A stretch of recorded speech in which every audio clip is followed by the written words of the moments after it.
If you're here, please refresh and join.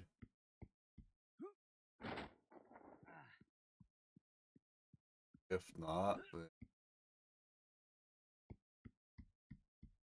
if you joined and you fell asleep, that's your own fault. And you're just watching a black wake to load because Twitch can't seem to get it through their heads to just leave somebody alone and watch, even though they're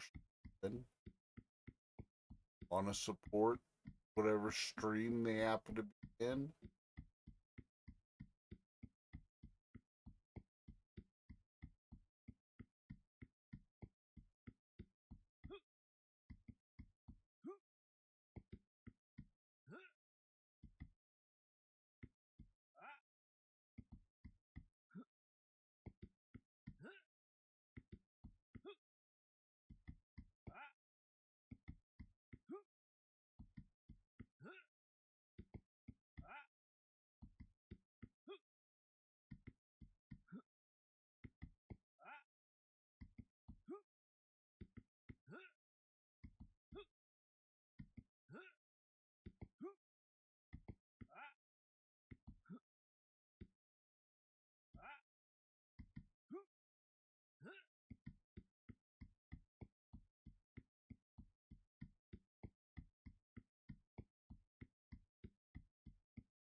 Not.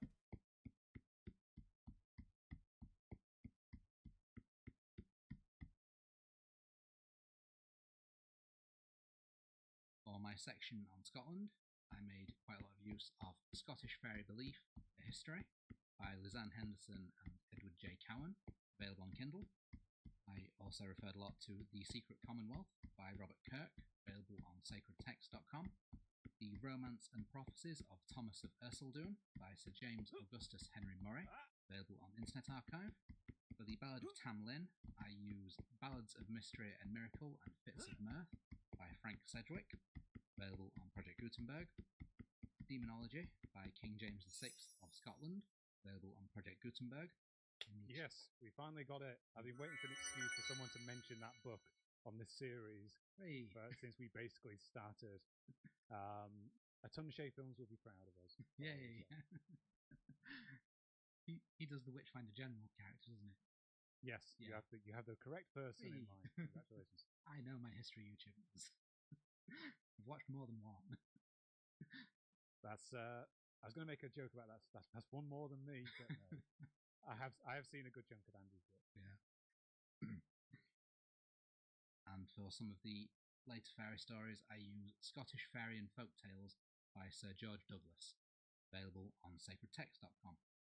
I also refer to a paper regarding the Scottish witch trials, Witch, Fairy and Folktale Narratives in the Trial of Bessie Dunlop by Lizanne Henderson. And in addition to that, I did read through the original Japan by J.M. Barrie just for my section on fairies in fiction.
Okay.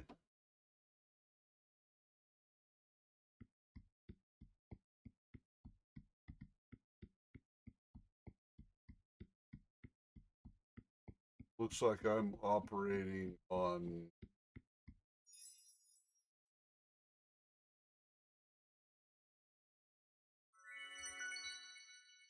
hotspot because internet sucks fucking balls. So I doubt anyone who was in here probably all by myself.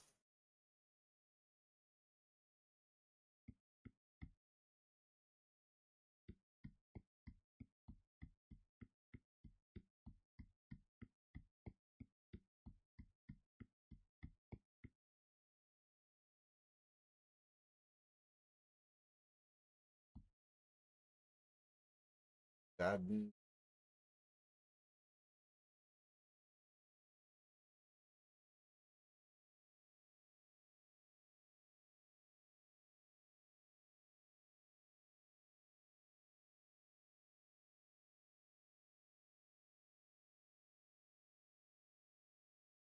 Or more frost pelts.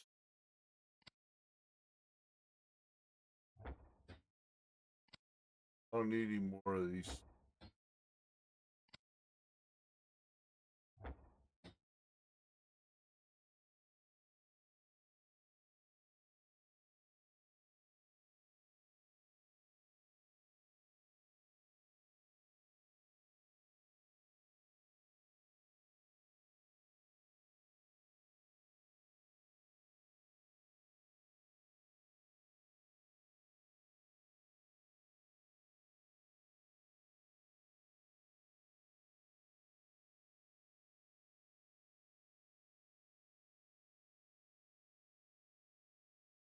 Okay, with that done, let's get into the real meat of today's episode. I want to give a general warning for my section that there's going to be quite a lot of different groups of creatures that I'm including under the category of fairy. This is mostly because these are groups of creatures that later came to be associated with fairies, or that played a potential role in the development of the modern image of the fairy. What I have tried to exclude are a lot of figures who have historically been lumped in with fairies, but to me are more along the lines of ghosts, demons, and the undead. In practice, what I didn't choose to exclude ended up being a bit arbitrary, so apologies for that. I also want to note that similar to the episode we did on the Wild Hunt, this is going to be a bit of a point where more academic examination of these subjects is going to fail us, and we're really just going to be relying on the writings of a lot of 19th and 20th century folklorists who collected many of the more notable fairy stories of Britain and Ireland. So, to start my section on England, I want to note that the word fairy did not actually arrive in Britain until the end of the High Middle Ages. However, in England, we do know of the existence of figures prior to the origin of that word that do broadly fit in with the image of the fairy as described in at least one version of Crosby's summary.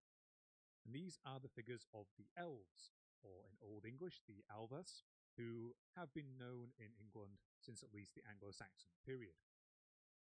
Now, as chronicled by Dr. Alric Hall, the actual references we have to elves dating from this time are often quite brief and at times contradictory. As such, these figures have largely been interpreted based on their equivalent figures in the later Icelandic or Norse sagas, the Alvar. I think I'm saying that correctly.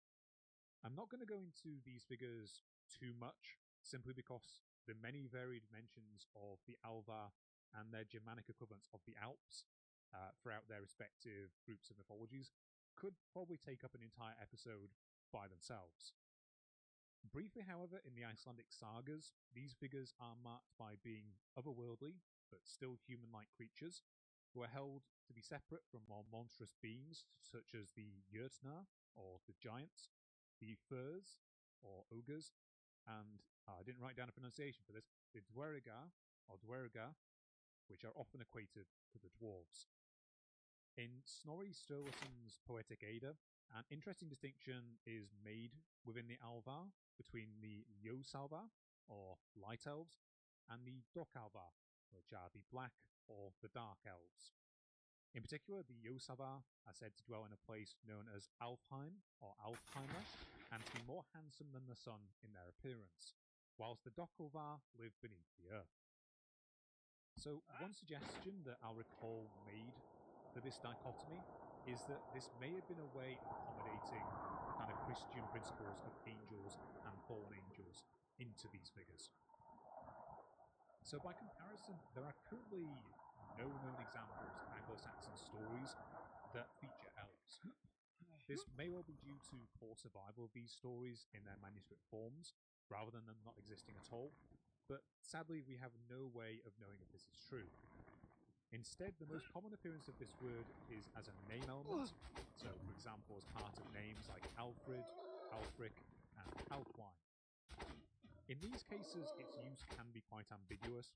For example, Alfwine means elf friend, though it's not certain whether this is meant to mean a person who could befriend elves, or if this name was meant more as a gesture to protect them from their wrath.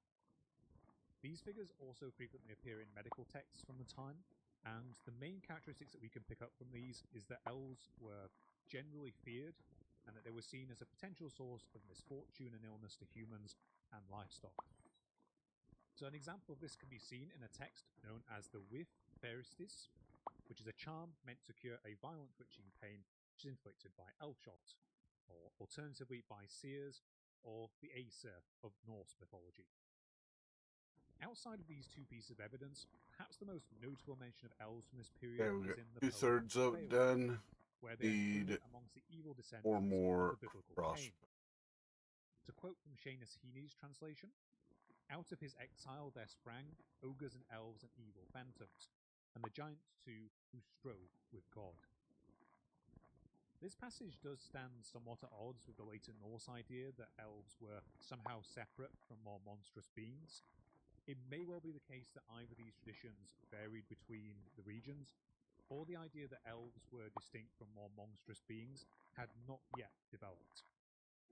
And just to muddle the water a little bit more, it is in addition to these negative aspects that elves may also have been occasionally presented as models of seductive female beauty.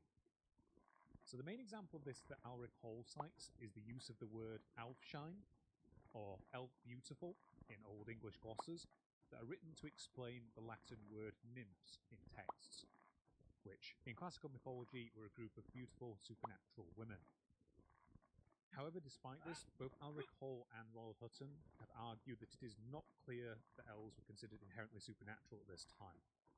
And probably the biggest takeaway that I got from all this is that there just doesn't seem to have been a particularly coherent tradition of elves within Anglo-Saxon England, or if there was one, then we just lack the surviving text to substantiate it. So to find more extensive descriptions of elves, So wintergreen we have boar. to move forward to texts dating from roughly the 12th century onwards.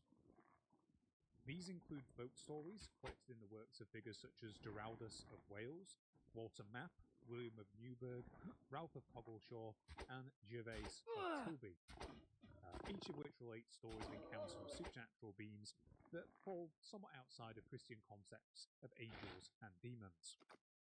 From these works, it seems that, much like the preceding Anglo-Saxon period, there was still no single unified idea of what an elf was, and instead the stories of these figures are associated with a number of varying motifs that would become common in later fairy stories.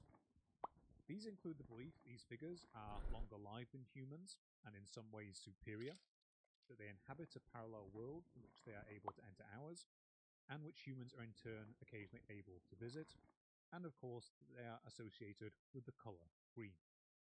Other motifs include the figures giving blessings to those that entertain them, inflicting misfortune on others, and even going so far as to abduct human children from time to time. And to illustrate pretty much all of these motifs, I'd like to read an example that's recorded in Gerald of Wales' Itinerarium Cambriae, or A Journey Through Wales. So for context, Giraldus was a Cambro-Norman clergyman and writer who actually lived outside of Wales for most of his career. However, in 1888, he did undertake a tour of Wales as part of recruiting efforts for the Third Crusade, by the then Archbishop of Canterbury, and he would go on to write an account of this journey. So Giraldus claims to have received this story from a priest named Eladir, and the story goes that when this priest was a young man of only 12, he tired of the harsh discipline of his teacher and ran away to hide beneath a riverbank. 2 days passed without him being found, during which he had nothing at all to eat. 2 tiny green men then appeared before him and said, "If you come away with us, we will take you to a land where all is playtime and pleasure." The boy agreed, and the 2 tiny men led him through a dark underground tunnel into a pleasant land of rivers, meadows, woodlands, and plains. The sun did not shine there, all the days were overcast, and at night there was no moon or stars for light. The 2 men took the boy to their king and his court, who were described as being similarly tiny but beautiful, being fair of face, long of hair, and well proportioned. So after staring at Eladir in astonishment for a while, the king handed the boy over to his own son to be taken care of. Whilst there, the boy learned a great deal about their lives and philosophy. He saw that they never ate meat or fish, instead subsisting on a diet of milk dishes, that they abhorred lies and theft, and that they had no use for public worship and were contemptuous of the ways of the people in the world above. Often the boy would return home using either the tunnel the men had brought him down, or by other ways. On one of these return visits, he told his mother of the little world's existence, and she asked him to bring back some of the gold that was common there. Eladir then returned underground and stole a golden ball that he had previously used when playing with the king's son, and ran back to his mother with the little people in pursuit. As he was crossing the threshold of his mother's house, he tripped, sending the ball rolling from his hand.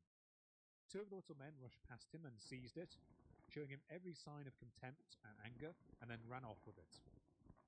Realizing that he had done a foolish thing, Eladir retraced his steps to the riverbank, where he had first encountered the little men. Here he found that the tunnel he had used had disappeared, as had all other entrances to the underground realm. From that day on, he never once found a way back down there, and eventually he resumed his studies and went on to become a priest. When asked as an old man to recite the story, however, he would burst into tears as he went, and according to Giraldus, he could still remember and recite a great number of words from the little people's language. So an additional motif from this time are stories that involve beautiful supernatural women who are known to dance and sing at night in forests and other secluded places. In these tales, these figures are often encountered by men who then either attempt to woo or abduct them.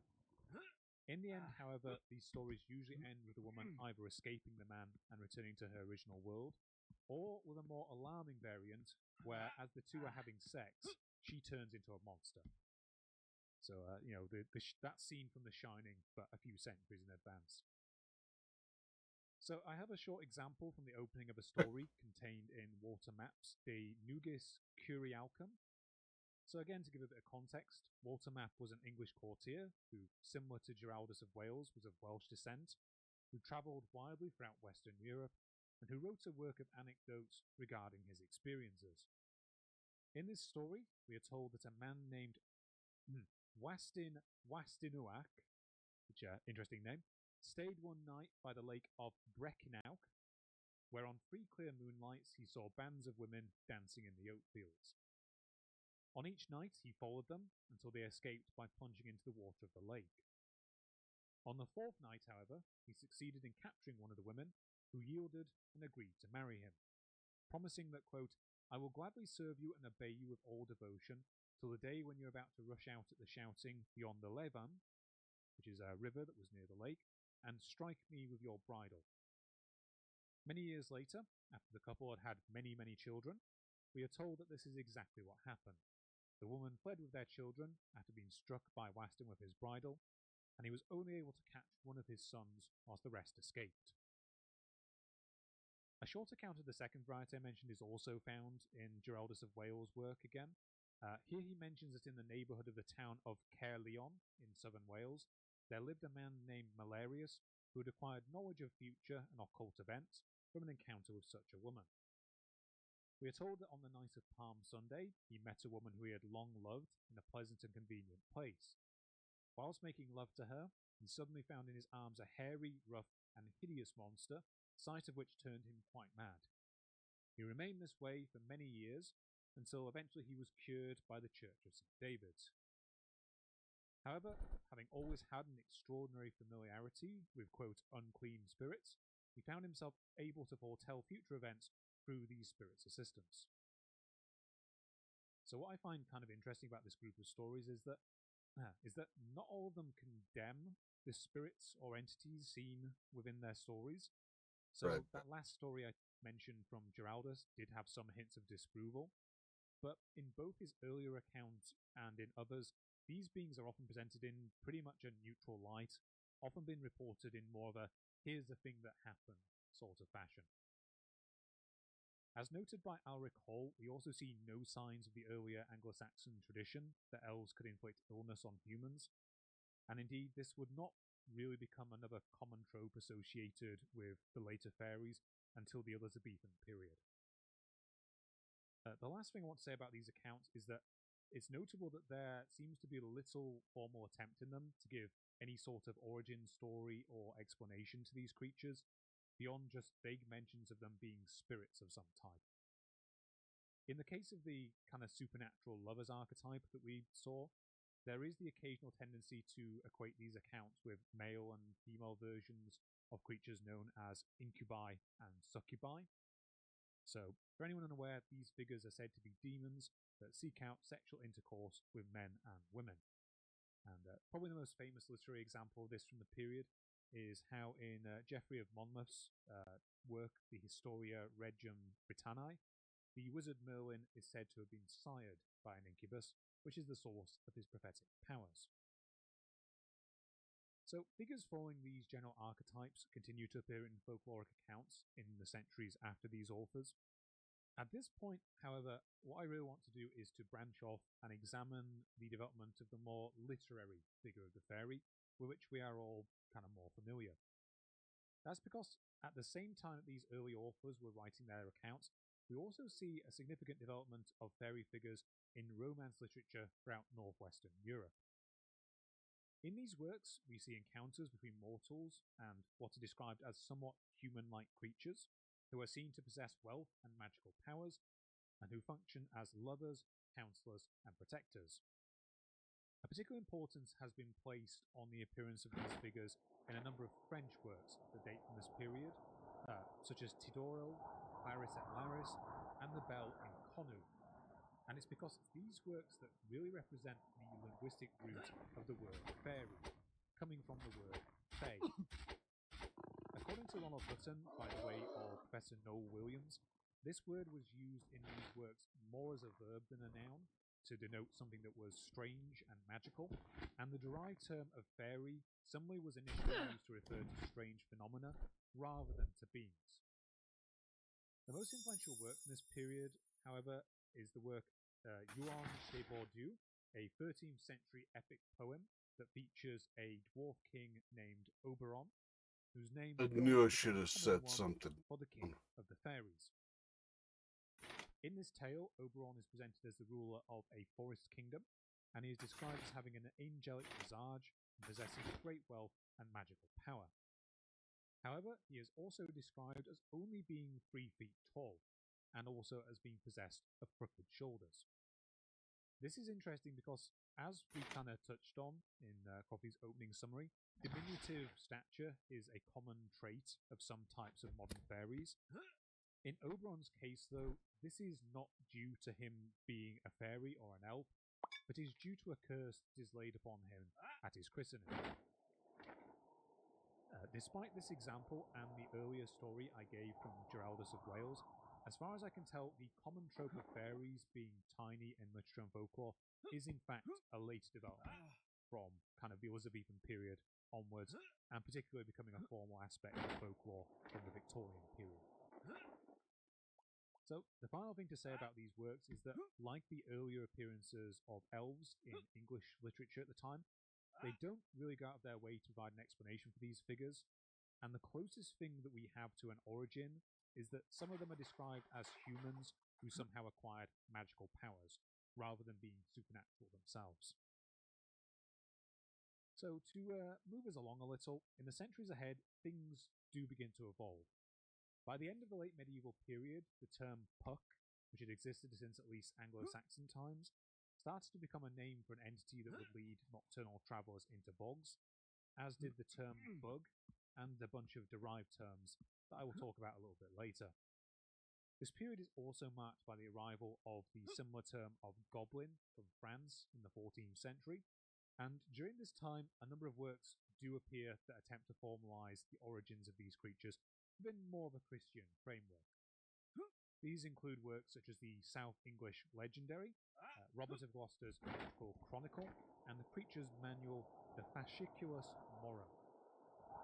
These works largely define elves, or elven, as former angels who were banished to Earth after remaining neutral during Lucifer's revolt. Here, in a devilish illusion, they are then said to have taken on the shape of beautiful women, a la the fairy lover motif, and go on to dance and play in wild places. It is also during the late 14th century that we see the emergence of another major fairy archetype, and this is the fairy kingdom. Early examples of this can be seen in works such as the poetic lay, Sir Orfeo, in which the titular main character has to retrieve his wife from the fair green land of the King of Fair. I think Orfeo is actually a retelling of the myth of Orpheus, so yeah, that makes sense. It's kind of replacing the land of the fairies for the land of the underworld and Pluto in kind of Greek mythology. A similar fairy kingdom is also alluded to in Chaucer's The Canterbury Tales, particularly in the Wife of Bath's tale, which describes in lines 857 through 861 how in the time of King Arthur, Britain was full of fairy, and where the elf queen with her jolly company danced full often in many a green mead. Finally, during the 15th century, the term fairy largely replaces the English term elf in both literary and popular accounts, and it is from this point onwards that the fairy kingdom seems to have made its way into the consciousness of English commoners. As evidence of this later point, Ronald Hutton cites examples of criminal cases from the period, which include individuals in Kent and Essex going by the names of Queen of the Fairies and servants of the Queen of the Fairies. There are also similarly accounts of women being tried in Somerset and Suffolk during this period for claiming to have magical powers that were disposed on them by, quote, the cunning or the wise folks, and spirits of air, which the common people call fairy. So to kind of push along our discussion on the development of literary fairies and somewhat conclude it, in the 16th and 17th centuries, we see perhaps the largest boom in fairy popularity throughout English and wider British history, which continued onwards into the Victorian period and beyond. It is during this time that fairyland came to function as the embodiment of both hedonism and of the theme of Merry England. In particular, the fairy activities of song and dance made them quite a favourite of authors and playwrights alike during this period. It is also during this time that the fairy court took on its recognisably modern form, as presented most famously in Shakespeare's A Midsummer Night's Dream. Here we see an opulent and leisurely court that is largely free from the concerns of mortals, ruled over by the fairy king of Oberon, along with his queen Titania, who I believe is not actually an earlier folkloric figure of any type, and instead Shakespeare seems to have taken her name from Ovid's Metamorphoses. This play also features the common fairy trope of the changeling, and notably features the character of Puck, who is also called here under the name of Robin Goodfellow, which is a name which I will discuss in more detail shortly. Crofty, you also mentioned that in Romeo and Juliet, Shakespeare introduces the figure of Queen Mab, and I think from what you showed me of your notes, you're going to go more into some spurious attempts to associate her with earlier folkloric figures as well in Wales. Only the one, and I debunk it very quickly. Yeah. Outside of these literary representations, the cults that surrounded Queen Elizabeth I during this period also involved some of the imagery of the fairy monarch, with her occasionally being presented in the guise of such a monarch, or as receiving the homage of such figures. This is perhaps most evoked by Edmund Spenser's allegorical poem, The Fairy Queen, which, by all accounts, was a really blatant effort by him just to garner the Queen's favour, and It worked. He was rewarded by the Queen for it with a lifetime pension, £50 a year. There is no actual evidence, though, that she ever actually read it. So it may be more a case of the theatrics involved here, rather than him actually genuinely producing a work that pleased her.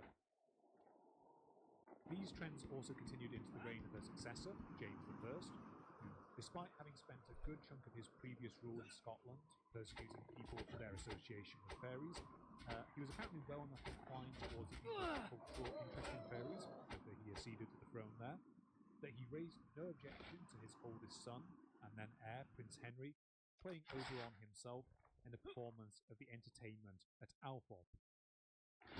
And Coffee, I think you're going to go into quite a bit more detail about some of the things which James I thought about fairies. Yeah, which is quite different from what we see once he becomes King of England.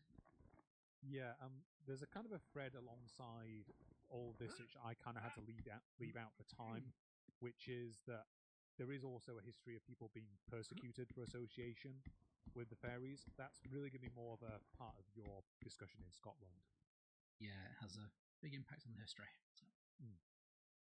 Finally, according to Ronald Hutton, it is also during the late Elizabethan period that the idea that the fairies would reward people for good acts and punish people for bad acts began to appear both in literature and then eventually made its way into folklore.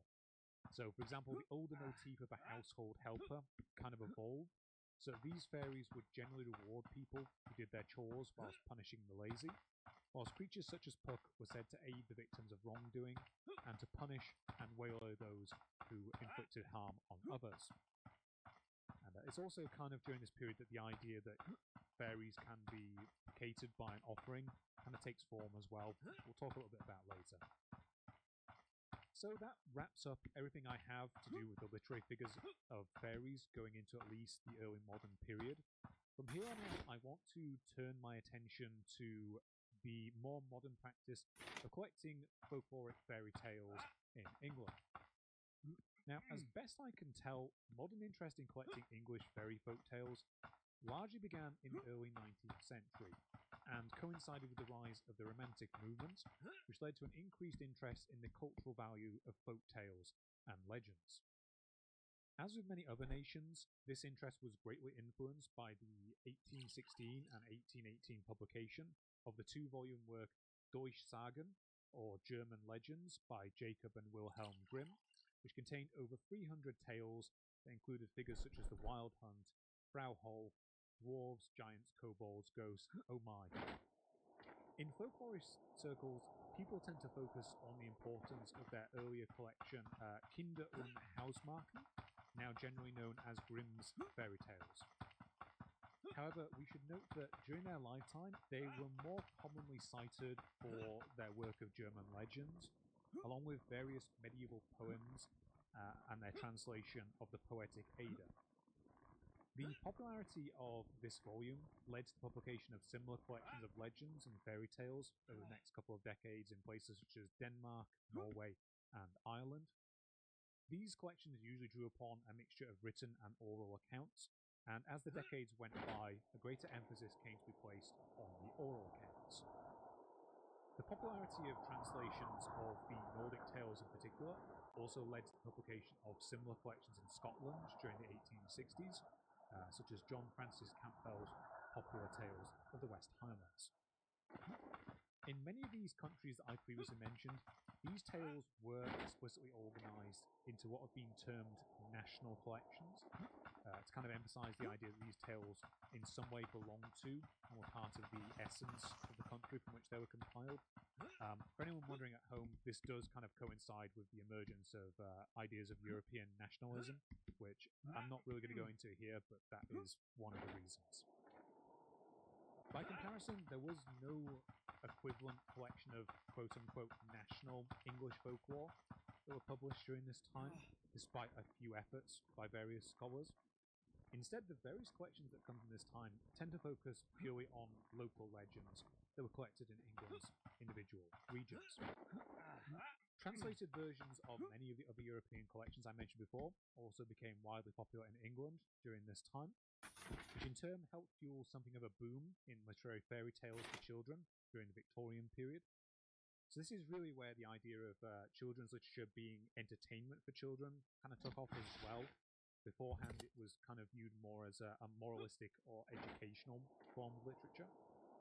Probably the most famous examples of fairy stories from this period include things like Alice's Adventures in Wonderland and Through the Looking Glass by Lewis Carroll, and Andrew Lang's collection of 25 fairy books, which included a mixture of fictional and actual folkloric stories, and of which probably his Blue Fairy book is probably the most famous. During this time, we also have international examples, such as Hans Christian Andersen's three-part series, Fairy Tales for Children, which includes stories such as Thumbelina, The Little Mermaid, and The Emperor's New Clothes. Finally, over a century later, in 1970, such a national attempt at compiling English, or more broadly British, folklore finally bore fruit with Catherine Briggs' massive work, which I mentioned beforehand, The Dictionary of British Folk Tales in the English Language. That is a very heavily summarised overview of the various folkloric and literary understandings of fairies throughout English history. I will warn I skipped over just vast chunks of this history just to get this to a length where my lungs wouldn't explode. And it's probably still too long despite all my efforts. Apologies, Crofty, for making you sit through that for so long. For the rest of my section, I'd like to talk about a few of the major groups of fairies within English folkloric tradition. Generally, the fairy traditions of England vary wildly from region to region, and whilst neighbouring regions might have similar folkloric creatures, often they have differing attributes and differing names. There are, however, a few common traits that are shared by the more generic forms of fairies, some of which have come up before. These include an association with the colour of green, a preoccupation with dancing, a tendency to steal or borrow food and tools, an act known as fairy borrowing, and an aversion occasionally to salt and charms. I did initially have written down here that fairies have an aversion to cold iron. However, as best I can tell, this largely was popularised by the works of Rudyard Kipling, rather than being much of a folkloric thing in England. Crofty, you have a few examples of it existing to some extent in Welsh folklore, I believe. Yeah, just a few specific mentions to iron. In addition to this, fairies are also said to make and dwell within fairy rings, a concept which, according to Alric Hall, does in fact date back, in England at least, to around 1300.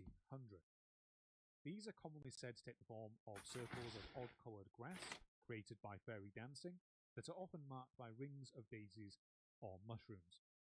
In modern times, we know these to be due to a phenomena like one of the ways which fungi grow, but yeah, that is a very common trope in fairy stories.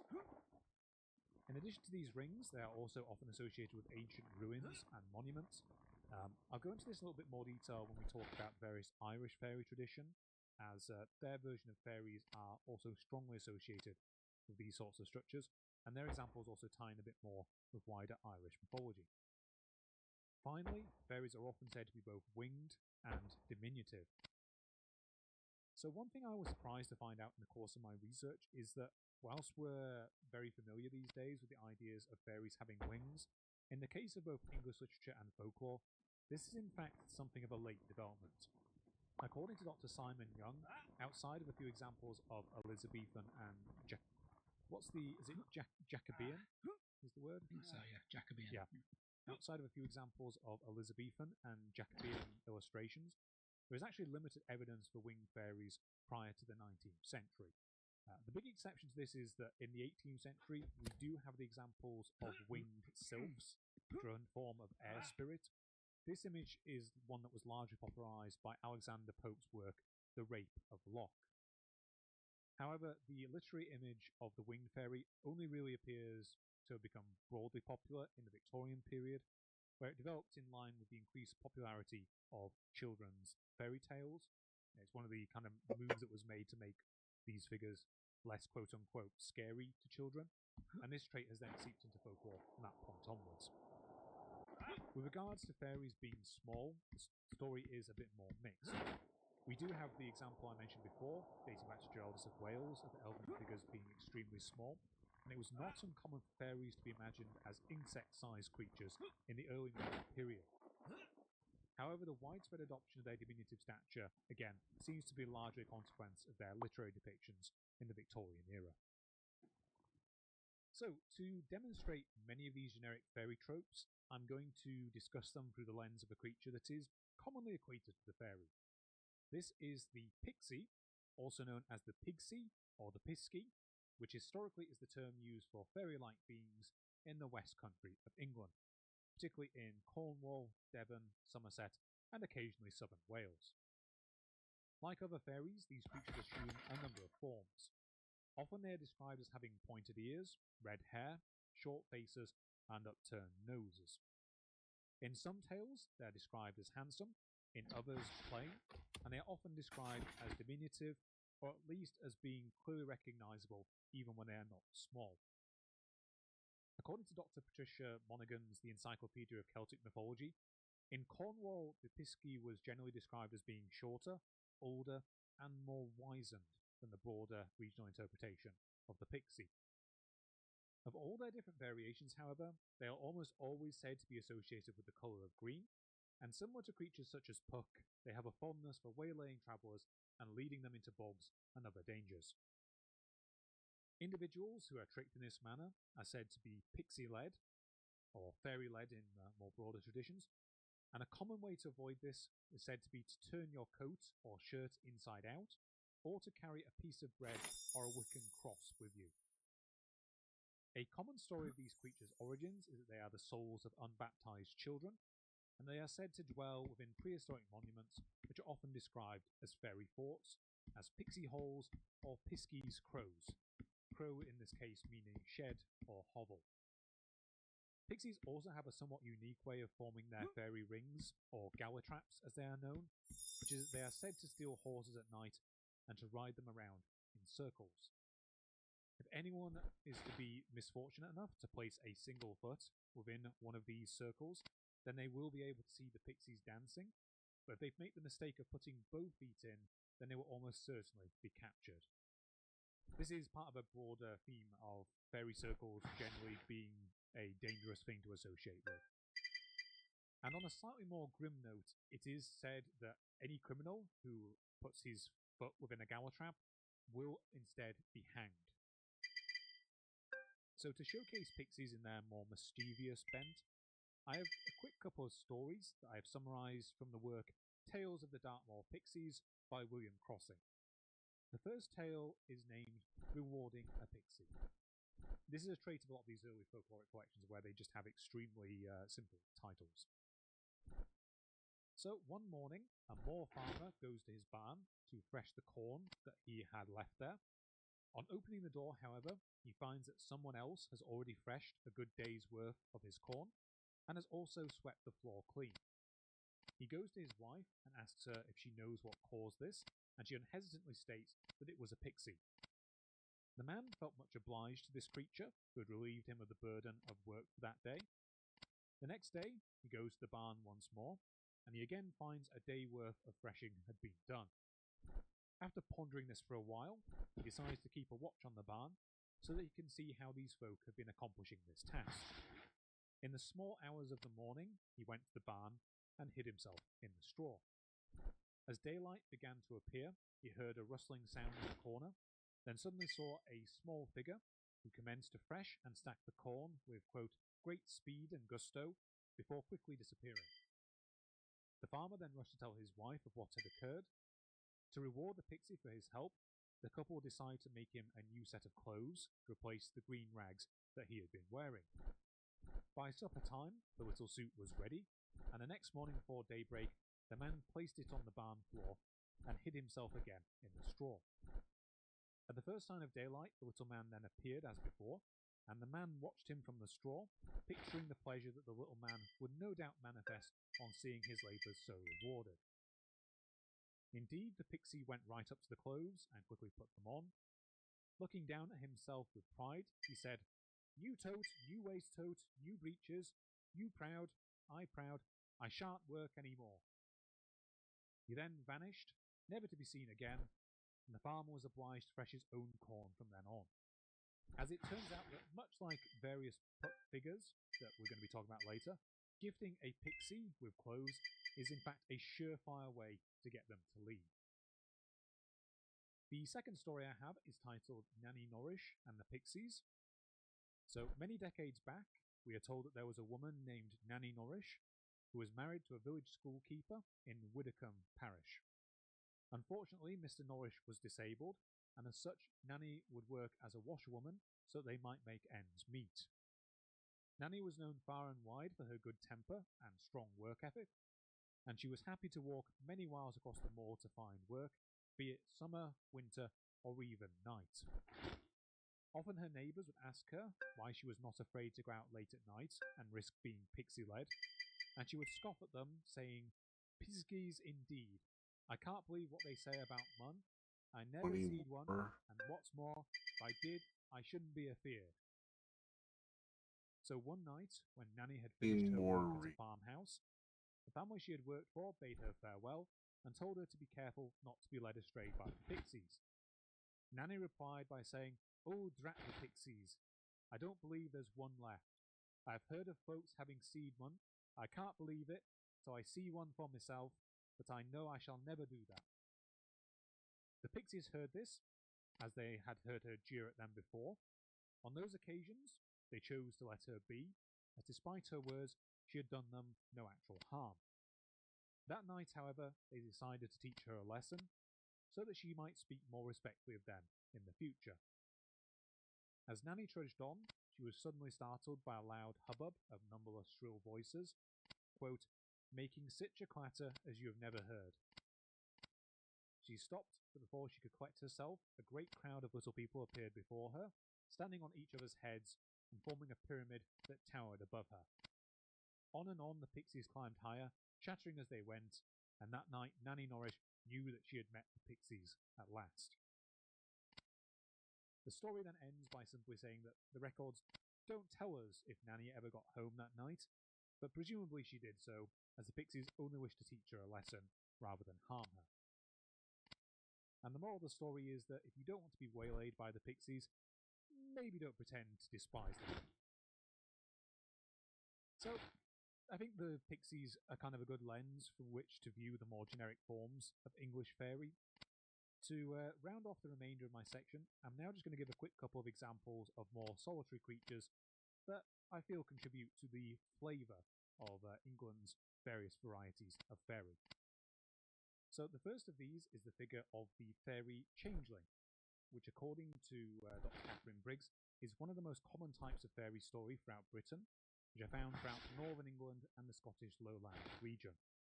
It is also likely a very old archetype, as we have what resemble proto-versions of changeling stories in the works of Ralph of Coggeshall and Gervase of Tilbury. This fairy tale type is also found in Ireland and many other European countries, but as Crofty, you mentioned to me that you haven't really covered them much in your sections on either Wales or Scotland, and as I have a ton of other creatures to cover in Ireland anyway, I thought I'd cover it here. Okay. For anyone unfamiliar, changelings are usually said to be fairy children that are deliberately swapped for human children, particularly unbaptized ones. The replacements are often said to be withered and ugly, resembling an old person rather than a babe, and it is common that they then do not thrive. Sometimes they are said to be an adult male fairy in disguise, whilst on other occasions they are in fact only a piece of wood with a glamour that makes them to appear to be alive for a time. There are various traditions of what happens to the human child once abducted. Sometimes it is said that they are taken to pay a thief to the devil, that they are taken purely because of their beauty, or simply that they are taken to reinforce the fairy stock, as a child raised by the fairies becomes a fairy itself. However, once a child has been abducted, all hope is not lost, and there are indeed ways to get back. And to demonstrate perhaps the most common method of doing this, I'd like to read for you a summary of the aptly titled story of The Changeling, taken from Catherine Briggs' Dictionary of British Folk Tales.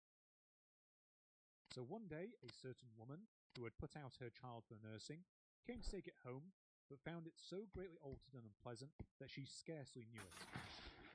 Not knowing what to do, she took it home and kept it, but after several years had passed, it could neither speak nor walk, and the woman found herself struggling to carry it in her arms. One day an old man came to the door begging, and she related to him all of her misfortune, adding that she thought the babe was changed and none of it was hers. The old beggar told her how to find the truth, that she should make a fire, sweep the hearth very clean, and place the child fast within his chair so that he might not fall. She was then to break a dozen eggs and place their half shells before the child, then to go out and listen at the door, for if it was a changeling, it would be sure to speak. The woman did as the old man bid, and as she crouched by the door, she heard the babe say, 7 years old was I before I came to the nurse, and 4 years I have lived since, and never saw so many milk pans before. The woman then snatched up the changeling, and on the old man's instructions, she took it to the dunghill, I presume means a refuse tip, and left it there to cry. Eventually, she could hear it no longer, and on returning to the dung heap, she found her own hale and hearty child returned. Another variant on this tale is that once the changeling has been revealed, using the eggshell on the hearth method, it should be thrown in the fire, where it will fly up the chimney laughing and shrieking. In some versions of these tales, the true child will then appear at the door, and all's well that ends well. I also encountered another much more direct way of reclaiming your child from the fairies, which is taken from an Irish collection, namely Lady Wilde's The Ancient Legends of Ireland, and the story is also titled The Changeling. Very briefly, in this tale, a couple have their child stolen by a tall, dark woman and an old hag, and replaced with a misshapen, sickly-looking creature. Soon after, they meet a young fairy woman, who reveals that the pair left the couple with her own child, which they had also stolen in order to make the switch. She then instructs them to go to the hill where the fairies are said to live, and to burn 3 sheaves there, one by one, and as the third one lies burning, they threaten to burn down everything that grows on the hill. The couple do so, and the fairies immediately fold and return their child. According to Catherine Briggs' Encyclopedia of Fairies, this method is also known to be used to reclaim adults that have similarly been taken by fairies and replaced with a simulacrum. Before I move on, it does behoove me to acknowledge there is an unfortunate dark side of this tradition, which is that there is evidence that belief in changelings has historically led to the abuse and even deaths of children who were born with illnesses and disabilities as recently as the early 20th century. I don't really want to go into this, again, because I've been talking for a long time already, and I don't want to make the episode more grim than it has to be, given some of the things probably.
When I was in college 20 years ago, my suite mates used to talk about going on adventure walks.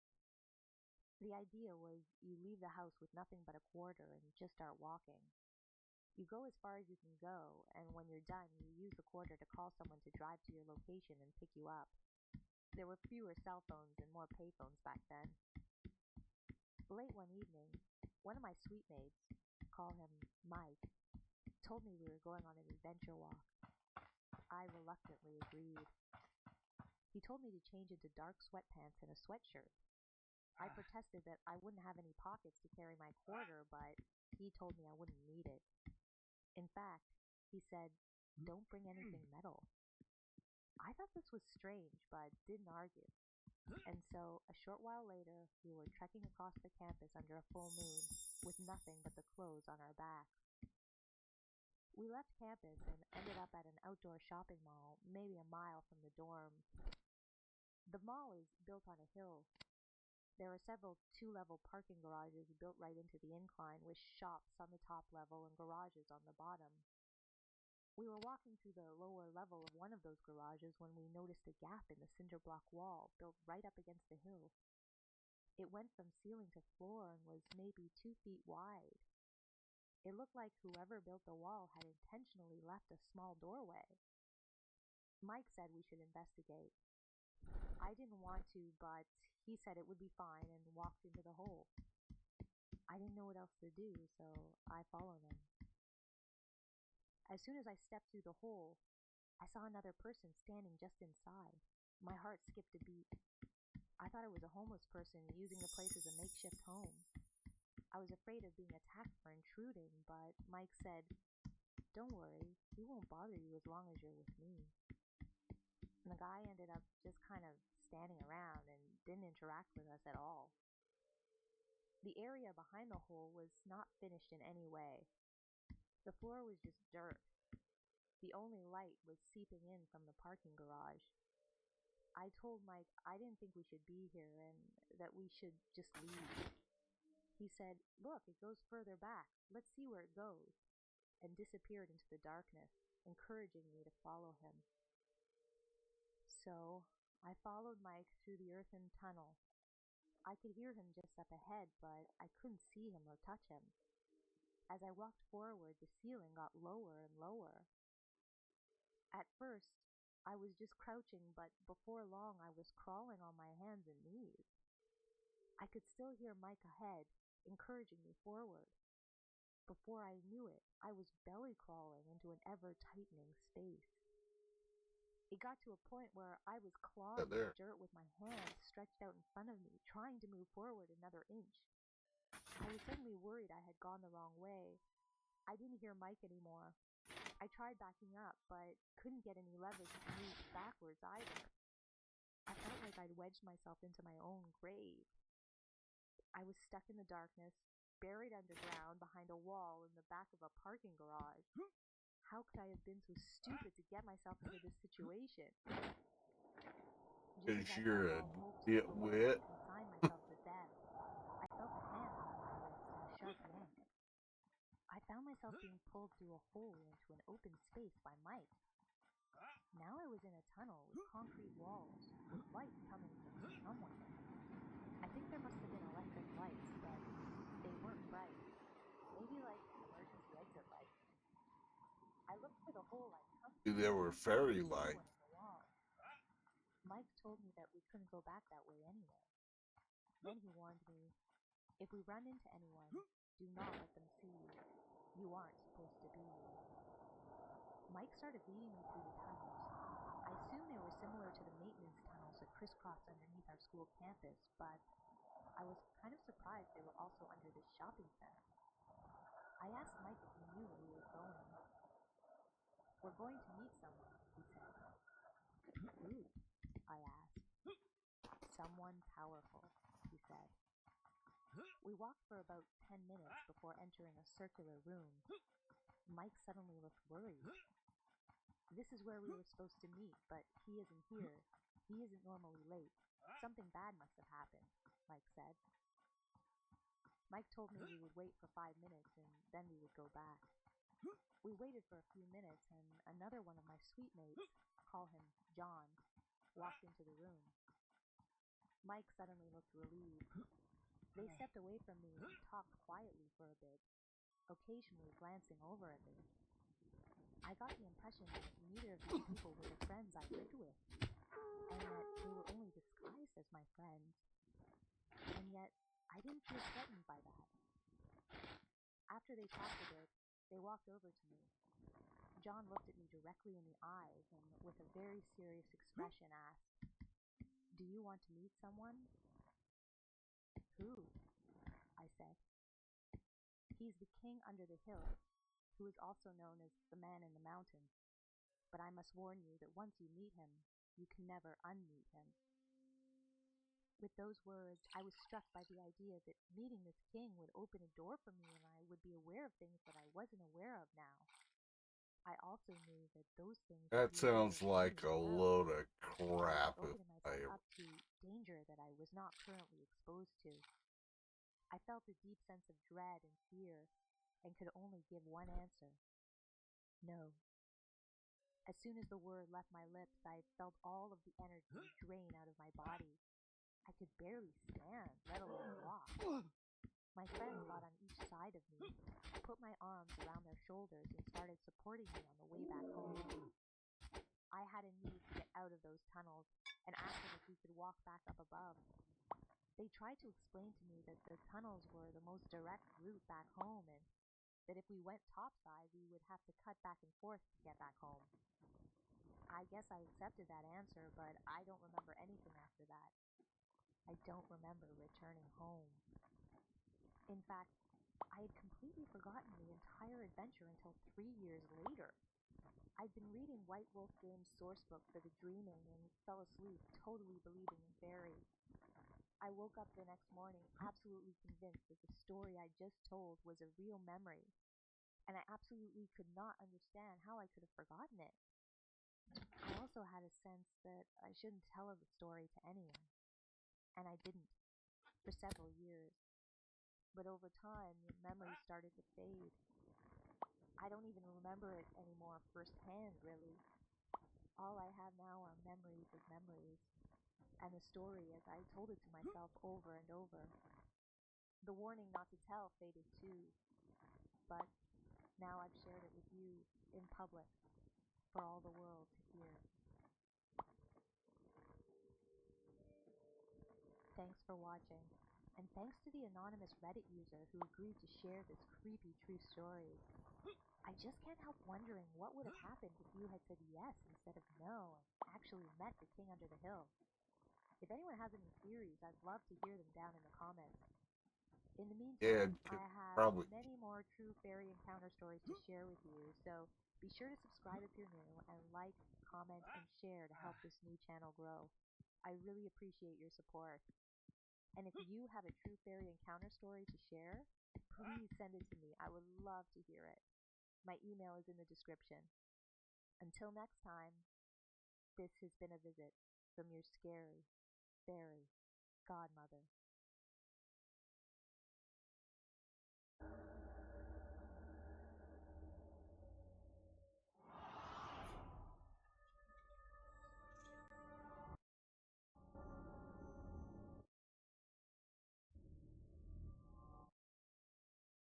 In the summer of 2007, around 4 a.m., it started to rain, not unusual for Southwest Florida. While we were near a parking lot, so we sat under an awning-type structure near an empty parking space. We were quietly talking amongst ourselves when suddenly I hear a very different whistle, the kind that someone makes to grab someone's attention, coming directly from behind me.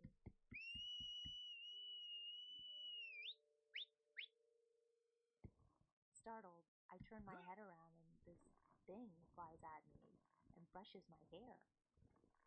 Obviously, our first thought was insect, but as it hovers just a couple of feet in front of us, completely unfazed by the rain, we're able to see its features, and we realize this is no bug. It had dragonfly-like wings, about a 3 to 4 inch wingspan, but unlike a dragonfly, it had nothing in the middle where its body should have been. We got a very good look at it, and it definitely was just a pair of wings. Nothing else about it was visible. We both stared at it in complete disbelief as it continued to hover in the rain, coming closer and then getting farther, then closer again as if to check us out. We were completely speechless the whole time. Then it flew away into the woods, and that was the last time we ever saw anything like that. After it left, my husband, who is a hardcore atheist and makes fun of anything supernatural, whispers to me, dead serious, did we just see a fairy? I'll never forget that whistle for as long as I live.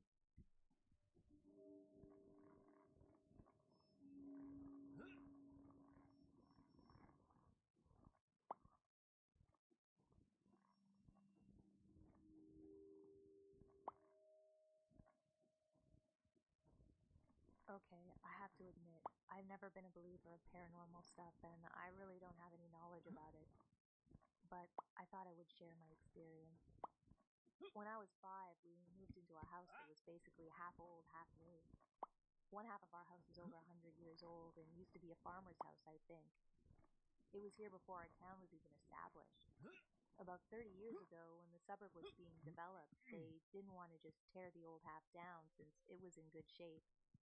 So they just tore one side off and added onto it. So now we've got the old house, and the rest of the house is just slapped onto the side of it. Anyway, the house is old, and the land is old, and there's history here. I'm the only person with a bedroom in the old half of the house. All the other bedrooms are in the new half.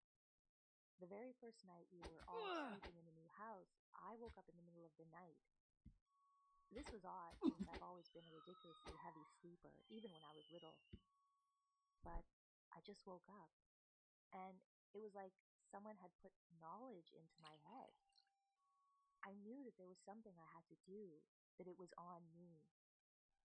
I grabbed Nanny, a stuffed animal I loved very much, more than anything else in the world, and climbed out of bed. I went downstairs, then into the basement. As I came down the steps of the basement, I saw several small balls of bright blue light that were moving around. Wow, I could have just come over here. Each We're about over half the here. size of a soccer We're ball over and here. about a foot off the floor. They were floating in the air, but it wasn't a light, easy floating. It felt like people standing at a meeting, maybe shifting around a bit or moving around to get to their spot, but it all felt very purposeful. I felt their attention on me, that they were watching me to see what I would do. Still They have arranged 2 themselves forest into a rough half circle, leaving me access to the middle. I knew that they wanted some kind of sacrifice. Not sacrifice, really. I don't know what the word to use is. Payment, token, offering, gift. It was like they expected me to give them something simply because of what they were, because of their importance. It was like the same way a king expects an emissary to bring a gift. They wanted something valuable and important to me. So I gave Nanny one last hug and kiss, and carefully set her down in the middle of the half circle, which was about in the middle of the room. As soon as I did that, it felt settled, like a contract had been signed. So I went up to my room and went to sleep. The next morning, before my parents woke up, I went downstairs to see what had happened, and Nanny was gone. I have to explain something real quick. Throughout the experience, I didn't feel scared or happy or sad or anything but sort of matter of fact. It was like, okay, this is what's happening, this is what I have to do. It was all very businesslike. But I think I bought protection or something for our house. In the time we've lived there, there were times when, due to weather, we definitely should have had flooding or power problems or water problems or something. But we've always been fine. This is especially odd because, according to the guy who inspected our house a couple years ago, my parents were thinking about selling. The builder for the new side did a crappy job with subpar materials, and by all rights, that side should be basically falling apart. But it's totally fine. Additionally, we've never had serious illness or injury in the house or on the property, despite 4 klutzes living here. And no mishaps with fire or nails or such, nothing falling over and breaking, and no animal attacks or bites, despite several mean. Yeah, now we're gonna have some actual I don't know armor. if I'm just crazy and we're lucky. I don't know if maybe it was all just a weird kid's dream. I don't know if this is just ridiculous, but that's what I experienced, and that's all I know. It felt very, very real to me.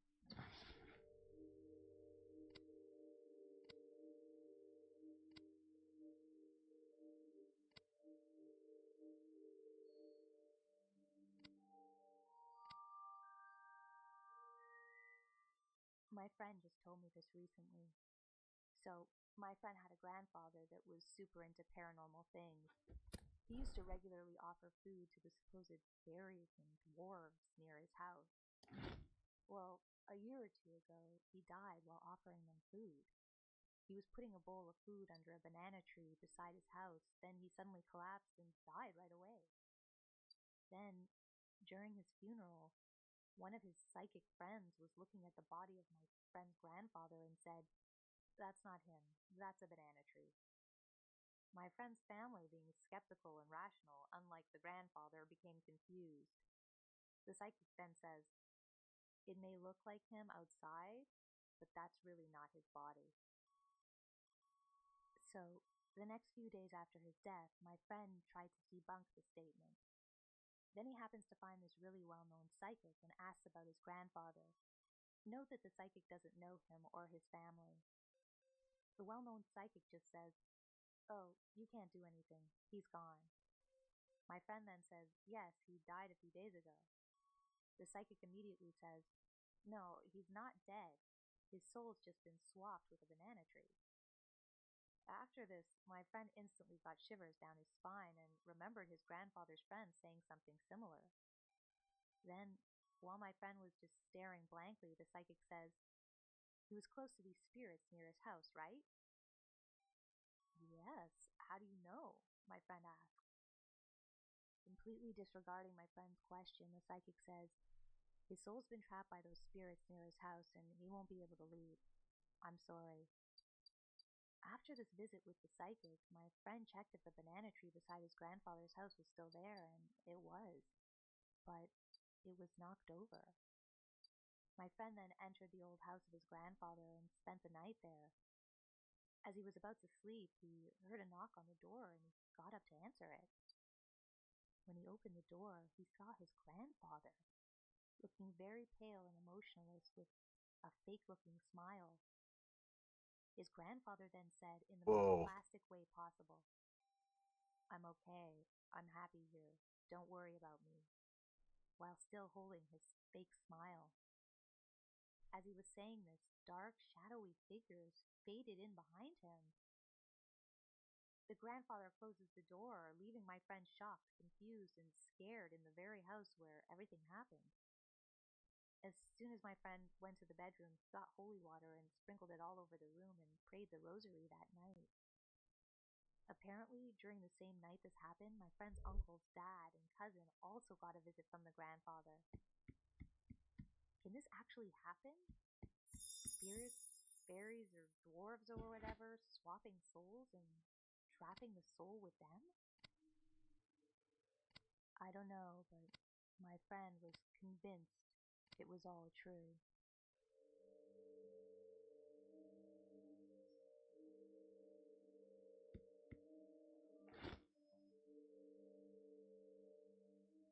Thanks for watching. Those were some strange ones.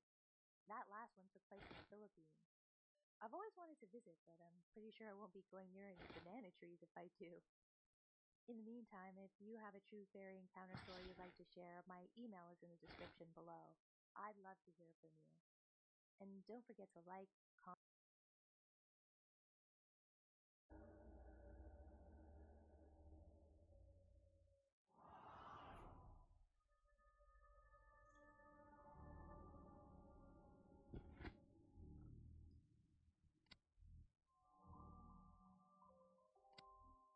I'm from rural South Ireland, and the fields around here are full of fairy circles. For those who don't know, fairy circles are discolored patches of grass or rings of mushrooms. You get dared to run through these on the regular, and said to get in terrible luck if you do. There are fairy forts as well, which are much bigger, lumpy, hillish things that are closed off by steep dips in the ground. Oh. You're warned by pretty much Good every morning, Will. person not to step How are into you, them. buddy? If you do, you may not step out. And of course, there are the stories of the will-o'-the-wisp that might come and lure you to your death, or the banshee who will appear and Got terrorize nothing to do with anything. My internet went out a couple of times there for a moment. Yep. So Grandparent stories Yay, you get to be the second first. My story, though, We're having multiple firsts today. Got new armor now, too. And I knew the fairy circle was in the far right edge of the field. We used to have a cabbie, kind of like a treehouse, beside it, and swing over it on a rope swing. And we would taunt whoever took a swing that they might fall. And we redid the bridge. The bridge is now bigger than it was before. Well, wider.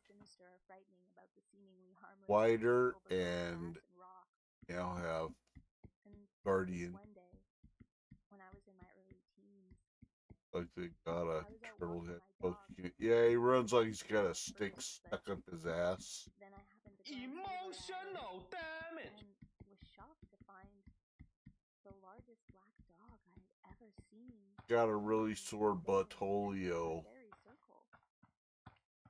It seemed as though its back was to me. Got a dragon guarding our bridge. Too, but to my surprise, she made no move to run at me like a huge dog or bark at it, which she would usually do. She seemed to ignore it, or not see it at all. This was the first of many things that put me on. What I was saying about maybe updating the characters, character model, and the clothing, armor a little bit. Our presence, I kept walking towards the left side of the field that opens into the next. This was a big mistake. Because when I glanced back, terrible. Growing discomfort, the dog was standing on its disturbingly long legs that resembled horses' legs. It was like these horses' legs were attached to the body of an oversized German shepherd. It was out of the circle now, too, closer than before. And I could see now that what I had thought was the back of its head was actually its front. Don't know what goes in the secondary slot. Or eyes or anything, even though it seemed fixated on us.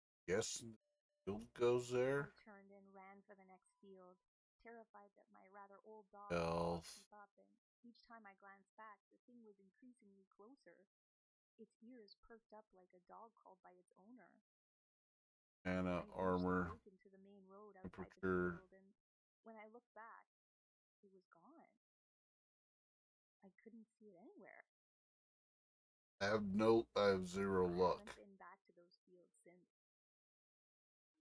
That's it. That's my story.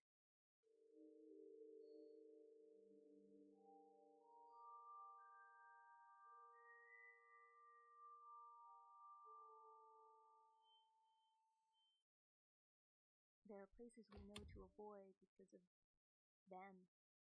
Which is weird because I have leather armor here, but got it in here. I would bother my uncle to show me them because he knew where they were, but he always said no. That looks more silver, we're on the land hunting caribou.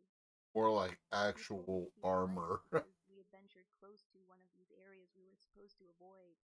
With like gauntlets, and I should be carrying a large sword on my. The horizon, he suddenly froze, fixated on a point in the distance. After what felt like a long time, he handed me the binoculars and pointed me east. It looked at.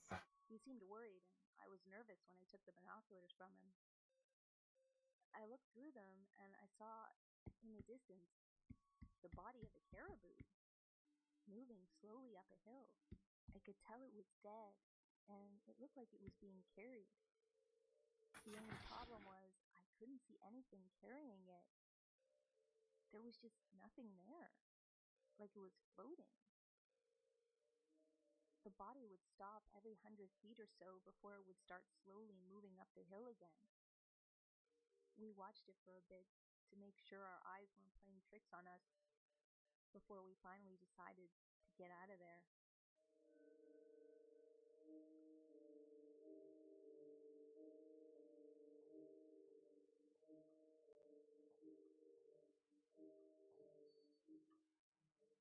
Four people over in the city of Elysium. Towards the end of our residency in my childhood home, the house itself was completely different in feel and comfort. If I could pinpoint the start of the weird things happening, I would pin it here.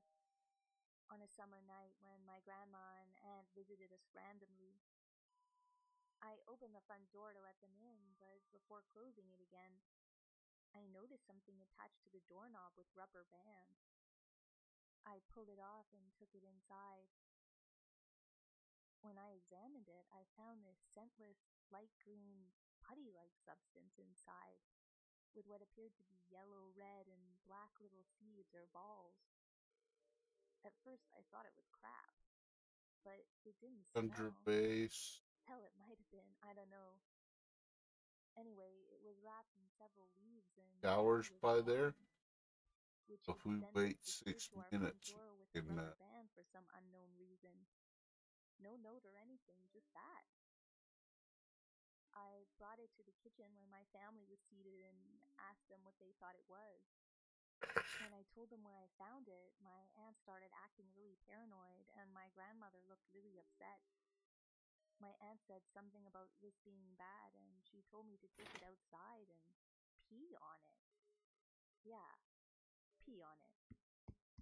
I shook my head and laughed. Why would I do something like that?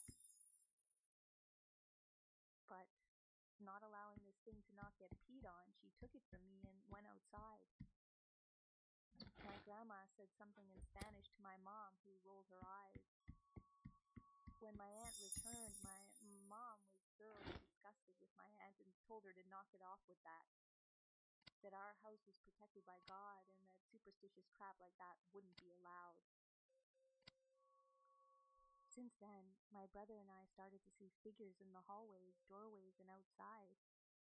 Things wouldn't feel good in the house like it used to. And my cousin lives in that house now, and I can tell you it still doesn't. Then, in 2004, at 3-something in the morning, my family and I were preparing for road tripping to the Grand Canyon. We live in SoCal. Everything was getting packed away in the kitchen, and I was asked to go take out the garbage. I walked outside. It was the kind of dark where it's too early for morning still, but too late for night. And it was freakishly quiet. But be right I back. snuck in I'm just in time. Our trash cans were located on the side of the okay. house in the backyard, halfway to the gate. If you stood at the side of my house looking towards the gate, Maybe you he could see the did. hedge I to the don't left know. of the gate that goes up to your waist. Maybe he's But wearing a now furry there's no tail lights under in the that driveway. cloak. I don't know.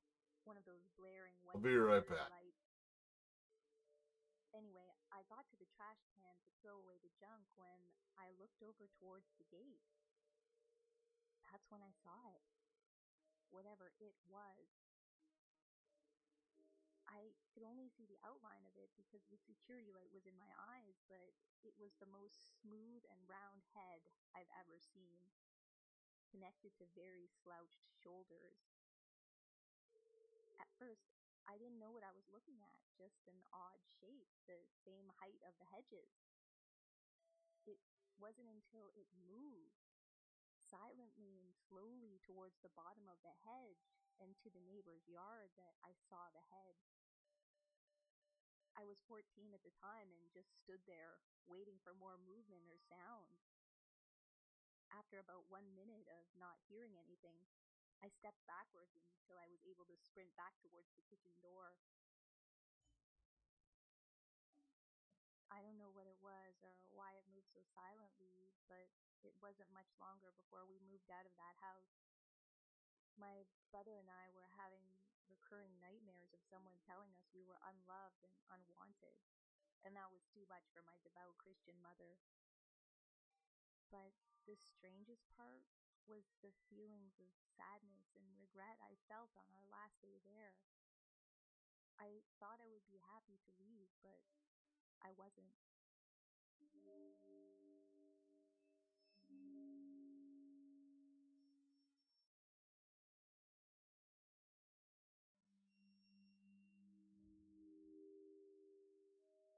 About 2 weeks ago, I went hiking on a trail that is well known, so seeing other hikers or mountain bikers is not uncommon. While I was walking up the trail, I happened to come across this girl who seemed kind of out of place. Like, she's not quite dressed right for hiking, but not totally in the wrong attire either. As I get closer, about 10 to 15 feet, I call out, "Hey, how's it going?" Half to let her know I was behind her so I wouldn't surprise her when I caught up, and half because she was really cute. She looks back and says, "Not bad. How about yourself?" I catch up to her and say, "Not too bad. Great weather for hiking." As we walk up this trail, we chat, and she's a very giggly person. We continue talking and walking for 10 minutes or so when she stops me and says, "You want to see a meadow I found before? It's kind of off the beaten trail, but it's really pretty to see." Now, normally I wouldn't follow some stranger into the woods for who knows how far to find a meadow that may or may not really be there, but I'll admit I was charmed by her. She was very attractive and fit my idea of a perfect girl. Also, she was short, like 5'1" or 5'2", so I wasn't really afraid of her. I said, "Yeah, sure, we've got plenty of daylight to get back. Let's go." She throws her hands up and goes, "Woo, let's go!" As she grabs my hand and pulls me into the woods. As I bumble through, she is ahead of me, dancing through the woods, hiding behind trees, and peeking out the other side and laughing. Thinking back, I don't know why it never occurred to me that this girl was gracefully bounding through the woods like a deer while I'm stumbling through like a drunken prom date. So we've been going through the woods for close to 20 minutes now, and I can see the trees start to thin out. And beyond that, I can see an empty field about 20 yards away. So I pick up my pace and catch up to her. I'm about 6 feet from her when she says, "Come on, just past this tree." She looks at me and steps behind the tree like she had been doing during the entire woodwalk. So I run to the tree and say, "Let's see if we pick the same side to jump out. Ready? Go." And she's gone. There is nowhere this girl could have gone once past that tree because on the other side was an open field. I've never had a cold spike of fear hit me so hard before. I was freaking out, my heart was pounding, hair on my body standing on end, and cold sweat. I was scared so bad I was frozen for what felt like forever. Then I heard her giggle. I turned around and ran so fast that Usain Bolt couldn't catch me. How I found my way back to the trail is beyond me, but even after I hit the trail, I didn't stop running. I ran back down the trail until I started seeing black specks from lack of oxygen. Since then, I've told this story to only 4 people, only one of whom believed me, but more in a, "Yeah man, totally, I believe, now can we get back to being normal" kind of way. It really happened. Did it though? Did it really happen? Sure. I don't Thanks think. for watching, and thanks to the Redditors who gave me permission to read their stories, the links to which are in the description below. And special thanks goes out to the anonymous subscriber who bravely shared her story with me. That's the first story in this video. It was truly creepy and I really enjoyed reading it. As this channel grows, I'm hoping to share more and more subscriber stories with you guys, so if you've got them, please email me.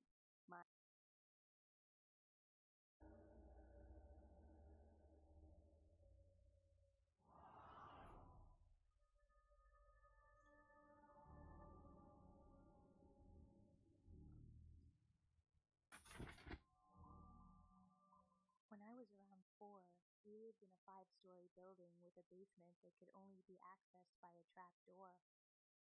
My little sister and I weren't allowed to go down there because the steps were unsafe, though the trapdoor was too heavy for us to open even if we wanted to. One day, I was sitting on the stairs Base. about 6 feet from the entrance Base.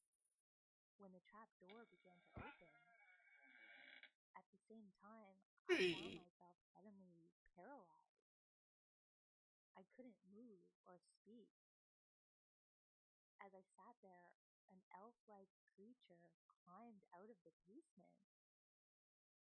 The creature was about as tall as I was, dressed in green and brown and wearing a pointed hat. It sat down next to me and spoke in a weird, whistling, clicking language, which I couldn't understand. But Okay, somehow this I one got the has a impression that green it was arrow comforting me. up. Eventually, the creature I returned don't to know the what the basement, arrows and mean. as soon as the trapdoor was shut, I was able to move and speak again. Nothing in the legend of the arrows. The same thing happened to me several more times over the next 3 or 4 years, always in the same place, with the same paralysis, and Frick Frick always doing nothing but talking in his strange language, occasionally tapping me on the arm. I wasn't afraid by them because I'd gotten used to it. Then, when I was 8 years old, my family moved to a new house and I never saw Frick Frick again. In the years since then, I've spoken about Frick Frick to both my brother and sister. Neither of them remember being visited by him, but my brother, who is 2 years older than me, remembers seeing me sitting on the stairs by the trap door, just staring into the distance, as though in a trance.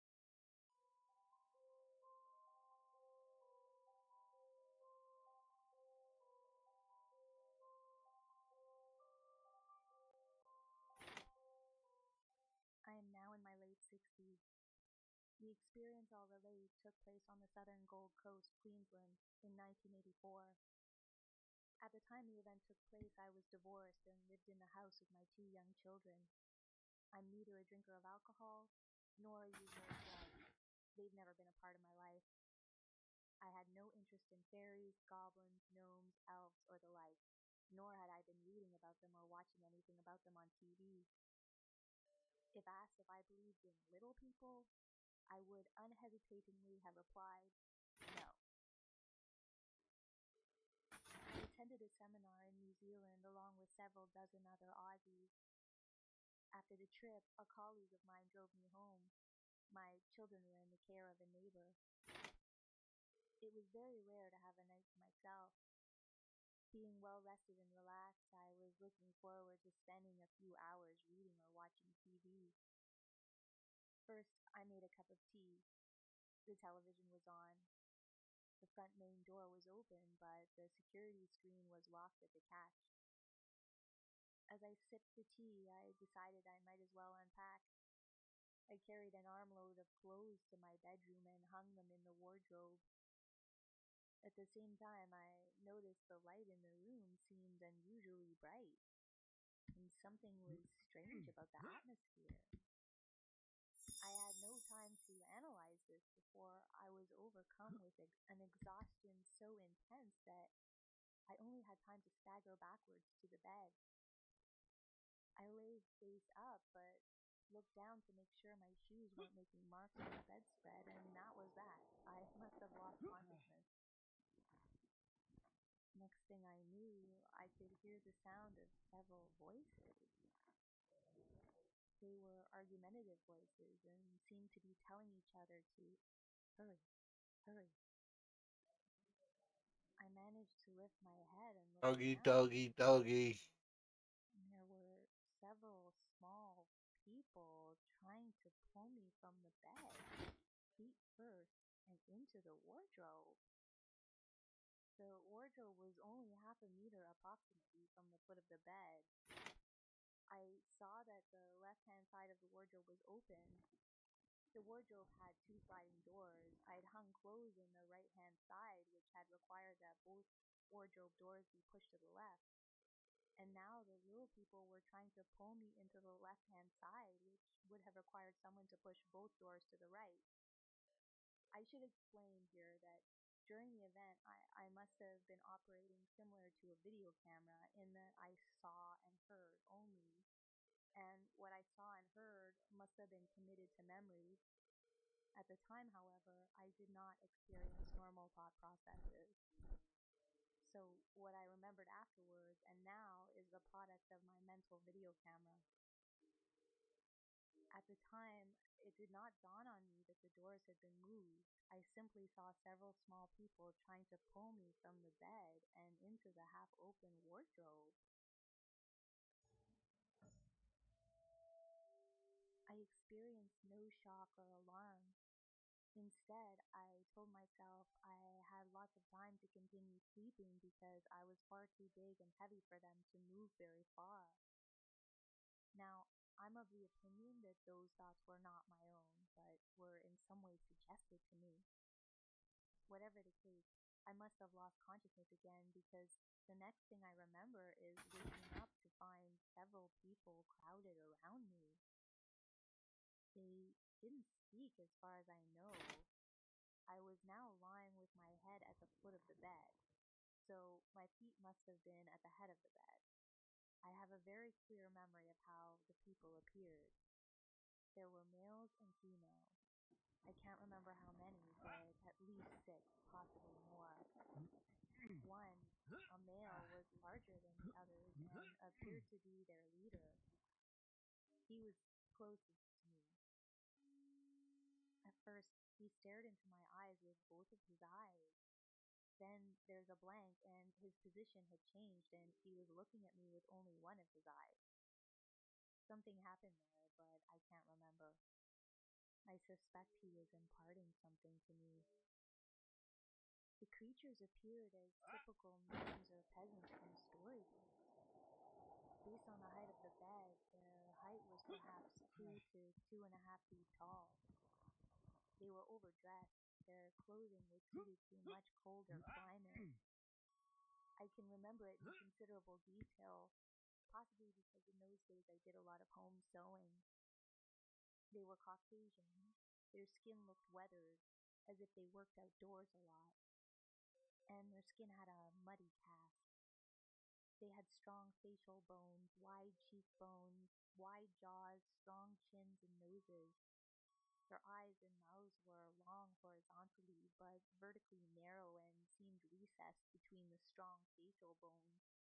The best way to describe their faces would be squashed, as if a heavy weight had been placed on top of their heads, squishing them downwards. Their bodies were stout, robust, with deep chests, broad waists, and strong shoulders. I couldn't see the bottom half as well, but the men had no beards or other facial hair, and the women wore scarves wrapped around their chins. I must have lost consciousness again because when I saw them next, I was still in the same position, but they were now in the center of the room, looking at me. I looked back at them, but still felt no fear or alarm. I just looked at them and they looked at me. I had no thought processes at the time. There seemed more of them than before, though, and amongst them were a couple of younger males who seemed a bit nervous or unsure. The other men were impassive. The women, however, seemed to enjoy my predicament. Based on my mental video recording, I later regarded them as overworked, joyless, and not overly intelligent. It seemed I was sympathetic, and they all seemed a bit nervous. Next, I was aware of the voices again, as before, querulous, talking over the top of each other and urging each other to hurry, hurry. I raised my head and, to my alarm, saw that they'd almost succeeded in pulling my leg from the bed. My body was now right way up on the bed again, with my head at the head of the bed and my feet near the wardrobe. When I saw that they'd almost pulled all of my legs from the bed, a surge of adrenaline shot through me, and I grasped that it wouldn't be much longer before gravity did the rest of the job for them. All they'd have to do would be to steer my falling body into the wardrobe. I yelled out and kicked at them. Then I jumped from the bed and into the center of the room. The room seemed far brighter than usual. I remember standing there and yelling at them. I still wasn't afraid. I was angry with them. They muttered between themselves now. They looked and sounded resigned, bitter. Then they filed into the open half of the wardrobe. They seemed to go in and then down, as if filing down a ramp inside the wardrobe. I stood there watching them, probably for a few seconds. Then, still with the light seeming far brighter than usual, I turned towards the door and left the room. It was only a small house. The hallway was only 3 or 4 meters long. I left the room, went through the hallway towards the living room, and that's when I became completely consumed with terror.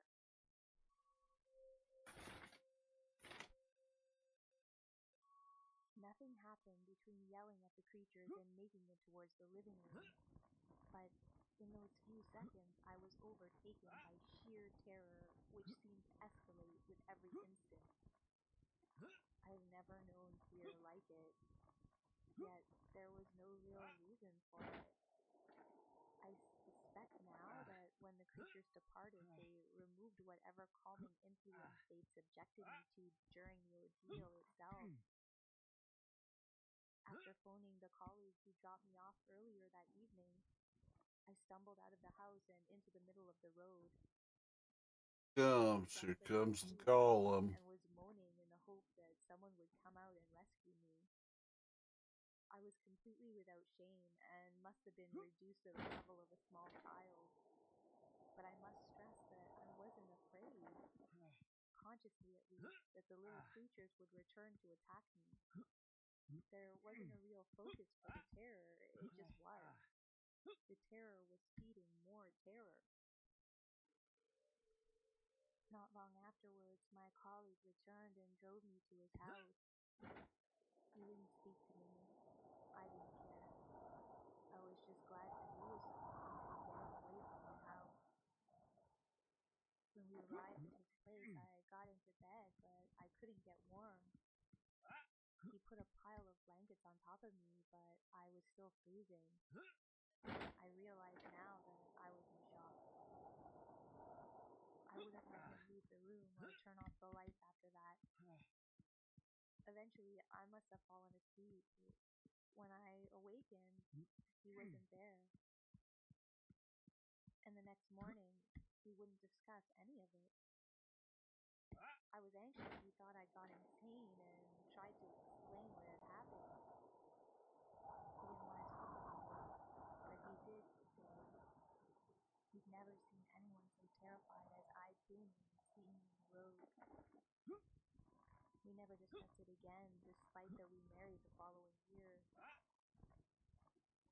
When I asked him how long had elapsed between when he dropped me off and receiving my phone call asking him to come and get me, it seemed the entire experience of the little people had been no more than perhaps 15 minutes. Possibly less. But I'll never forget it.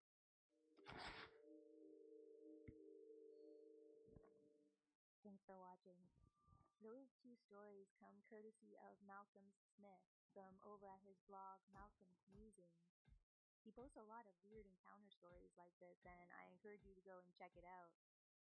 I altered the first story slightly. I just switched it from third person to first person, so it would be more interesting to listen to. But if you want to read the original version of either of these, you should really check out his blog. The link is in the description below. In the meantime, I'd like to welcome all the new subscribers. Oh, he fell off. And thank you guys so much for all your support. I really feel like we're building a unique and cool community here. So please keep commenting and like and subscribe if you're new, and do send me your experiences and requests. My email is in the description. Until next time, this has been a visit from your scary fairy godmother.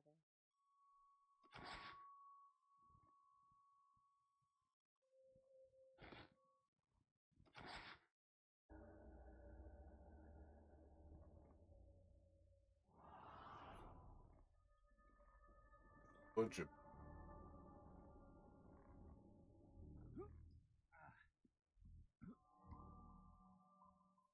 live in Australia.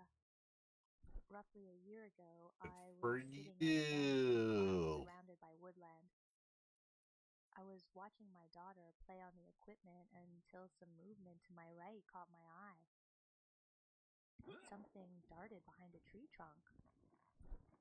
I kept watching, thinking maybe it was a wallaby or something. But boy, was I wrong. I looked back at my daughter and then absent-mindedly looked around again at the tree trunk. And there was a gnome. That's the only way I can describe it. It was a type of tiny person, maybe 30 centimeters tall. But what is most unbelievable is that it really did look like a garden gnome. Red hat, rosy cheeks, and I remember it had darkly colored lips. It was looking at me with what I can only describe as a malevolent look. It looked evil. I saw it for about 5 to 10 seconds before something caused me to quickly look back at my daughter. And when I looked back, the gnome was gone. So I immediately took my daughter home. I suffered terrible anxiety and nightmares after that. I had this fear that the gnome hitched a ride with us home, and that it was constantly watching me from around corners and moving items around the house. Definitely one of the weirdest things I have ever seen in my life.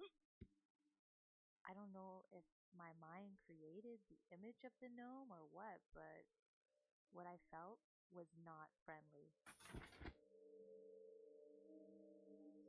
They never are.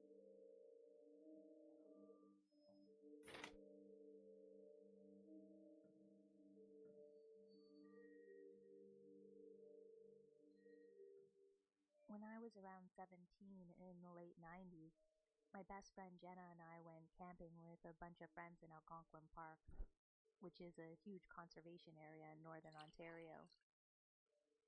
We were supposed to meet the rest of our friends early that evening at the main Scary. camp area, but Jenna and I were late, and by the time we were driving into the park, it was already pitch dark.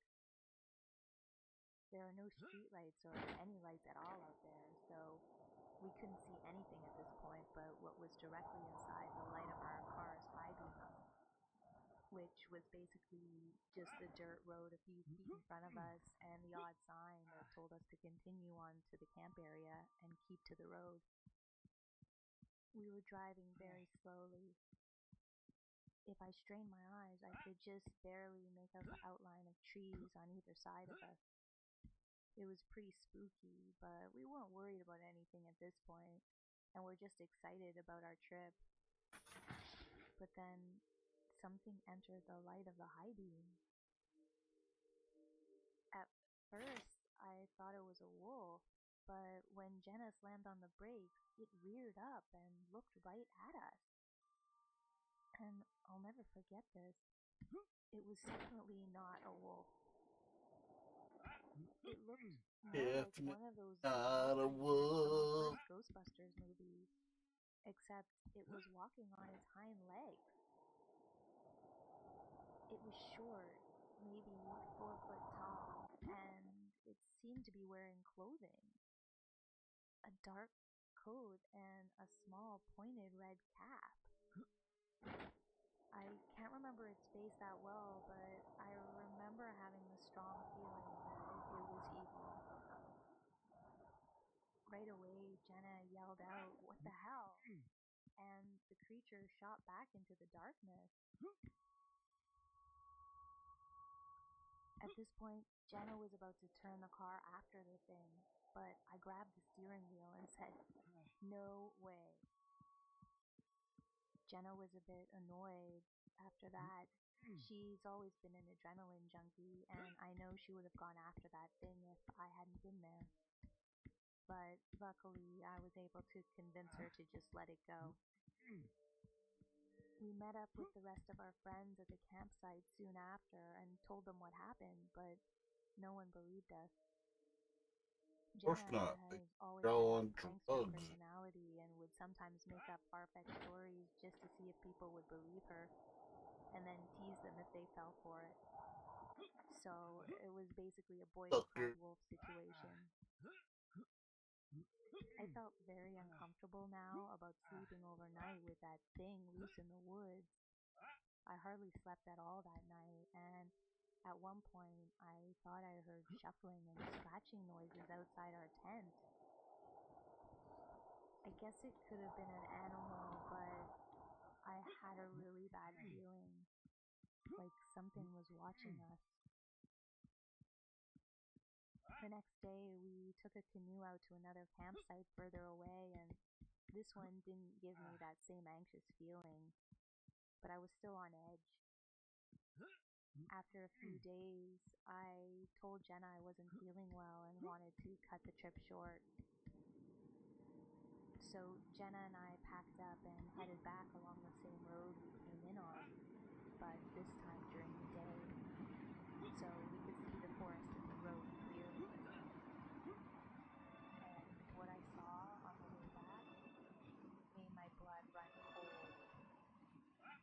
On either side of that road, there was a steep decline, with trees declining down both sides into a ravine. If Jenna had followed that creature like she wanted to, we would have went cruising straight down that hill and probably crashed the car. If we had even survived that crash, who knows what would have happened to us. I mean, that thing could have come out of the woods and, I don't know, dragged us out of the car or something. Sometimes when I think about it, I wonder if future walkers or hidings on purpose. Maybe they're just trying to lure us off the side of the road.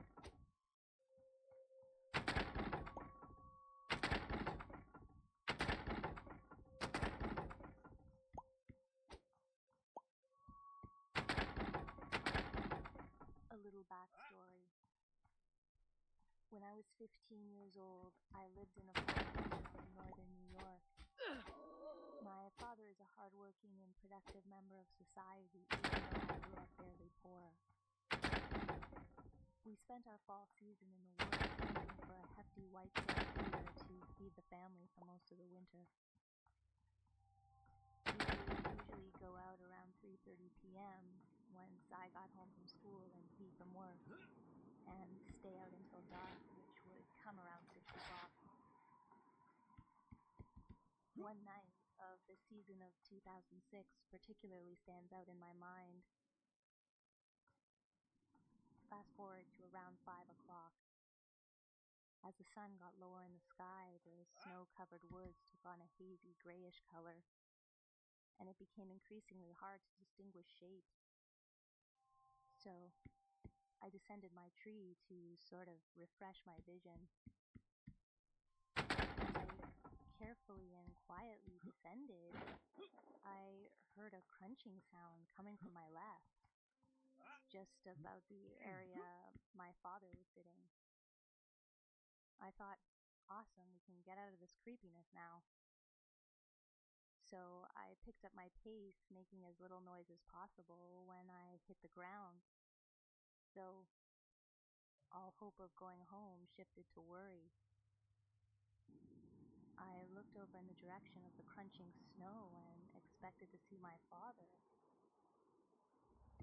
Instead, what I saw was the black outline of the biggest behemoth of a white-tailed deer that I had ever seen, about 100 yards away. With my hand shaking, I pulled my rifle up to align a shot, but it changed, like melted into a figure that was not a deer at all, except for the antlers. It was bipedal and hunched over. I blinked and looked back through the scope because I thought it was some kind of illusion or something. But it was not an illusion.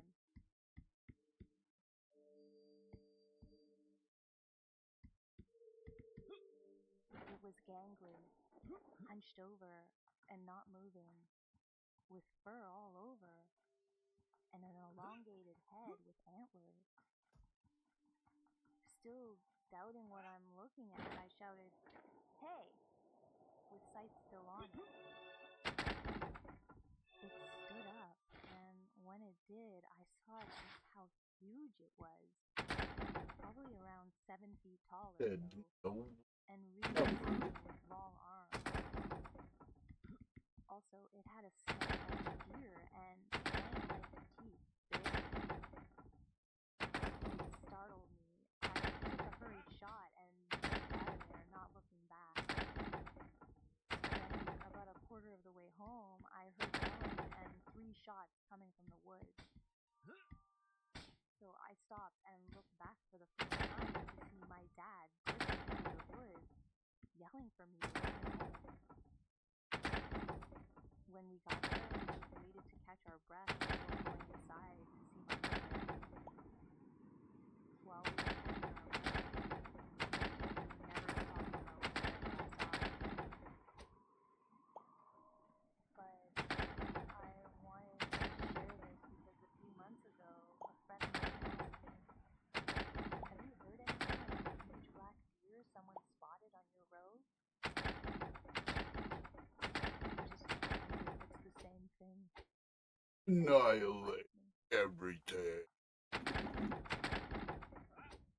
Take the wood for myself.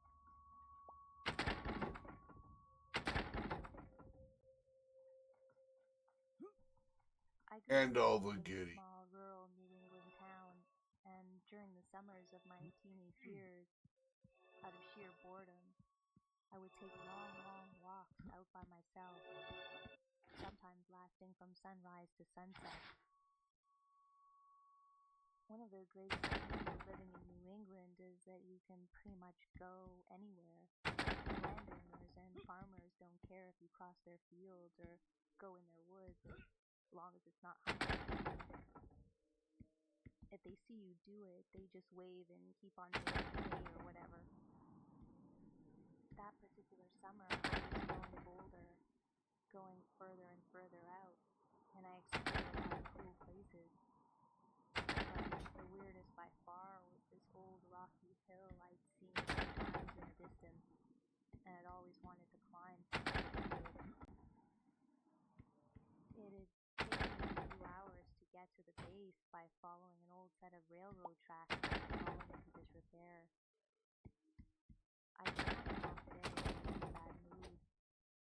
I left later than I intended and had to turn back to grab my old blue rain sock because I'd forgotten it at home. It was mid-morning when I finally made it out and was impatient for the really exciting uphill hike. There was a farmer's field not too far away to the left, and those giant hills on the right with the woods growing up to the train tracks. I remember pausing before going in because something felt a little off. I don't hesitate often before starting off on a hike, but I don't know, the woods just felt a little odd that day. Like the air felt sharp is the only real adjective I can think of. Well, naturally, it didn't stop me. I mean, I paused, yes, but immediately dismissed that feeling of foreboding as a symptom of a late breakfast. I wasn't warmed up yet and just needed to get my blood pumping. The terrain was much more difficult than anything I'd encountered before that summer. Like I had sloshed my way through bogs, trudged through miles of exposed fields under blistering suns and bugs, but this time it was just crazy. The undergrowth barred my path at every turn. Pricker bushes, blade grass, and burdock seeds made me regret wearing shorts that day. And all the while I had this buzzing in the back of my head that something just didn't feel right. I wasn't making headway like I should, and the sun was barely moving in the sky. When I finally reached the top of the big hill, I took a much-needed rest on a big rock. It was kind of angular. After looking around a bit, I noticed that, in fact, the entire hilltop was covered in these big angular rocks. It was a fully grown forest filled with tons of undergrowth and a dozen swampy pools the size of bathtubs. But in some places, the stones almost looked like they made up a really, really old stone foundation. I didn't know what to make of it. I'd seen ruined old buildings in the woods before, but nothing that looked like it had been cut out from the bedrock. All this was putting me increasingly ill at ease, and the tension in the air was getting worse. I couldn't shake the feeling that I just simply shouldn't be there. So I made a decision. A good sign Got they up and started walking probably back with the intention of circling around to the other side of the hill and coming down on the opposite end of the farmer's field, so I wouldn't have to fight my way through the woods again. But as I started walking, I heard a loud crash somewhere in the distance, and I froze. I remember thinking, oh crap, is it hunting season? Is that a farmer thinking I'm an animal? They'll shoot just about anything that moves up this way. So instinctively, I ducked down and sort of crab walked my way backwards into a bush while the noise got louder. I'll never forget what I saw next. I blinked my eyes a few times in confusion. Something was crashing its way through the underbrush. It had taken me half an hour to navigate. But that wasn't the weirdest part. The weirdest part was that once it got closer, I saw that it looked like me.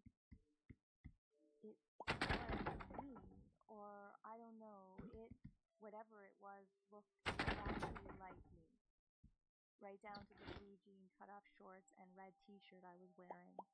It even had the battered blue lunchbox I'd forgotten that morning. And it was running fast, faster than I could have ever moved, even without the undergrowth being there. I held perfectly still under my bush as it took off down the hill in the direction I had come. It didn't slow down and never looked back.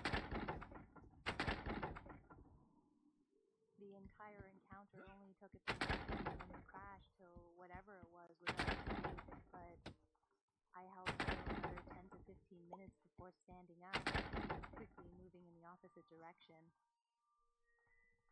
Getting down the hill was just as difficult as it was coming up, but I made it out without any incident.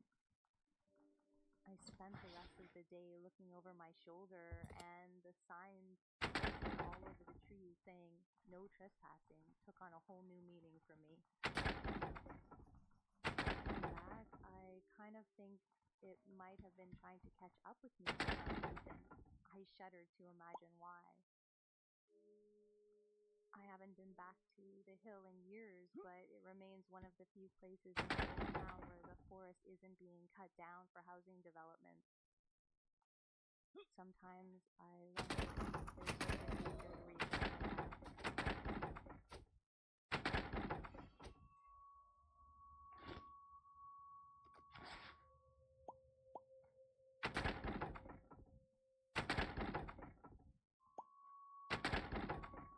Thanks for watching.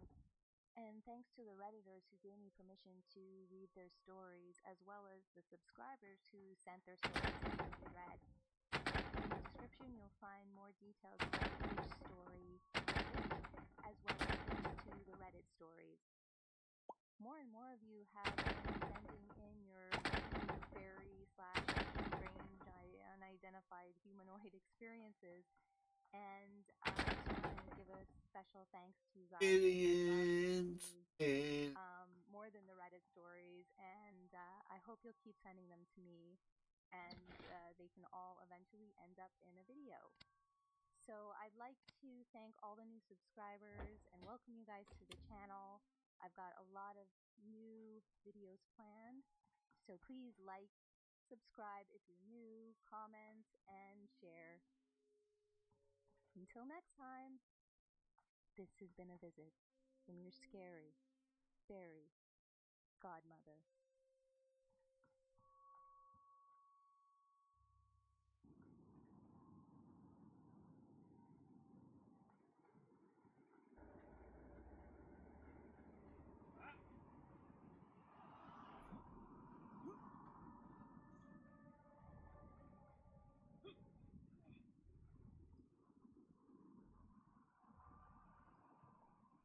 I don't want to be one of those guys who tells stories secondhand, but my mom's boyfriend doesn't have Reddit, and I highly doubt he ever will.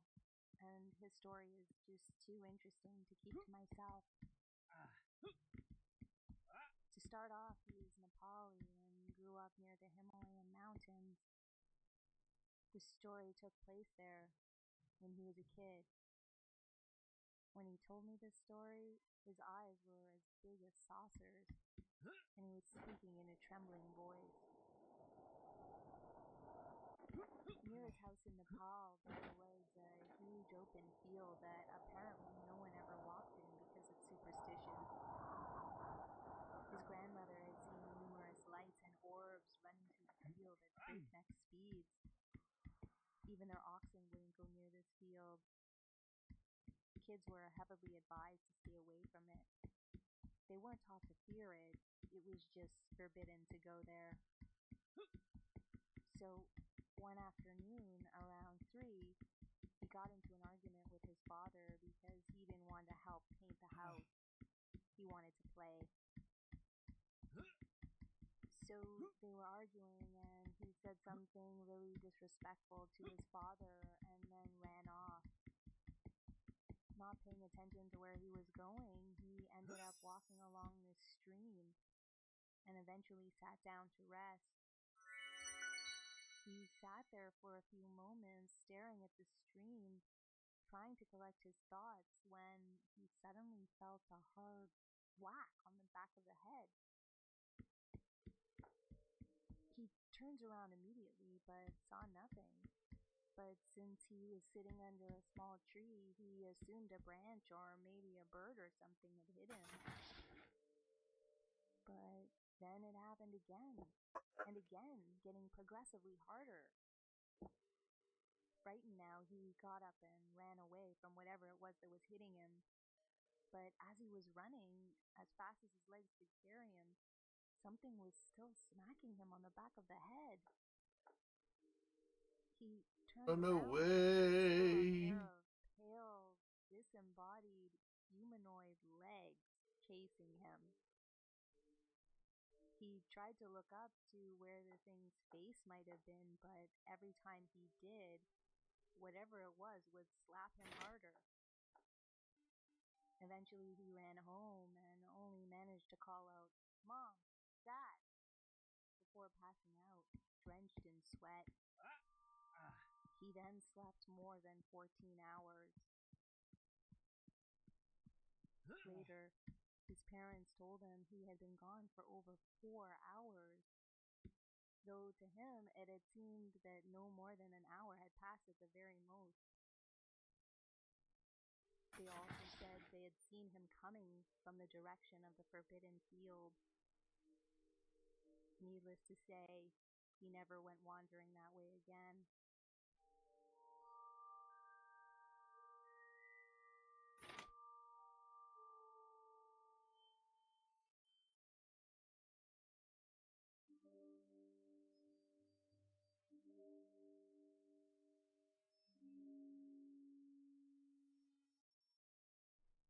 I'm not exactly sure what I saw, but there's something strange in the woods outside of Homer, Nebraska. There's an old graveyard out there, infamous for having a witch buried in it, and is kind of a local spot for kids to go and scare themselves. Most of the land out there is flat and is used for farming, but this graveyard sits on the edge of a big hill and is surrounded by thick woods all around.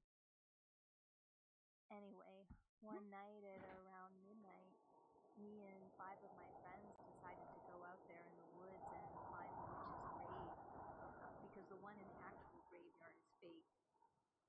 Supposedly, the real one was out in the forest. began our adventure trekking through the dark forest at night. I was at the back because I'm the biggest and strongest. It didn't take us long to find the real grave, as a couple of people I was with had been there before. We stuck around for a couple of minutes just joking around, trying to scare each other, when we all get this instinctive feeling of dread. I know a lot of stories talk about this, but it's a very real feeling. Like your body is responding to danger before you can even realize what's going on. Ow! It's Butthole. also probably worth mentioning that as a kid, I lived in a haunted house, and I've been in situations where I've been attacked with a knife, and I've never felt this feeling before. We decided to get away from that grave. Now, this is where us being stupid teenagers almost got us killed. One of the kids I was with said that some people grow pot out there and he knew where to find some.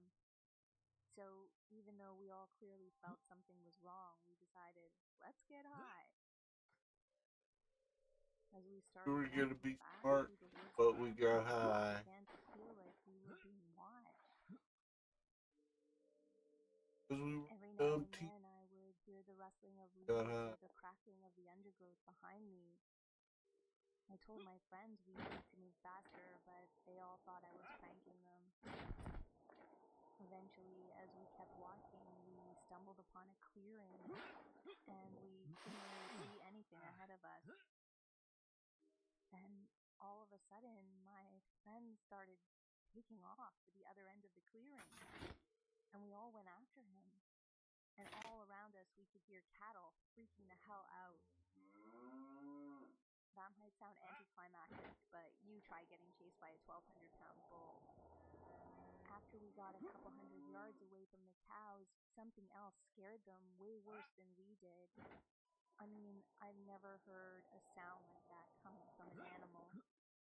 It was a horrible mix of cows being scared to death by something and like an unearthly, ear-shattering scream. We hit a 360 noposcope the hell out of there in the opposite direction. Now, by this time, I realized we were lost in the middle of the woods at 2 a.m. with something stalking us. I finally convinced everyone that we should change our direction so we could get to the road. And about 30 minutes later, we were making progress as someone spotted some headlights way out in front of us that we could see on the top of the hill we were on. So we start walking down towards the road when I noticed the sounds behind us had started back up again. I turn to my friend and tell him to point his iPhone flashlight back behind us. I only saw something for a second, but about 30 yards behind us, I saw a blackish brown figure with yellow eyes lean its head out from behind a tree and then quickly duck its back behind us. This is what really freaked me out, as animals around here don't sneak around and duck behind trees. I got the best look at it out of my friends, and the head looked like some kind of gaunt German shepherd. There aren't any wolves or bears around here as far as I know, and there are no large predators at all. It was a little bit elevated, but it was still eye level with me. And I'm 6'2". This thing was at least 6 feet. At this point, we all take off. I swear I've never run that fast in my life. We made it to the road in under 5 minutes, but realized we came out on the other side of the woods and would have to walk back 3 miles down the road to our cars. It was honestly the scariest night of my life. And to make things worse, I ended up losing my wallet out there. I have been back multiple times, but never at night. Whatever that thing was, it was not human or animal. Of that much, I'm sure.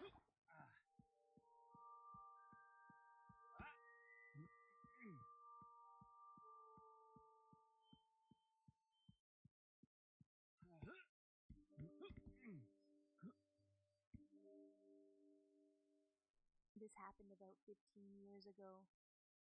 My husband was away with the Navy and I was alone with our 4 children. My story starts with me being asleep in bed one night. I was woken up by a loud, eerie wailing noise.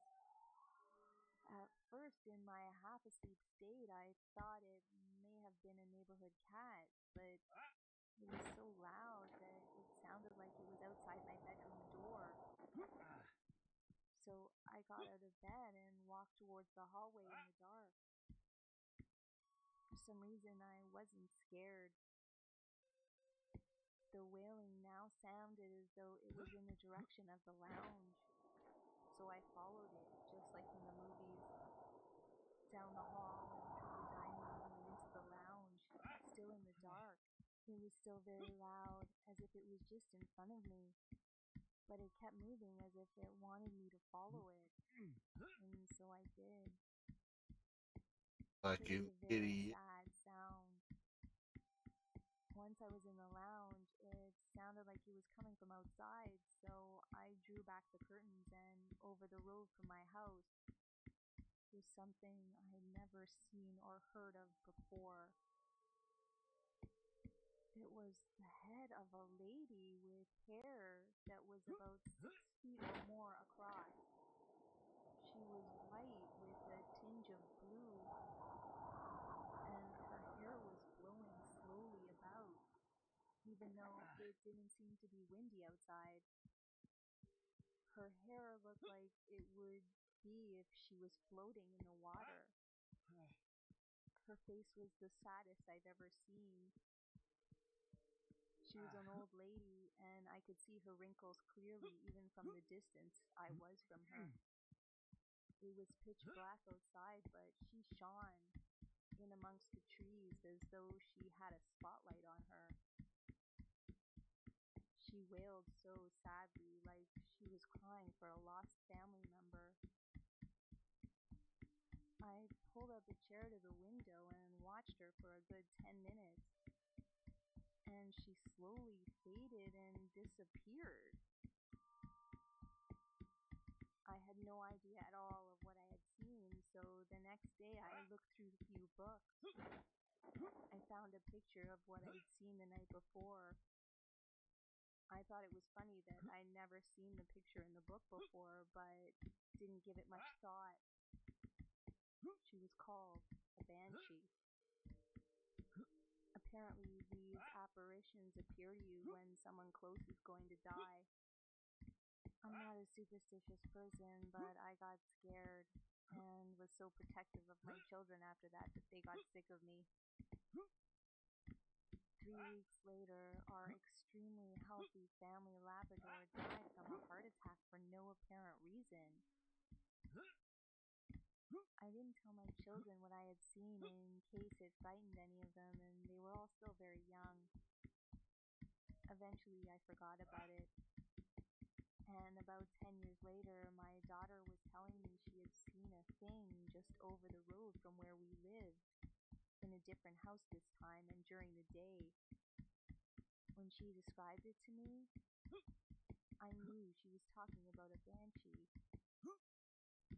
Her favorite cat died not long after.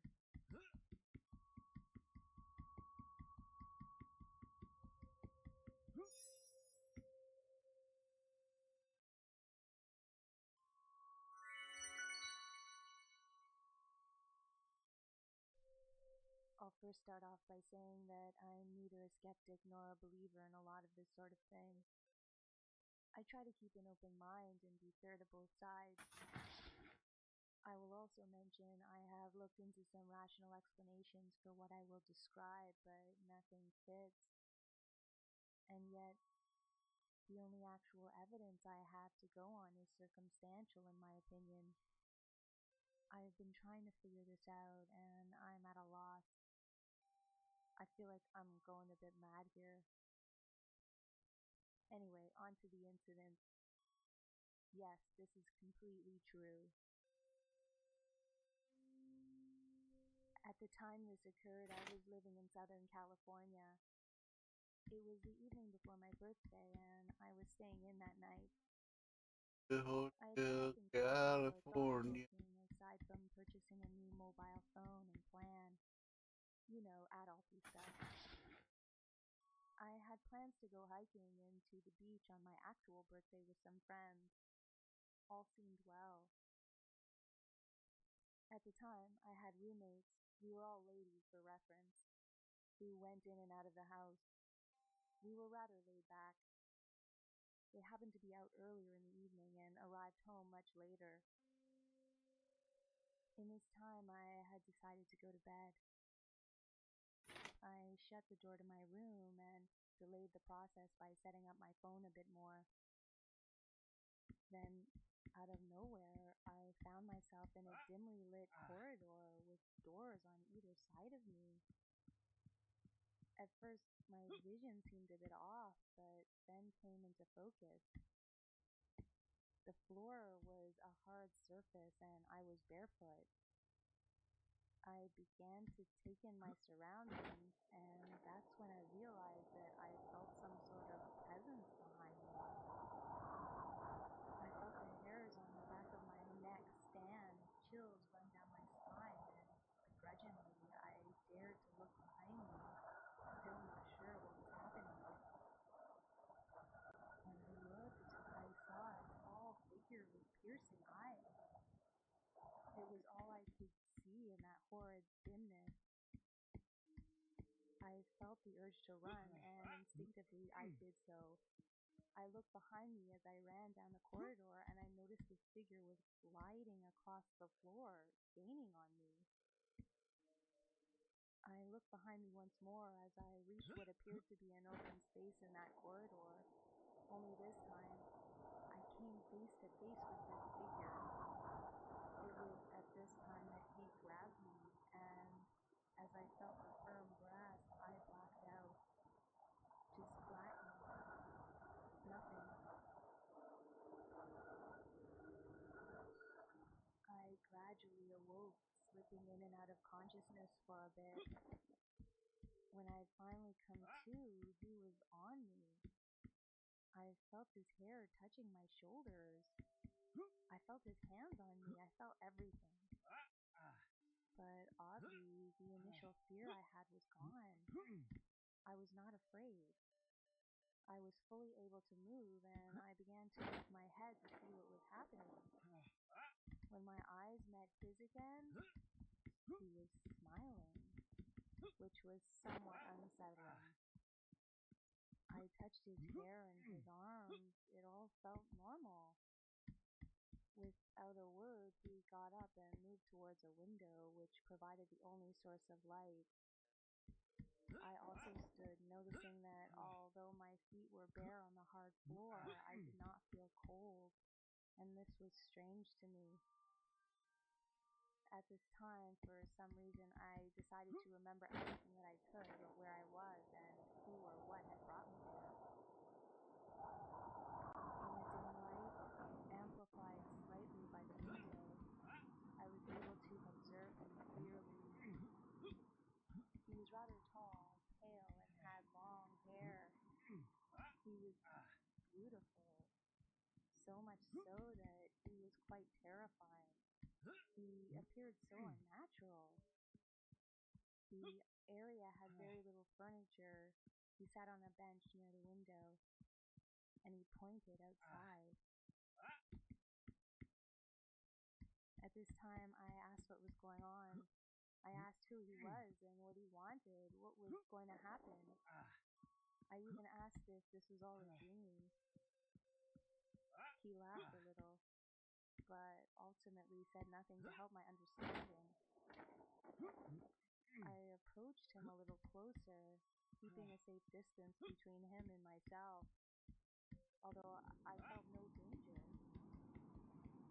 I told him I would stay there, looking for a reaction, looking for words. He only looked at me, smiled, and looked away again.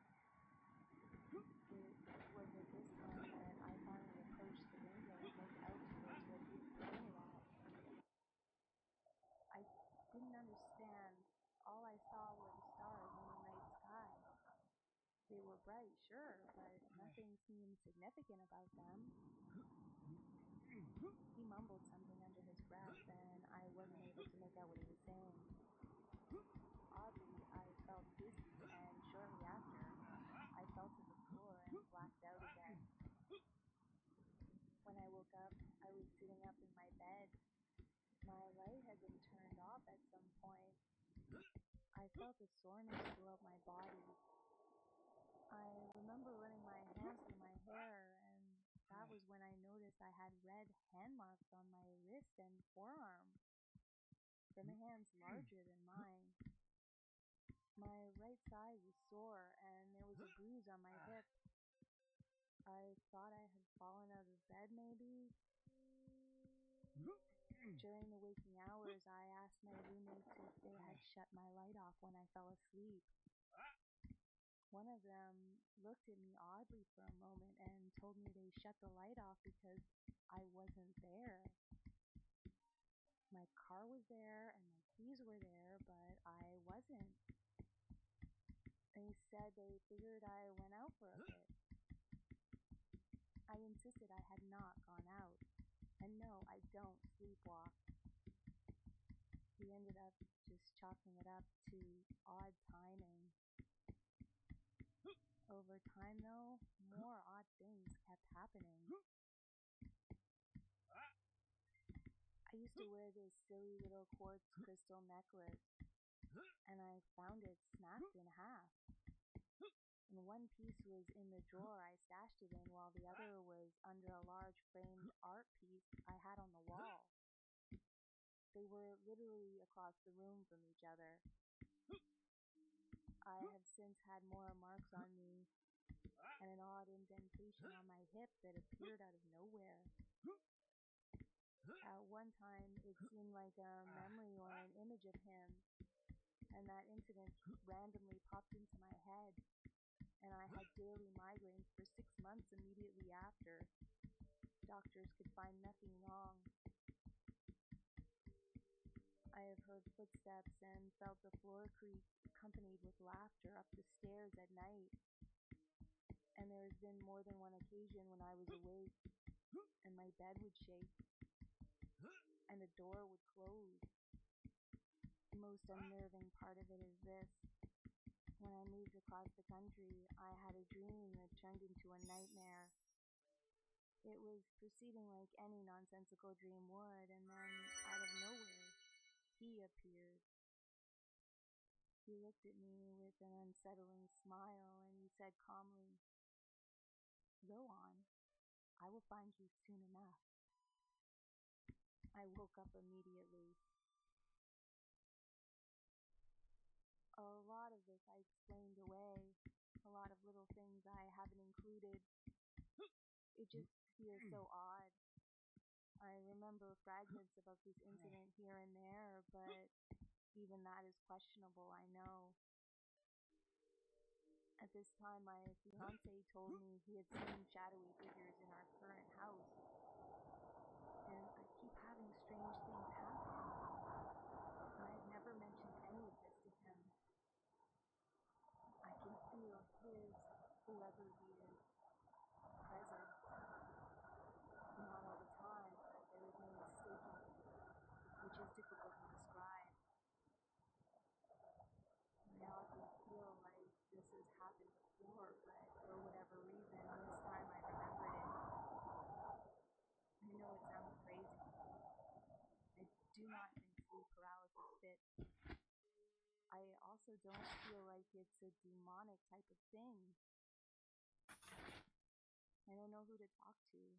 I don't know what to believe. It's been almost 2 years. It feels like something is about to happen. But I don't know what.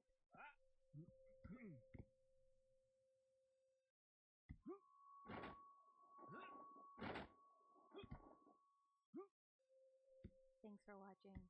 Those were really creepy. That last one actually sounded to me like an Irish fairy known as the Goncana, or the Love Talker, a fairy known to seduce women. I'll tell you more about the Gonkana when I reach his entry in the Scary Fairy Bestiary, so make sure to check back for that. I want to give a special shout out to everyone over at pararesearchers.org. They gave me permission to read that creepy story about the Banshee encounter. You can check out their website and follow them on Facebook and Twitter if you like. The links are in the description.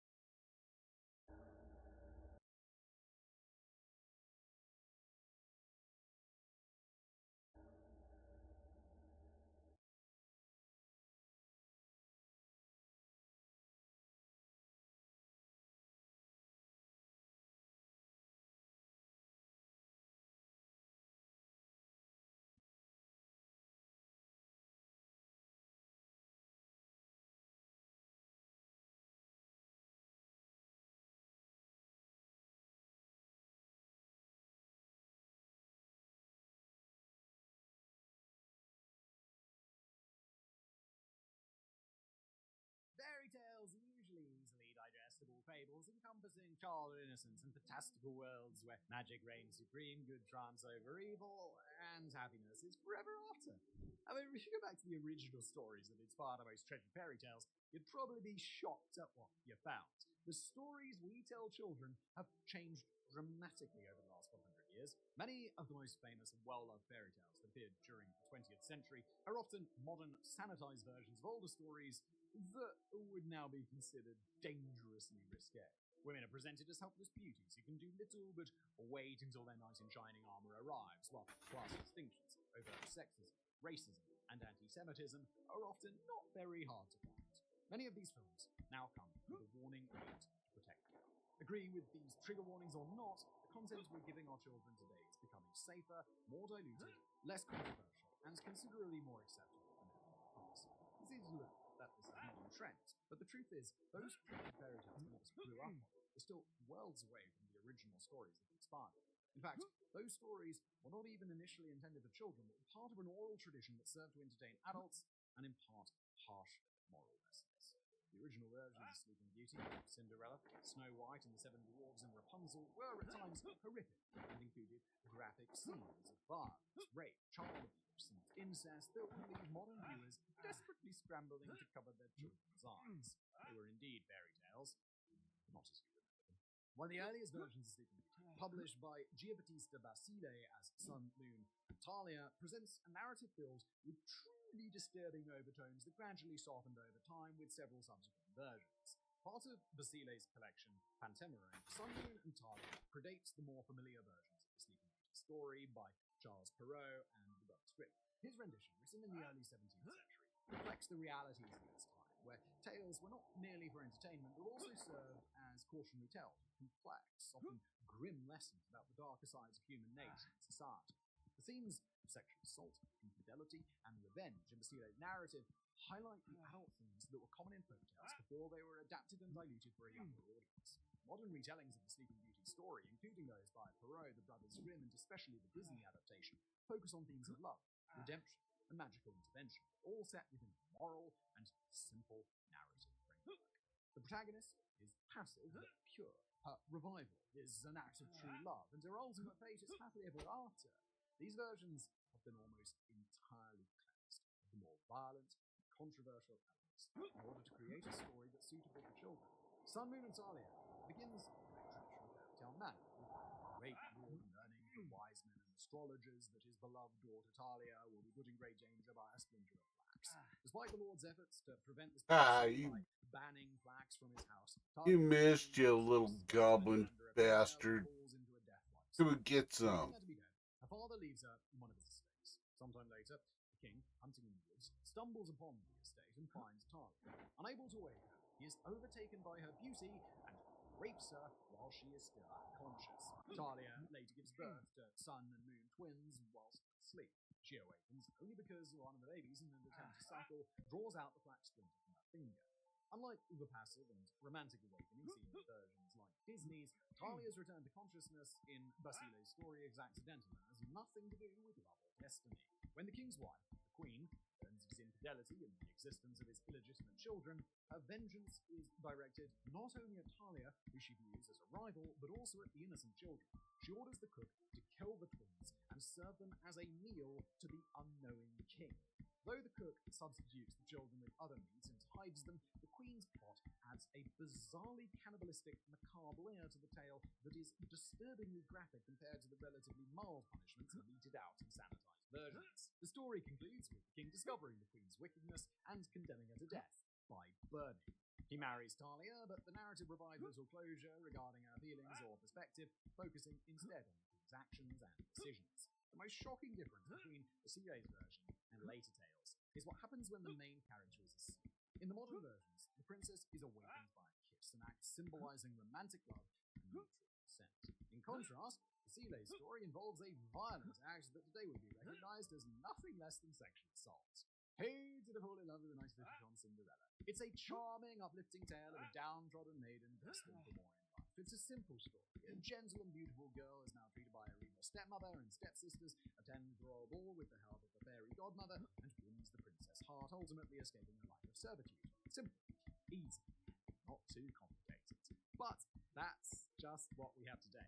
There could be anywhere between 350 and 1,500 versions of Cinderella, depending on how far you want to stretch the interpretation, and most of them are considerably darker. It's a well-trodden tale, with the first believed version thought to originate from ancient Egypt.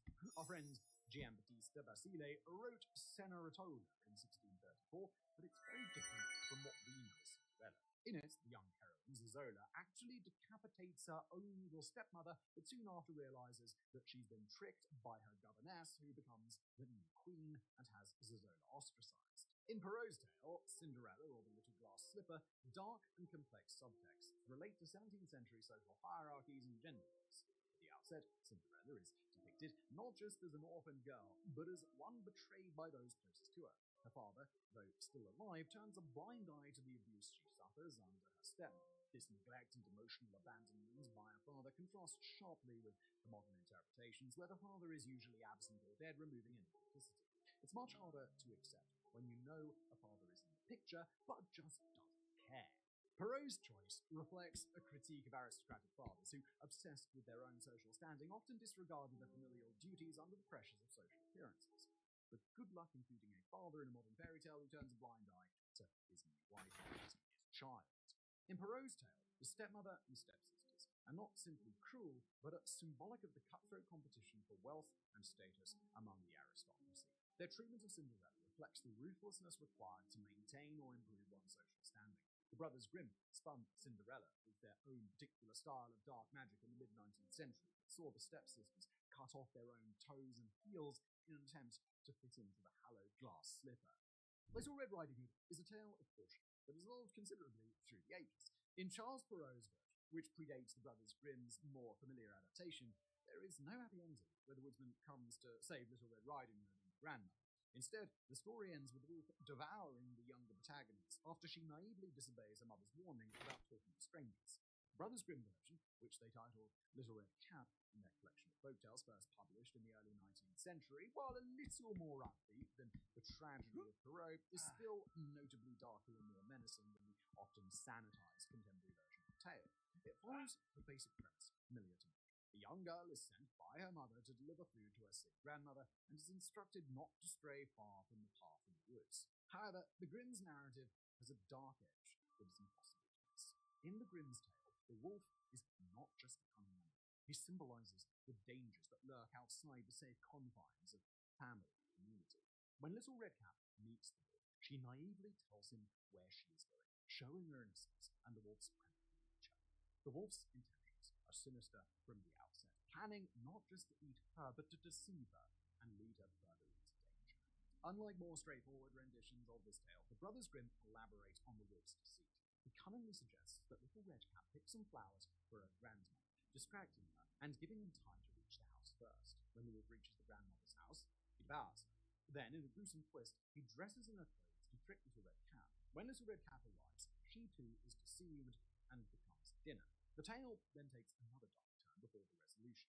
A huntsman, hearing the wolf's loud snores, enters the grandmother's house and finds the wolf asleep. In a graphic and vivid scene, the huntsman cuts open the wolf's stomach, from which Little Redcap and her grandmother emerge alive. The act of cutting them free from the wolf's belly is said to symbolize a rebirth and a return to safety from the depths of danger and death. The Brothers Grimm did not end their tale following the rescue. Instead, they added another layer, where Little Redcap and her grandmother devise a plan to deal with the wolf if it ever returns. They fill a trough outside with sausages and water, which the wolf consumes so greedily upon his return that he dies. Modern interpretations of Little Red Riding Hood often focus on the lighter aspects of the story. They emphasize the moral of not talking to strangers and typically avoid the more violent or disturbing elements, such as the grandmother and Little Redcap's consumption or the graphic nature of the rescue. Contemporary versions also frequently make the ending less gruesome, with the wolf often being chased away rather than killed. The darkness in the Grimm's version of Little Red Riding Hood reflects broader themes prevalent in 19th century German society. Again, it was a cautionary tale meant to teach young children, particularly girls, about the dangers of the wider world and the consequences of failing to adhere to parental guidance. The graphic scenes, arts, and the ultimate moral lessons were aligned with Grimm's objectives of instilling strong values and awareness of societal dangers. These strong values were actually later hijacked by the Nazi Party, which produced a version of Little Red Riding Hood where the young girl represented the German people and the big bad wolf eager to steal and devour, of course, represented Jews. The Tale of Snow White by the Brothers Grimm contains elements far darker than the Disney adaptation. In the Grimm's version, the evil queen is Snow White's biological mother, not her stepmother, which adds a layer of creepy psychological complexity and betrayal. Moreover, in her quest to kill Snow White, the queen first orders a huntsman to take her into the forest and bring back her lungs and liver as proof of her death. After several failed assassination attempts and Snow White's eventual revival by the prince, the queen is forced to dance in red-hot iron shoes at their wedding until she drops dead. This gruesome punishment, which the Grimms explicitly describe, is a moral lesson on the dark consequences of envy and wickedness. Now, that's all a little bit different from what you might remember from your childhood, right? Unlike modern versions where the queen's jealousy might be depicted as superficial or comical, the Grimm's queen is deeply sinister. Her envy drives her to extreme actions, including multiple murder attempts on Snow White. The first attempt is with a tight-laced dress that nearly chokes Snow White to death. When that fails, the queen tries to poison her comb before finally resorting to the iconic poisoned apple that we know from the modern version. The queen's malevolence is not just a character flaw, but a portrayal of deep-seated wickedness and moral corruption, a stark representation of human nature's darker sides of what we rarely see in modern tales. Snow White's apparent death and placement in a glass coffin adds a really macabre element to the story. In the original tale, she is revived not by a kiss as in the Disney adaptation, but by accident. The prince's servants stumble while carrying the coffin, dislodging the piece of poisoned apple from Snow White's throat. This method of revival strips away the romantic elements typically associated with her awakening and instead introduces a sense of randomness and fragility to life, death, and the tale. Modern renditions of Snow White, especially those aimed at children, focus on the heroine's virtues and the romance between Snow White and the prince. They often downplay the queen's evil deeds and omit the more violent aspects of the tale, such as the nature of the queen's death. The dark themes of jealousy, revenge, mortality, and outright murder are softened or completely omitted to present a more digestible narrative for contemporary audiences. Sitting down with a fairy tale has been a part of almost every childhood, yet its messages and presentation have changed dramatically. Modern interpretations usually carry a subtle darkness that can be more unsettling than the overtly grim themes of their original counterparts. While traditional fairy tales, such as those collected by the Brothers Grimm or penned by Giambattista Basile and Charles Perrault, were unflinching in their depiction of violence, hardship, and moral lessons. Contemporary retellings frequently mask these harsh realities with polished narratives and happy endings. The veneer of safety and simplicity is all well and good, but does it obscure the underlying anxieties and complex human emotions that the stories initially aim to address? We seem to be on a crusade to make children's stories as nice and as easily digestible as possible, but it's rarely reflected in the real world. Modern stories increasingly focus on the individual. They preach about overcoming adversity and dismantling society's evils, about being whoever you want to be in life and not allowing others to stand in your way. Gender roles are dissolved. The world is portrayed as a damaged but inherently good place, and that's all great. But these are the easy stories to tell. Traditional fairy tales were not designed to be controversial. They were written to highlight certain darker aspects of humanity that still very much present today. They were designed to teach adults and children about the dangers of the world. Increasingly, we want stories for our children that entertain and distract, usually with a nicely packaged moral framework embedded. We like to avoid topics that we don't feel comfortable with, and choose instead to focus on safer things like self-improvement and well-being, both of which are vital, but only make up a small part of the vast human experience that is life.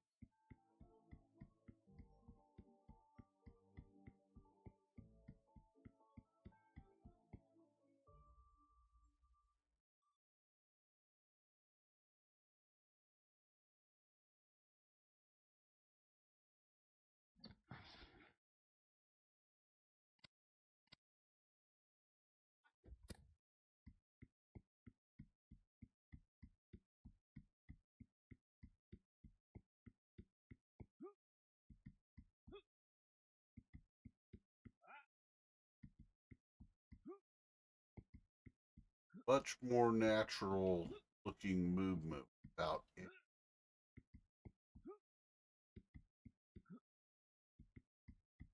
More freedom of.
I'm sure I hear something. It's over in that house over there. Come on. Hey, what are you doing? I'm winding up for flying stock. Oh, hold that. Don't sweep me. Oh, fly. It's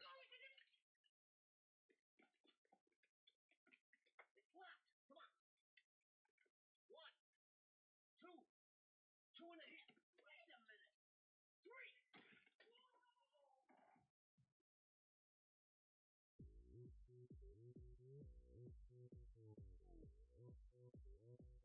Open Gangnam Style.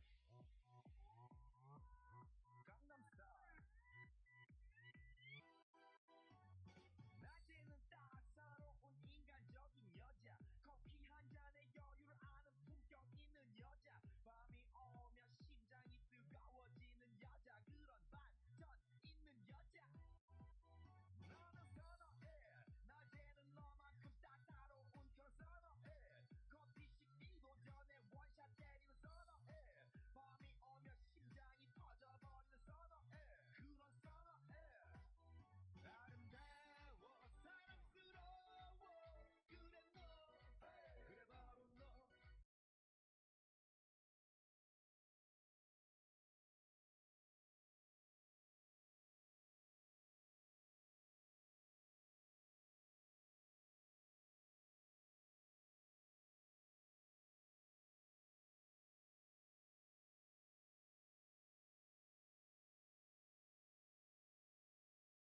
the fairy land. This beautiful country has a folklore and fairy lore, both intriguing and powerful, sometimes delightful and often quite frightening. Today, I am going to tell you a little of the fairy raths of Ireland, the fairy forts, sacred places of mystery to both humans and fairies.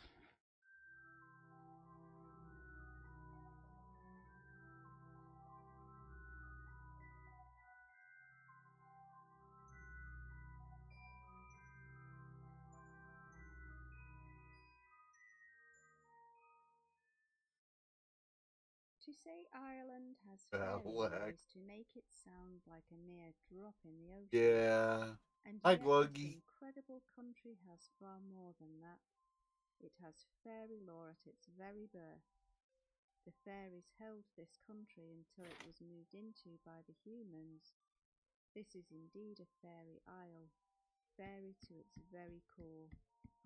And this legacy of the fairies has carried through to this very day. Okay, so a lot of modern Irish folk don't give one fig about or believe in the good folk. Yet this is a sad thing.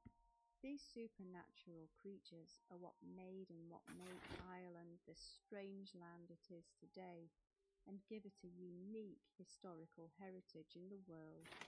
Folklore often has a basis in truth. It has value beyond measure, as it has been so well documented.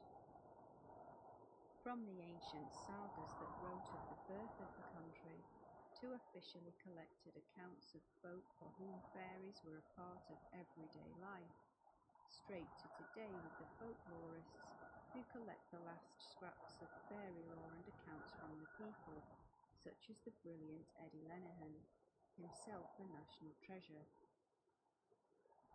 And so what of the raths? What are these peculiar mounds that dot the green landscape or rise high and mysterious from the soil? These are the fairy forts, places sacred to the fairies and once revered and feared by the people of Ireland. Sadly, not so much today in some cases, as many have been partly or fully destroyed by developers and farmers. But this can be a dangerous thing if we look at the folklore, and some of these acts have had repercussions, even in this modern time. So let's have a look at some of the folklore of the fairy raths. These places are most often mounds, tumuli, or small hills rising from the landscape, but they also can include stone circles and hot circles, ancient places the ancient people created. Originally, these hills would have had wooden buildings, fort built on the top, but time and weather decayed these, leaving only the hill, and sometimes the ditch surrounding the mound. A 1991 survey found there are between 30 and 40,000 raths in the country of Ireland, of varying sizes, and the oldest dating to roughly 3000 BC. Historically, these hills were places that protected the land, the chieftain and his people, a fort with one or two ramparts for defence. It was said that as the chiefs passed, so did the structures, allowing the fairy folk to take over, making them places for their meetings and dances. It is said also that if you place your ear to the ground while on one of the raths and are patient, you may just hear the sound of fairy music drifting up from these hollow hills. These are the places the Tuatha De Danann, the original fairy race of Ireland, used to enter and leave their hollow earth home. Often these mounds are found with whitethorn, hawthorn trees on or around them, and these trees also are sacred to the fairies and must never be harmed. People who have done this, even just taking the branches from the trees, have suffered illness and accidents in punishment. Likewise, any damage caused by arrogant farmers or land developers to the raths themselves will suffer harm.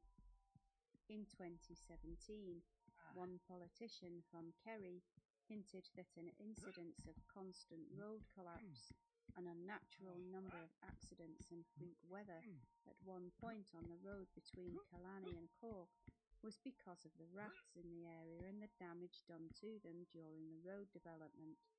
The politician considered that that particular stretch of road was cursed by the fairies, and this was known locally as truth by locals who had despaired at the cutting through of the fairy fort. In 2011, developer Sean Quinn's financial ruin was blamed on his destruction of a fairy raft. They are not places to be messed with, and yet people in their ignorance are doing. It is a real problem in Ireland, the destruction of both holy wells and fairy forts, and this was written of by environmentalist Tony Lowes. The levelling of these sacred places by farmers, even to the point where one farmer in negotiation with the government to protect and sell it, a 3,000-year-old fort, decided to level most of it anyway. Other examples are one that was completely destroyed in 2 parts, and a man who destroyed 2 ring forts, after other members of his own family had destroyed 3 others. No wonder historians and folklorists across Ireland who feel deep respect for fairy heritage, social heritage and ancient sites wail with despair at the acts of such selfish individuals. Once they are gone forever. And yet these are sacred magical places. In my episode about the Are they Hawthorne though? Are Whitethorn, they? I tell of Eddie Lenihan's fight to protect a fairy bush that was due for destruction by the building of another main road. Lenihan won the fight, and the road swerves around the Whitethorn. So why not these places? It is something that is very worrying indeed, and yet it is not all bad news. Not all farmers are bad. The legendary Pat Noon, known as the Fairy Whisperer, and son of a folklorist, has a farm in Galway full of fairy sights, and growing up there he became used to the comings and goings of the fairies, and grew a deep respect for the good folk and the sacred sites themselves. And likewise there are farmers beyond count, who still respect and preserve these ancient monuments as a valued part of their history. This is what they are, after all, the ancient heritage of Ireland and its people. It is not all doom and gloom. These sites need to be visited by us to keep their relevance alive, to re-energize them. Isn't it the same with all of our ancient places? Acknowledge them, visit them, care for them, and make a stand when one is threatened. Now we have looked at the history and the modern problems of the fairy rafts. Let's have a look at some of the wonderful collected true tales from the Irish archives that document people's experiences with the rafts. One archival story told of a raft in Hoggard, where lights were sometimes seen. This same narrator told of another raft they knew of, where some men were cutting oats in that place until late in the night. The day after this, some of the men developed swollen faces, some had irritated eyes, and none of them recognized each other. Another account was of a woman who was heading home at night across a field that contained a raft. The fairies caught the woman, and she was never heard of again. A man named Thomas Keeley was cutting trees with a billhook nearby his home, and the day after he was found dead inside the raft where he had been cutting, still holding the billhook. All the neighbours in the parish believed he was killed by the good people in punishment for damaging their home. In another tale at a raft at Ballincorty, Right back, a farmer was cutting timber in the raft, and yet none of the tools he brought to do this would chop the wood properly. In the end he decided to give up and head home, and as he did so he came across a group of strange women, all dressed in white, who asked why he had interfered with their raft home. He did not answer, only fled home as fast as possible, and never went near that rath again. A Mr. Collier had a rath in what was known as the Handfield on his land, and this was being ploughed by tenants. As their horses neared the fairy rath, one dropped dead on the spot, and the other passed away not long afterwards. Lights had been seen coming from this rath, and also fairy music had been heard by many local people. Mr. Lawler had a rath on his land, and he ploughed all around the edge of it. The day after, when he went to look at his work, all the earth had been returned to its former state. A few nights later he heard music and singing, and then a rap on the door that shook the plates on the dresser. He did not go to bed that night, but stayed by the fire with a lit lamp. Suddenly the lamplight went out, and he was hit in the back with the poker from the fire. When he did go to bed, he could hear noises from below as if something or someone was washing. His wife also heard the pots and pans rattling around, and heard voices talking. She went to the top of the stairs and asked who was there, and a voice told her to go back to bed. She repeated the question, and footsteps began to climb the stairs. She fled to the bedroom and was ill for 6 months constantly after this time. From that day on, Mr. Lawler would fill a pot of water left by these fairy visitors and leave it out for them. One night he forgot this task, and in the morning found all the milk in the house had been stolen. During one winter he went to cut the raft down, but was pricked in the hand by a thorn, which caused his hand to almost rot away. A Mrs. Brennan told the recorders that she knew of one raft where a man had gone to cut some brush. He had been pricked by a thorn, and within a week that finger had to be amputated, and he then lost the use of another finger. At a place called Ballyboggan, there lived a family called Byrne. One Sunday, one of the girls was boiling dinner ready for her parents to come back from Mass, and yet the fire would not set properly. She ran to get some sticks from the raft where there were some, and she threw them on the fire. Instantly she was covered in sores. When her parents returned from church, they were terrified at the sight of her. They saw the sticks from the raft and took them quickly back and left them there. So, if you do take a trip to Northern Ireland or area, take time to visit some of the fairy rafts, but remember, be respectful and don't take anything, for goodness sake.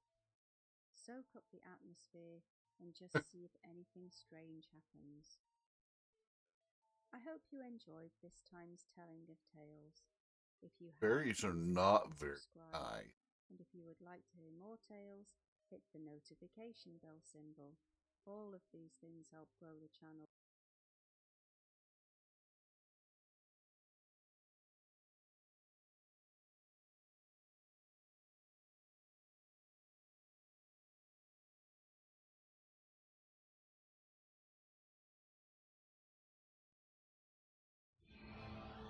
There's an old Irish tale that says,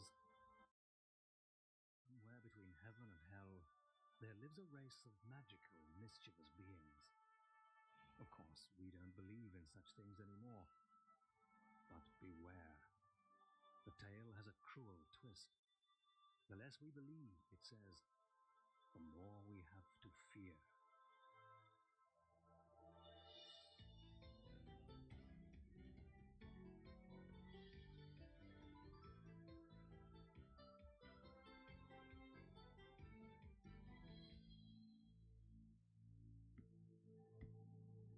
Ever since there were people in Ireland, stories have been told of the magical She, a race of shadowy, elusive beings. They're the little people, like the crafty leprechaun and his crock of gold, the mermaid who lures sailors to their doom, and the banshee with her blood-curdling cry. We've all heard these lovely old fantasies, but that's all they are, right? Fairy tales, make-believe, innocent bedtime stories and childish superstitions. Nobody could possibly believe them in this day and age. And so we rest assured, knowing we're wiser and more sophisticated than fools who think otherwise. But bear one thing in mind. According to legend, the victims of these creatures are always the non-believers. And many of the old tales aren't quite so harmless either. Even the most famous of them all, the legend of the leprechaun. The leprechaun's a very tricky wee boy. And the one thing is you should never take your eyes off him, because he'll trick you if he can.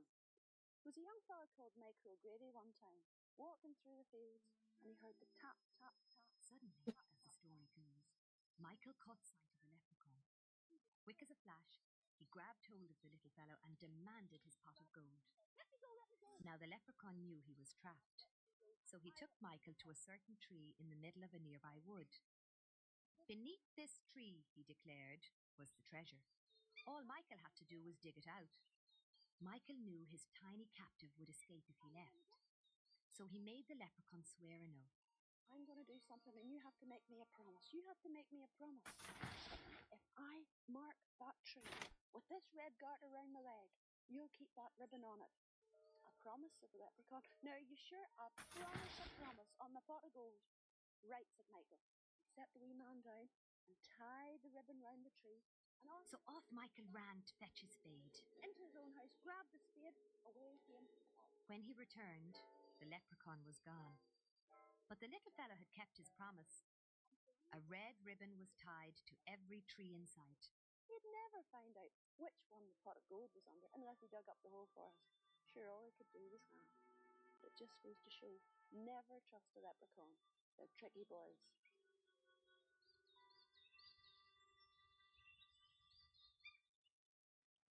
A little superstitious mischief never harmed anyone, we might think.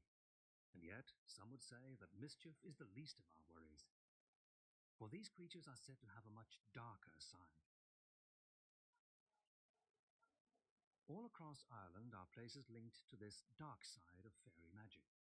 Lonely thorn trees, standing stones, and old forts, it's said, should be avoided at all costs. Disturb them, and run the risk of incurring a fairy's wrath. Of course, that's just quaint superstition, isn't it? Like all so-called haunting tales, there's really nothing to fear. That's just what a certain fiddle player thought, but as the story goes, he lived to regret it. Well, this was a great fiddler, and he was coming home from a big do. And he could have gone round the road, but the fiddler was making his way home one night when he decided to take a short cut across some fields. Before long, he found himself passing by a rath, or fairy fort. And there on the rim of the fort were the fairy folk, calling out for him to join them. Come in, Paddy, we want you to play for us.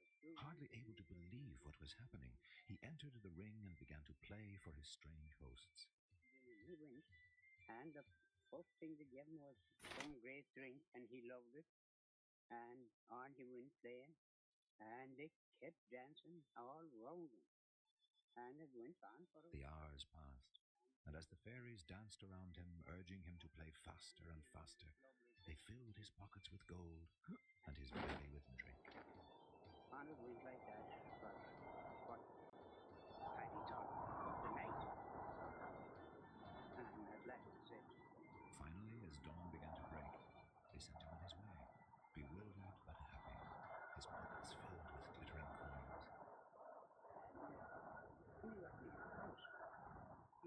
When he reached his house, he was surprised to find a young man standing at his door. "You have no business here," said the man. "You've been gone 2 years, and I've married your wife." Suddenly, the fiddler realized he'd been tricked. Quickly, he reached for the gold, but all he found was horse dung. Here the was filled with horse manure, and no gold. It was horse manure.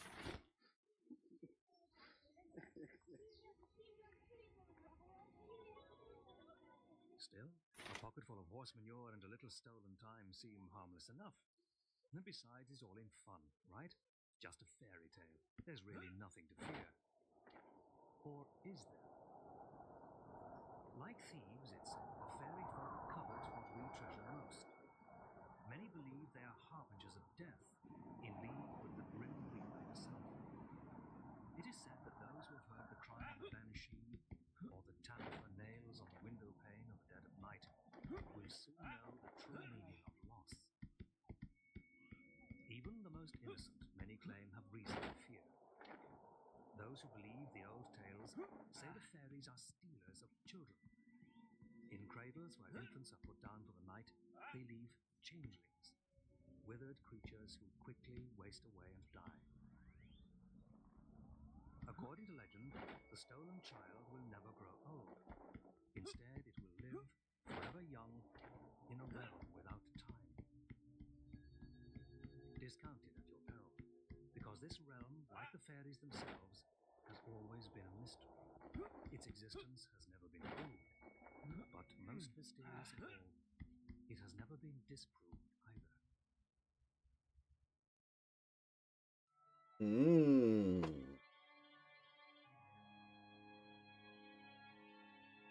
Fairy tales, let's face it, are little more than children's stories and harmless superstitions. Only the very young or the very foolish could believe in them. We are too sophisticated. We know better. We have nothing to fear. Or do we?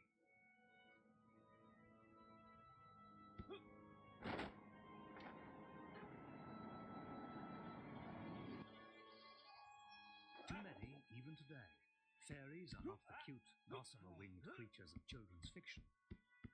Those who believe speak of ghostly shapeshifters, spirits that can appear in any form, even that of humans. So how can we be absolutely certain we've never seen one? One old story tells of a fisherman in the north of Ireland who falls in love with a mermaid. Refusing to believe she's one of the fairy folk, he sets out to possess her. And eventually a wise woman can give him the advice that he needs. And he realizes that every evening this beautiful girl unclips her tail and turns into a human for a certain amount of time as she sits by the sea singing. And so he steals the tail. And with the tail, he takes her car. And so she must follow him home. And in the course of time, this pair have 2 children. And the children are out playing one day and it's raining. And they rush into the barn to play and they're throwing straw around. And they dig down through the straw in their game. And they come to this shiny, iridescent thing under some old, mouldy straw that hasn't been interrupted for years. And when the mother saw this beautiful, shining, iridescent thing lying in among the straw, she realised it was her tail. And she sent the children back into the house and she clipped the tail on and she flung herself off the highest cliffs and sang her way back out to sea, very happy at last. But when her husband came home that night, he was devastated to realise that his bride had gone and he never saw her again. He was very, very unhappy. But at night, when the children are asleep, she would come back into the house and she would comb their hair and smile and sing to them because she was happy to be back reunited with her own people at last. A new version of an old thing. And yet, according to the local superstition of Rathlin Island on the northeast coast, it's true. Here it's said the descendants of that same mermaid live on. Identified, or so by the webs between their toes. Brave indeed are those who go there asking for proof. According to legend, the fairies are elusive, crafty creatures who appear and disappear without trace. After all, if they're invisible, who's to say they don't exist? Some, however, actually claim to have found proof. During the 19th century in the southwest of Ireland, a farm labourer came across a strange object. He believed it was a magic shoe belonging to the fairies. Terrified of the bad luck that might befall him if he kept it, he quickly passed it on. Strange as it may seem, it still exists. This is a shoe. First in 1834, and there are several strange things about it. First, you see that it shows signs of wear in the sole and heel. Secondly, it's been at some time mended, rather clumsily, two heavy stitches in the back of the heel itself. At one time, you can just see the eyelet holes at the end there. I've shown it to a cobbler. He tells me that it's the work any cobbler could do. Indeed better, because of its size, and you can see how small it is. I've also shown it to the curator of a local museum, and she says that it's certainly not a doll's shoe. It's far too well made for that. It would be interesting to have the leather tested in a laboratory. I've not had this done, but in order to do it properly, you'd have to snip a bit off the shoe. I think that would probably, the fairies mightn't like that, might they? Such fears may seem harmless enough, but others aren't quite so innocent. The poet W.B. Yeats once wrote, "Come away, O human child, to the waters and the wild, with a fairy hand in hand. For the world's more full of weeping than you can understand." This poem, The Stolen Child, has always had a bittersweet message. In the past, the legend of the changeling, the child stolen by the fairies, was never meant to entertain, and it often resonated with genuine tragedy. There were changeling traditions. If your baby wasn't doing particularly well, perhaps it had been changed. It wasn't that the child was in some way handicapped or disadvantaged.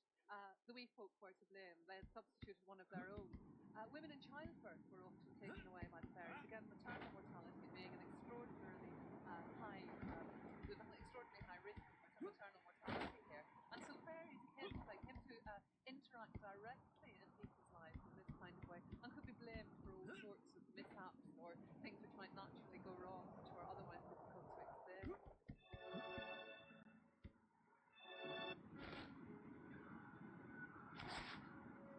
Crib death, Down syndrome, all sorts of maladies that affect the young might have been the cause of such superstitions. And by rights, medical science should have put an end to the changeling tradition 100 years ago. But strangely, it didn't.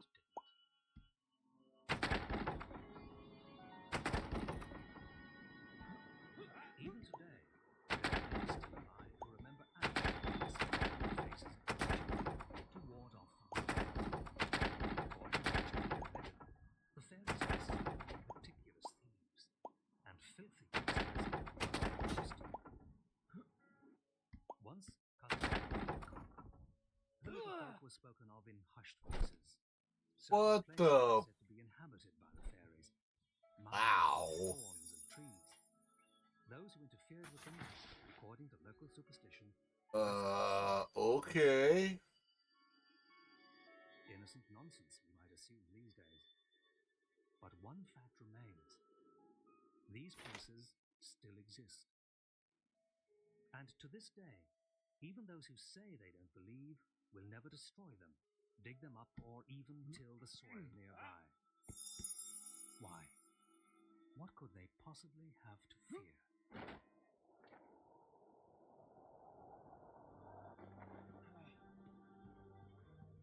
All over Ireland there are trees, ancient standing stones, and hills, which, legend has it, are possessed by the fairies. Tamper with them, it's said, and you risk disaster. A quaint old custom, perhaps. But if this is the case, why do farmers still refuse to plough the soil where they stand? Why are modern roads and motorways diverted instead of passing through them? Why, in an age of rational thought, are these places still considered untouchable? Has an entire country gone mad? Or is it simply safer not to tamper with things we don't understand? Despite their strange appearance, many fairy forts, as we might suspect, are quite innocent. Some are raths, island homesteads which were common in Ireland right up to medieval times. But others have a much more ominous background. These are the tombs of Ireland's prehistoric ancestors, ancient mausoleums of stone and earth where the dead were buried over 4,000 years ago. Later, with the arrival of the Celtic people who came to Ireland centuries before the time of Christ, these old graveyards began to be seen as strange, supernatural places. They knew that these tombs weren't part of the natural landscape. They knew that some peoples somehow had built them. But these were mysterious peoples of the past. So that they situated their continental Celtic gods in these tombs in Ireland, in these old rats in the landscape. And also the Celts had a belief that when one dies, one doesn't just disappear, that one lives on in another world beside this world. So that within these ancient tombs and within these ancient artifacts in the landscape, they believed that the otherworld people lived on.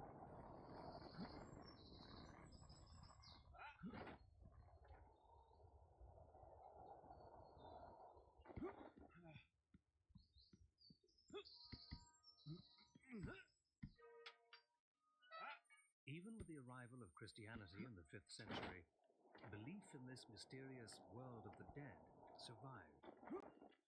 Gradually, as paganism disappeared, the tombs became ghostly monuments to every god and goddess, every banished demon and lost soul of Ireland's heathen past. Despite the disapproval of the church, the old superstitions refused to disappear. Right up to the last century, for example, iron tongs were often laid across the tops of cradles. The custom seems bizarre now, but once it made perfect sense. To the Celts, iron was believed to ward off evil spirits. So, many centuries later, the folk memory survived, and iron tongs, like horseshoes, became good luck charms.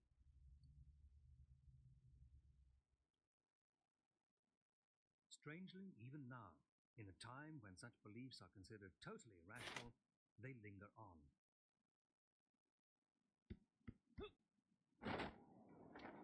And still today, many of those who claim they don't believe wouldn't dare put the old superstitions to the test. Well, fairies in a sense are spirits, but whether they exist or not, I don't personally believe in them. But belief is a matter of emotion as well as of rationale, and I wouldn't interfere with a fairy fort. That is an old earthenwork fort in the landscape.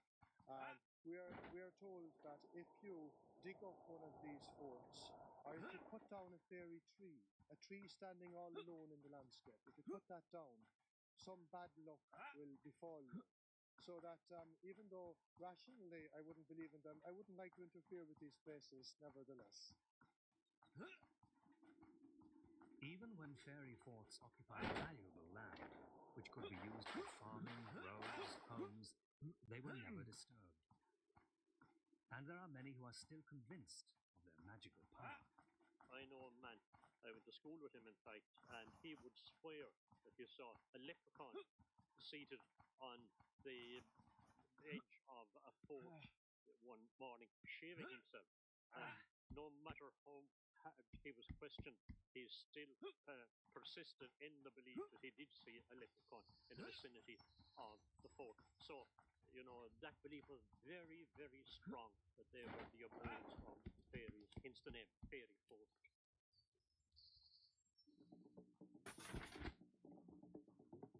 In the modern world, the superstition which once surrounded the fairy folk has faded. But strange as it may seem, a great many people still believe. Why? Is it simply that old habits die hard? Or could there really be more to the legends than we think?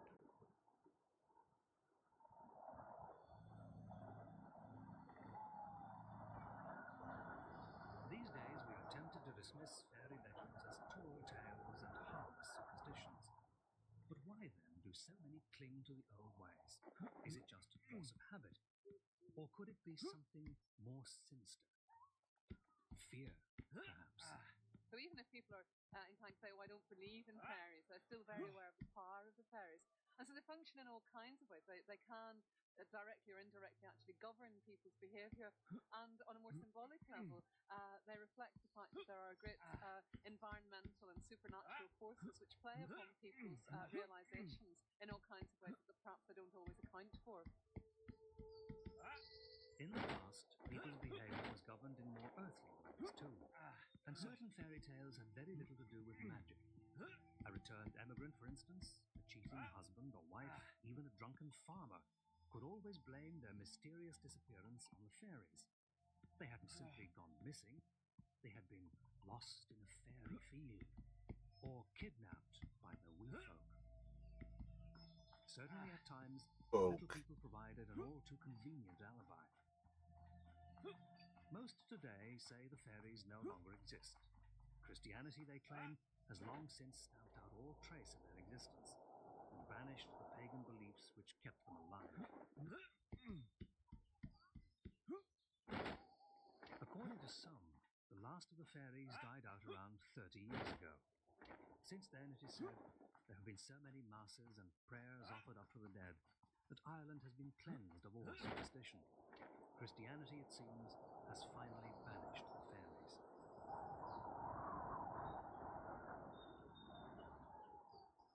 Yet, 30 years ago, exactly the same thing was said. And 30 years before that. And 30 years before that. No doubt, 30 years from now, it will be said again. Even the legends, it seems, are elusive. Fairies, you see, are never connected with the present, always with the past. Surprisingly, even the famous leprechaun is a latecomer to fairy lore.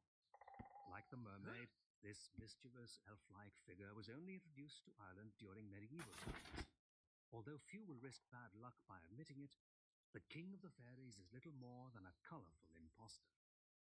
Fairies are largely superstition now, but there has to be some basis. In fact, furthermore, it wouldn't have survived for this long, and especially since the church had such an influence on the lives of people back 50, 60, 100 years ago. Why would religious people still do these things and tribute to fairies? They're going against the church's teaching and such. It's possible that the little people do exist. I wouldn't like to test it out by insulting them.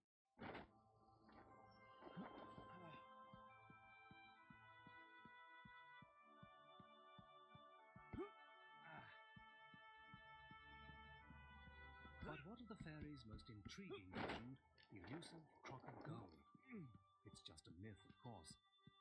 But can we be so sure? During the 19th century, a County Limerick farmer risked a lifetime of bad luck by planting rows of potatoes in a fairy fort on his land.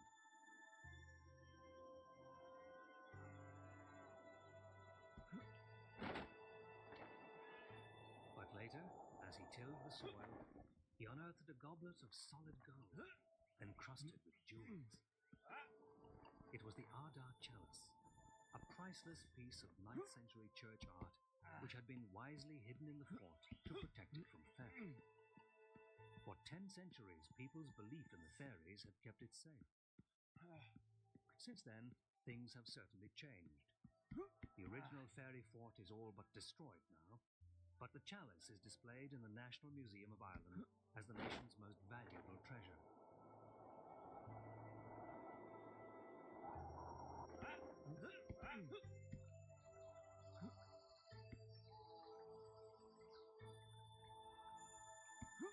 Perhaps, as many say, belief in the little folk was never more than just superstition. But superstition or not, the fairies kept Ireland's most priceless treasure safe for 1,000 years.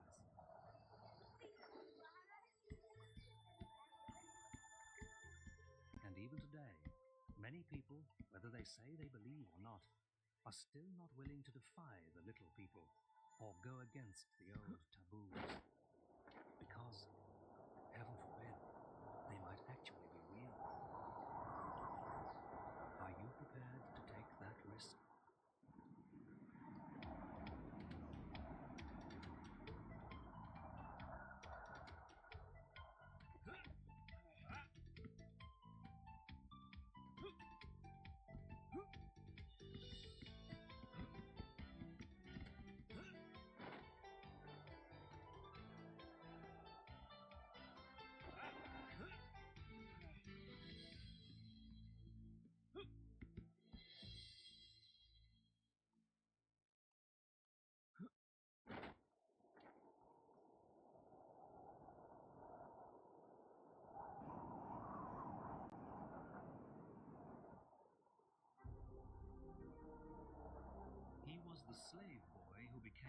patron saint and saviour of the pagan Irish, the holy wanderer who banished Ireland's snakes and lit a fire in the hearts of her people that would never go out. He was Patrick, perhaps the world's most legendary saint.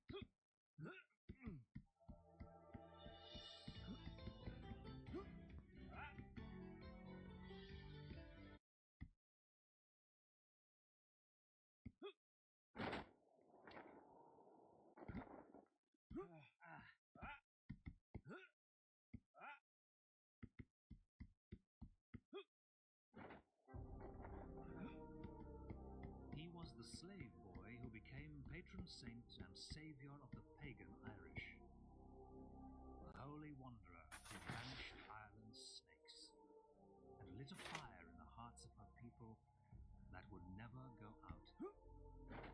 He was Patrick, perhaps the world's most legendary saint.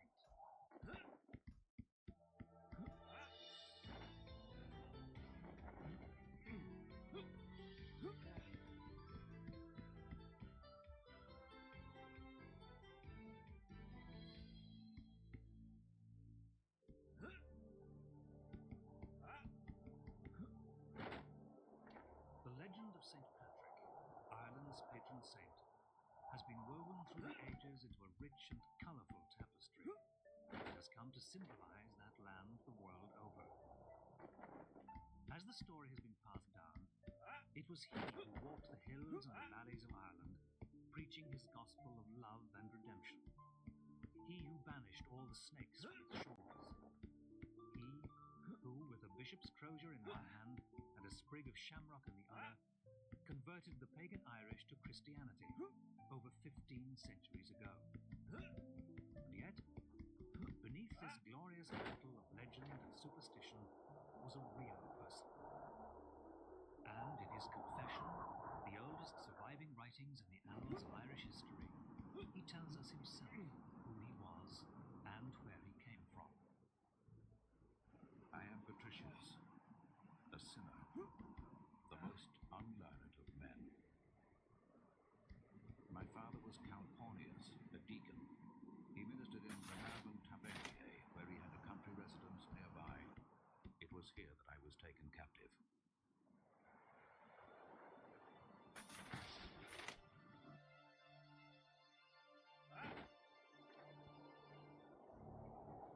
At the age of 16, Patricius, a young Welsh nobleman, fell victim to a raiding party from across the sea and was sold into slavery in Ireland.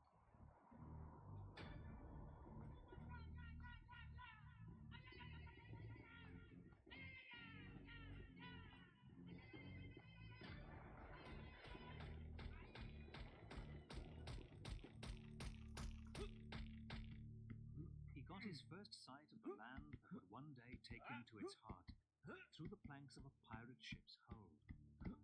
He was sold to a chieftain in the north, who set him tending sheep.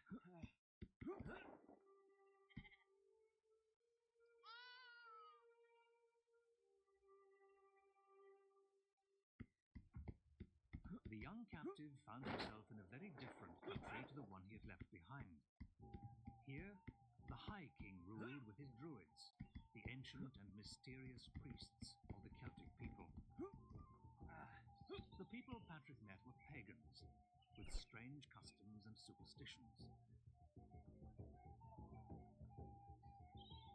But Patrick grew to love the ordinary Irish people, for their good humour, their love of life, and their great appetite for music and storytelling. Patrick also grew to love God. And one night, on the lonely hillside that was his home, he had a vision. In a dream, a messenger told him that a ship awaited, ready to carry him out of captivity to do God's work. At first light the next morning, Patrick stole away from his captors and embarked on a perilous journey that would take him the length of Ireland and across the sea. There he would learn to become a shepherd of men.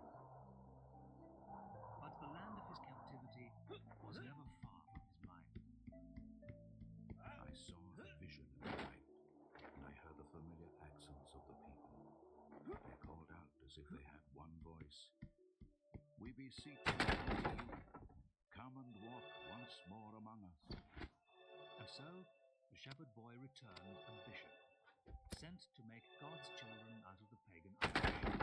And in the manner of his arrival, he demonstrated to all his bravery and the power of his faith.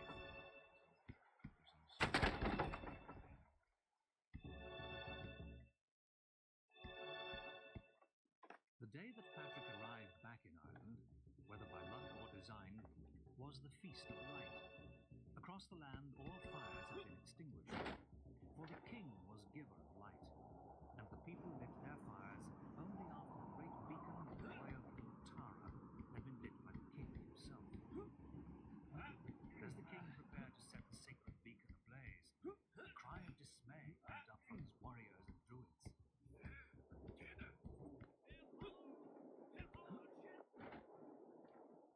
Across the dusky plain, another beacon was already burning brightly on the Hill of Slain. The king's druids had foretold that one day a light would be lit that would never go out. And so it was to be. In time, Patrick's beacon would shed its light on every part of Ireland. And as the love of God grew in the hearts of its people, so the legend of Patrick began to take hold in their imagination. But what became of the shepherd boy? Who is the man who wrote the first words ever written in Irish history? And why does his feast day bring some of the world's largest cities to a standstill some 15 centuries later?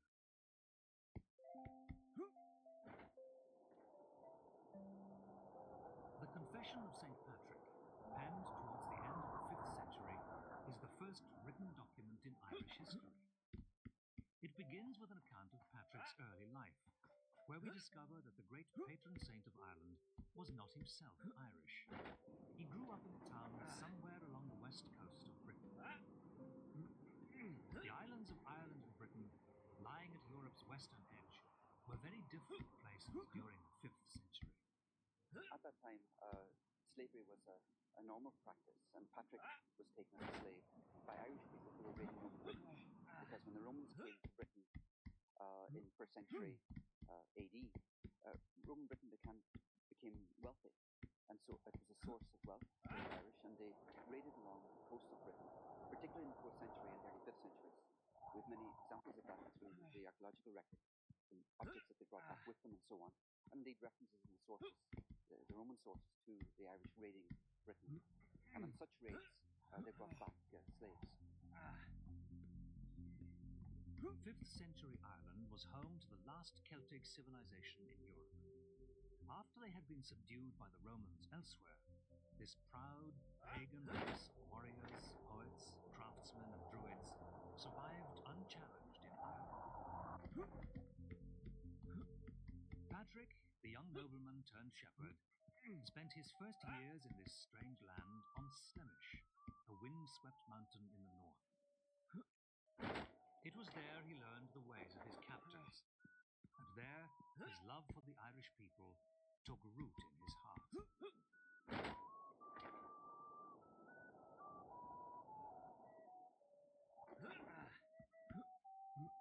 It was this love that would call him back to Ireland many years later as a shepherd of men. He had an absolute dedication to the Irish, to his converts, and felt he had an absolute mission to bring the word of God to the pagan Irish, the people that had actually held him captive in Ireland. And his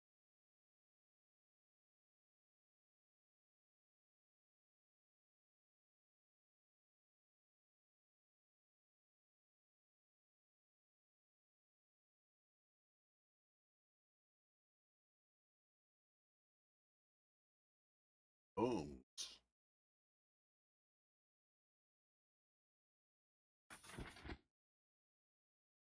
Hello, my friends. Welcome back. So, I have another story for you today. It's called The Name, and it's from the European Wonder Tale tradition, part of our ancient folkloric heritage. Sometimes these stories are called fairy tales, but I think that's I think that's a bit of a misnomer and kind of gives the wrong impression because there's some very deep old medicine contained in these stories that reaches way back into our misnomer about gnomes. The Brothers Grimm were two 19th century German folklorists, and they did a fantastic job of gathering up all this folklore from the oral tradition of our European ancestors, which would have otherwise been lost right at the point just before industrialization, while they were still on the tongues of many, many, many simple folk. Having said that, though, they obviously kind of interpret it through their own 19th century lens, which is obviously Christian and has various 19th century ethics. They probably view the tales as tales for simple folk or moralistic lessons for children, all of which is nonsense as far as I'm concerned, but that was their view of it, and a lot of that has carried on today. The other great perpetrators in this story is, of course, Disney, who have then picked up these Grimm fairy tales and put their own moralistic lessons, some of which today might be viewed as quite toxic if they're those early 20th century Disney films.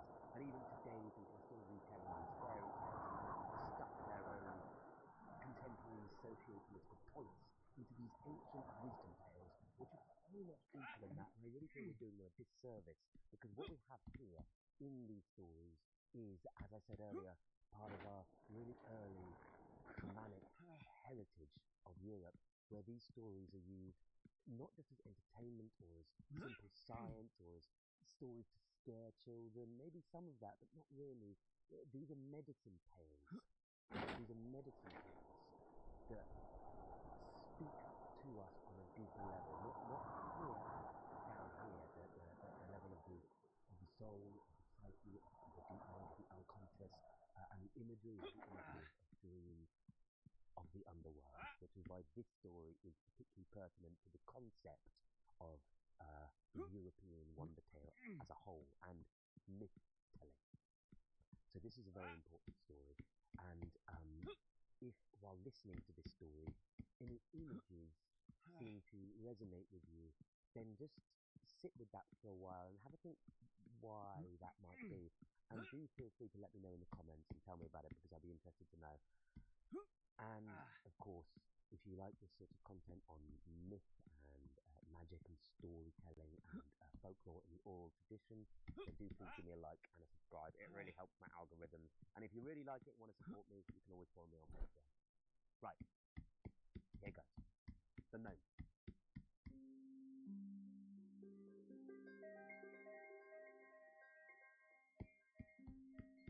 Long ago, long ago, in some deep, ancient tangle of time, which was somehow out of time, there was a king. Now this king was growing old. He had served his people well. He had been generous in his time, but his wife, you see, had died some years ago, and that king had become bitter. He had begun to hoard a little bit. Now, that king had a garden. That garden, I offer to you, is inside of all of us. And in the center of that garden grew a beautiful apple tree. And the apples that grew on that tree were abundant and blood red. This, my friends, was the tree of life. Now, once upon a time, the king and the queen, when she was still alive, would sit beneath that apple tree and they would hand out the apples to anyone who came along, whether rich or poor, and because of that Pretty generosity, ill-fitting armor. the land was plentiful and abundant. But these days, the king didn't like to give the apples away. In fact, he would like to count them every day. 1 apple, 2 apples, 3 apples, 4 apples, and sometimes he would polish them, and he would say, they're my apples. In fact, he gave a decree. Now, in these days, when a king gives a decree, it has a kind of magic spell aspect to it. It was binding. He decreed that no one was to touch, no one was to eat one of his delicious red apples. They were mine, he said. And if anyone dared eat these apples, he or she would find themselves 100 fathoms underground. Now, the king had 3 daughters, and one day they were taking a walk through the king's garden, and they came across that apple tree, and they thought, oh, those apples look red and tasty. I'd like one of those. And the eldest daughter said, no, they are our father's apples, and they are not to be touched. Then the second daughter, who was kind-hearted, said, also, we love our daddy, and the apples make him so happy. It wouldn't be nice to touch his lovely, lovely apples. And then the third daughter said, apple, mine! And she ate it up. Her 2 sisters looked at her, waiting for the earth to swallow her up. But it didn't. Nothing happened. Apple juice dribbling down her chin. She went, it's delicious. She then plucked 2 more apples and handed them to her 2 sisters. There's a very Christian myth resonating here. I'm sure you'll agree. The other 2 sisters saw that nothing happened when their younger sister ate an apple and thought, well, they are delicious. I don't know why father doesn't. The earth opened up and swallowed up the king's 3 daughters, and sure enough, they found themselves 100 fathoms underground. Now, later on that evening, the sun was going How down. did they The know king there were was 100 walking fathoms around his underground? gardens, and it was supper time, and he was like, girls, girls, hello, hello, it's dinner time, come in. They were nowhere to be found. The king searched and searched and searched. All the king's horses and all the king's men were looking all over the place. They couldn't find her. And then, with a slow, trickling, horrid realization, the king realized exactly what had happened. And yes, it was his own fault. So, the next day, obviously, a proclamation was made. It's always the same, the usual terms. One of my daughter's hands in marriage, all the gold you can stuff in a sack, half the kingdom, all that. To anyone that can find my 3 daughters, said the king's minstrel. So, everyone went up, all sorts of adventurers and knights and fortune seekers searched all over the kingdom, high and low. Now, it just so happened that on the very edge of the kingdom, the ragged edge of things, there were 3 hunters that lived on the edge of a deep, dark forest. A deep, dark forest where very few people feared to tread except for these 3 hunters.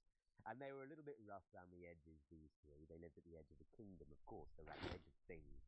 And, they had a bit of a sort of country wit and simplicity to them. And they decided to search in the forest because no one had searched there.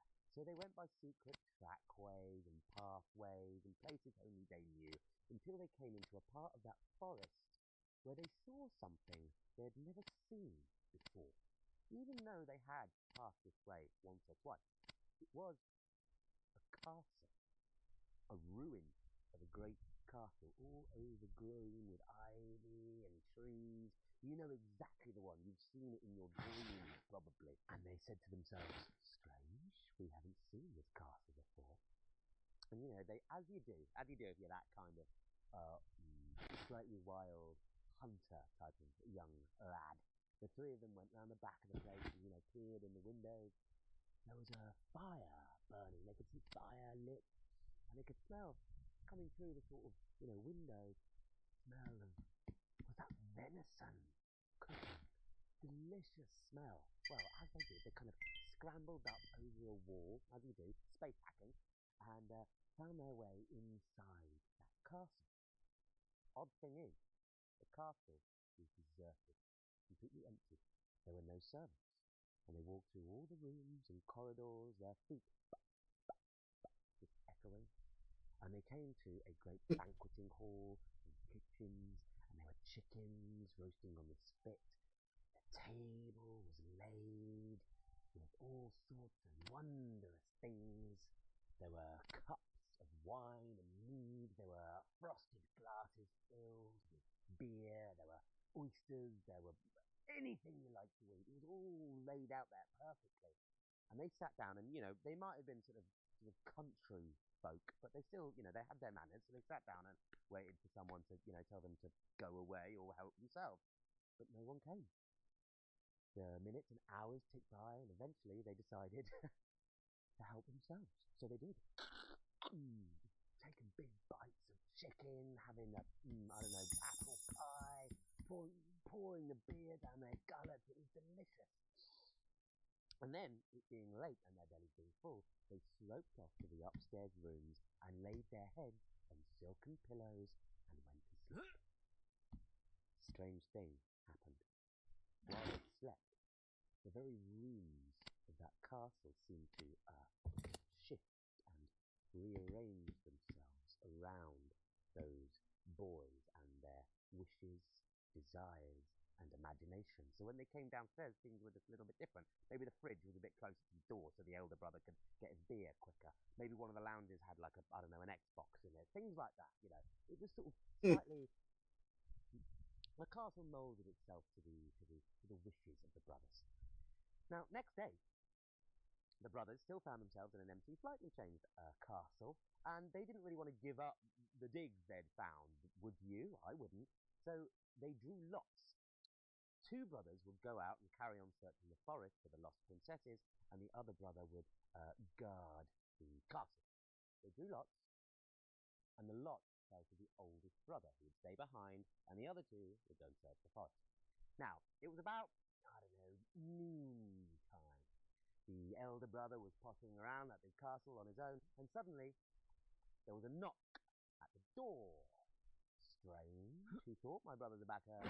He went and opened it, and there, standing just the other side of the threshold, was a little bald brown man with black eyes.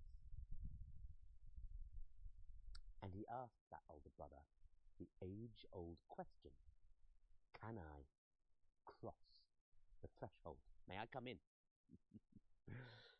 Yeah, sure, why not? Said the older brother. And he stepped in. Can I have a piece of bread with butter on it? Said the gnome. The older brother said, sure, why not?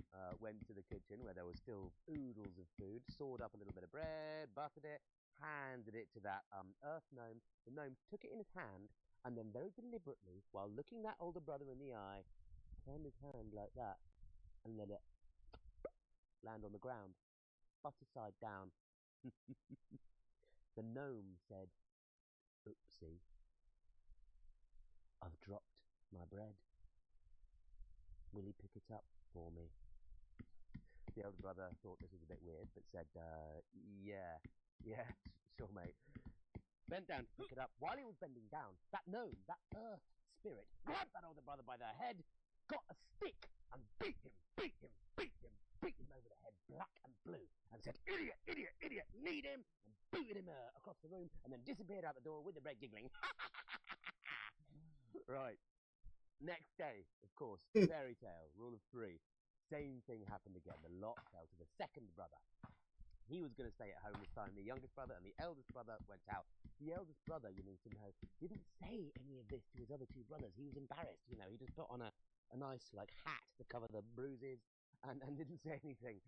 Exactly the same thing happens again. There's a knock on the door around noon. The door opens. There's a little brown earth god standing. He asks if he can cross the threshold. He does. He asks for the bread. He's handed the bit of bread. He lets it drop to the floor. The second brother bends down to get it up, and idiot, idiot, idiot, idiot, booted away. Third day, same thing happens again, but this time it's the youngest brother. Now, the other two brothers don't really like the youngest brother. Very common theme in a lot of these stories. And all three brothers, by the way, are inside of you. Remember that. So, youngest brother, pottering around the house. He's a bit spesh. The youngest brother. In the Grimm's fairy tale, he's called Stupid Hans. But Stupid Hands. Now, because when that gnome appears at the threshold, he's invited in. He asks for the bit of bread. The bit of bread is handed to him. The gnome takes the bit of bread, drops it very purposefully on the floor, says, "Will he pick my bread up?" The youngest brother says, "Piss off!" Then he says this, "Bread is a matter of life and death, and if you cannot look after your own, do you expect me to do it for you?" Then he grabbed that gnome by the hair, got an even bigger stick, and beat him. And then the gnome said, "Stop, please, stop hitting me. I'll tell you where the king's daughters are." Sometimes things in fairy tales move very, very, very, very quickly. The youngest brother said, "Ooh, interesting. We've been looking for those 3 girls. Why don't you show me, little earth god?" Not that he knew what he was at that stage. So that little gnome, he went out of the castle, said, "Follow me, follow me." He went round the back, over a wall, into some raggle-taggle bit of ruin behind the castle where there was a well. This is the archetypal well of your dreaming imagination. You've all seen one in your dreams. You know, the one that's round, it's made of bricks, it's got kind of ivy growing up round it and down it. It's got sort of a bucket over it. The gnome says, "Look down there."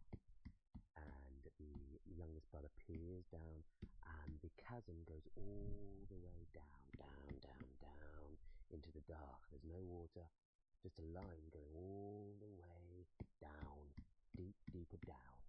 The gnome says, "The king's daughters are down there. At the bottom of this well, there's a cavern, huge cavern, with a great dragon with many coils and 3 heads. Those 3 heads are in the lap of the king's 3 daughters, and they have to comb the dragon's hair and delice it constantly, or the dragons will wake and swallow them up. You have to go down, slice off the dragon's heads, and put the daughters in the bucket and winch them up. But do this yourself, because I tell you this for free. Your 2 brothers are not to be trusted. Tell them nothing of this. Do not tell them what I've told you. Capiche?" All right, said the younger brother. So, the gnome disappears, giggling off into the forest, down on the ground. The 2 younger brothers come back. And what does that younger brother do in his naivete? He spills the beans. He tells them everything. There was this gnome, this little brown, naked, bald man, and he came to the door. He asked for this bread and butter, and he dropped it. And then he said, "Can you pass me the bread?" And I said, "No." And I hit him over the stick. And then he told me where the king's daughters were. They're down the well, up the back. There's a bucket. We can go. We can kill the dragons, and we can bring them back. We'll be rich. We'll get to marry one each. It'll be great. The 2 brothers, they seethed with envy because, they had failed the gnome test. Have you ever failed the gnome test? I failed the gnome test. And they plotted, both inwardly, ways to dispose of their brother, but they hid it well. So they went, "Ah, good, show us this well, brother. Well done, very, very good." So the 3 of them went to the well, and they drew lots once again to see who was going to go down into the underworld and release the 3 princesses. The lot, again, fell to the eldest. And he was winched a little bit way down, but then he saw some cobwebs and a bit of muck and maybe a spider and said, "No, pull me up, pull me up." Had a little bell on it. So they winched him back up, and he kind of sprawled himself, gasping on the cobbles of that ruined castle, going, "Oh, it's horrible, you don't understand." Next, the lot fell to the 2nd eldest brother, and he went down a little further, to be fair, but then that shaft, that well became, very, very narrow, and he too lost his nerve and rang the bell and was winched up, and he too sprawled himself, went, "I can't do it, I'm just claustrophobic, it's horrid." Finally, it was the turn of the younger brother. Stupid Hans. We've all got our own inner stupid Hans. But he was winched all the way to the bottom. And the floor of the cavern was dark. There was no light from above, but there was a glimmer of light through a little crack in the wall of that well. And he crawled through and opened up into a vast cavern that was kind of glowing from the scales of this huge dragon whose coils went all the way around the cavern wall, and the 3 princesses were sat kind of among the coils and chairs with, consider this for an image, with a dragon's head in their lap, and they were just combing the hair. And when that boy came in, they went,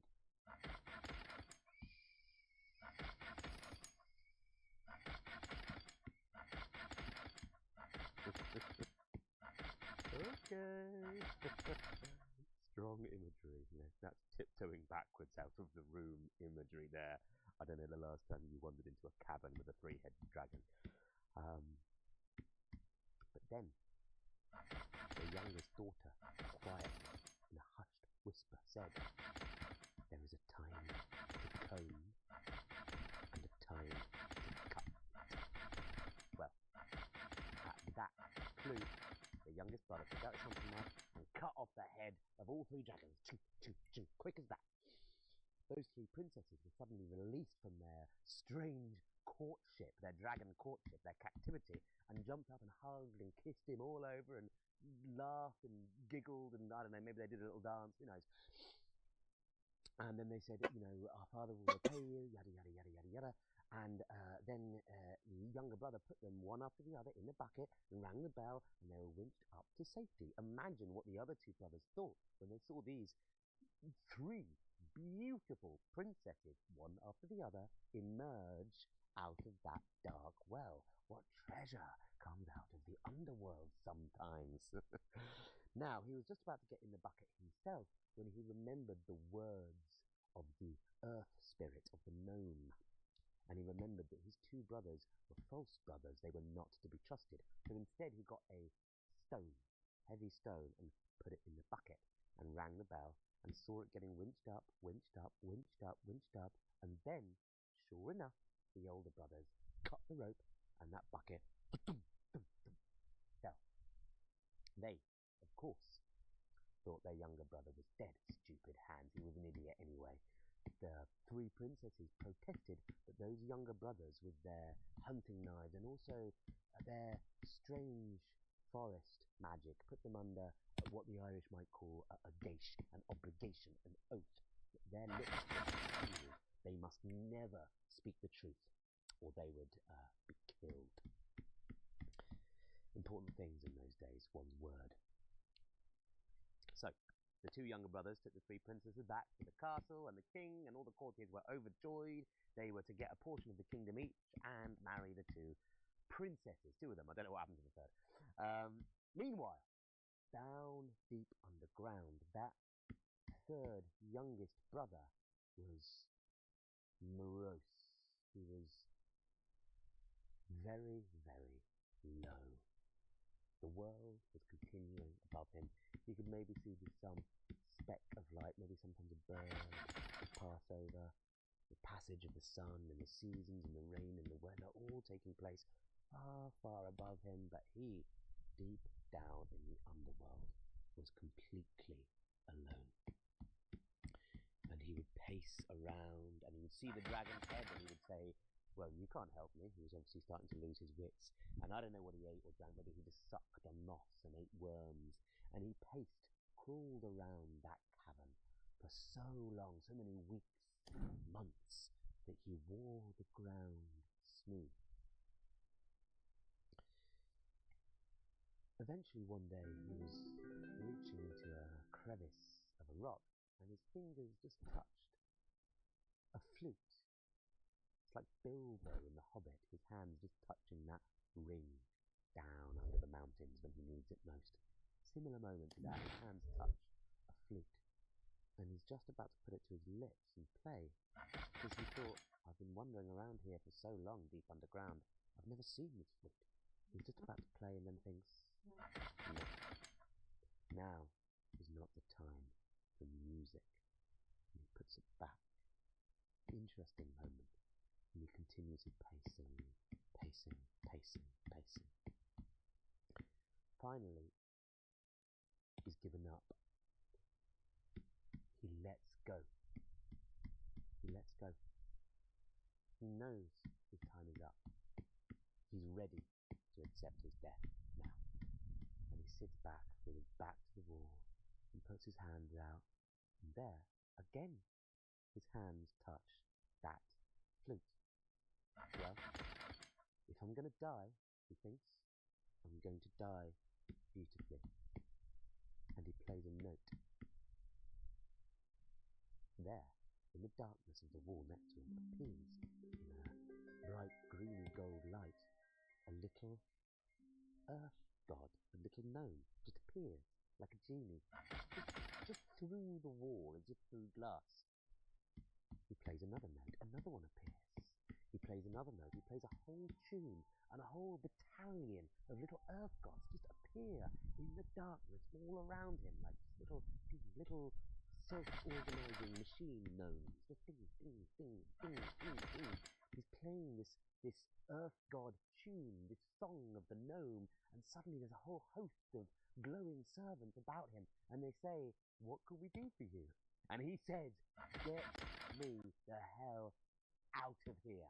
And they all, in the Grimm's version, they all pick a single strand of his hair, and they just float him up like you might blow a kind of bubble or a dandelion seed up, and they float him up out of that well and deposit him back on solid ground.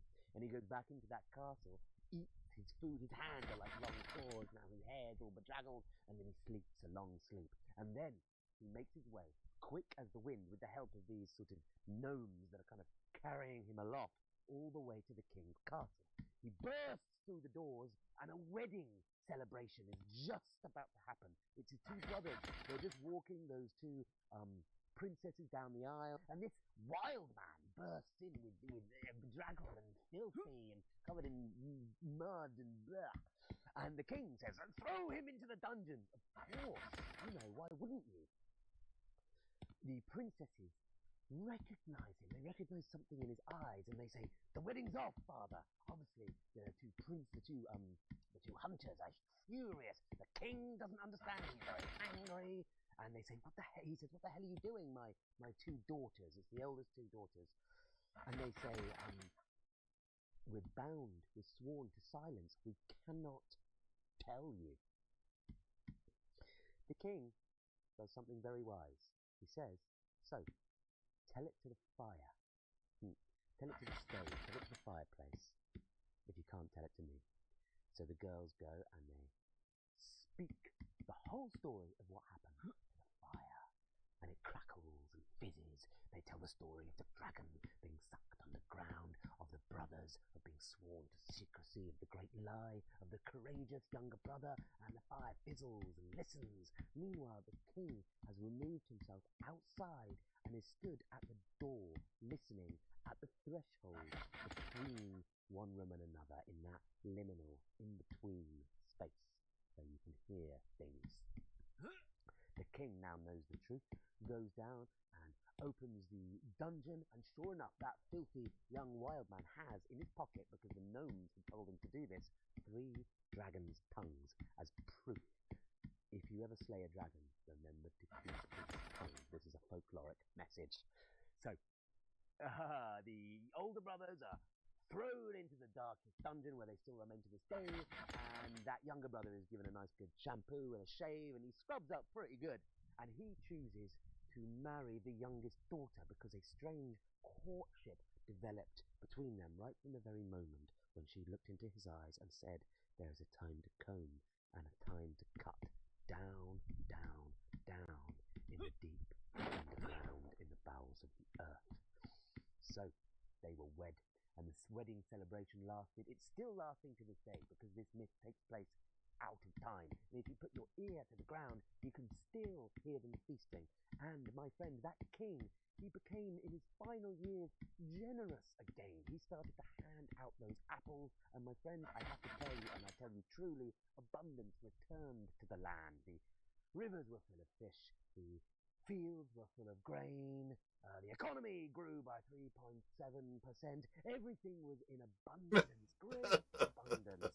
And that king was happy by handing out those apples.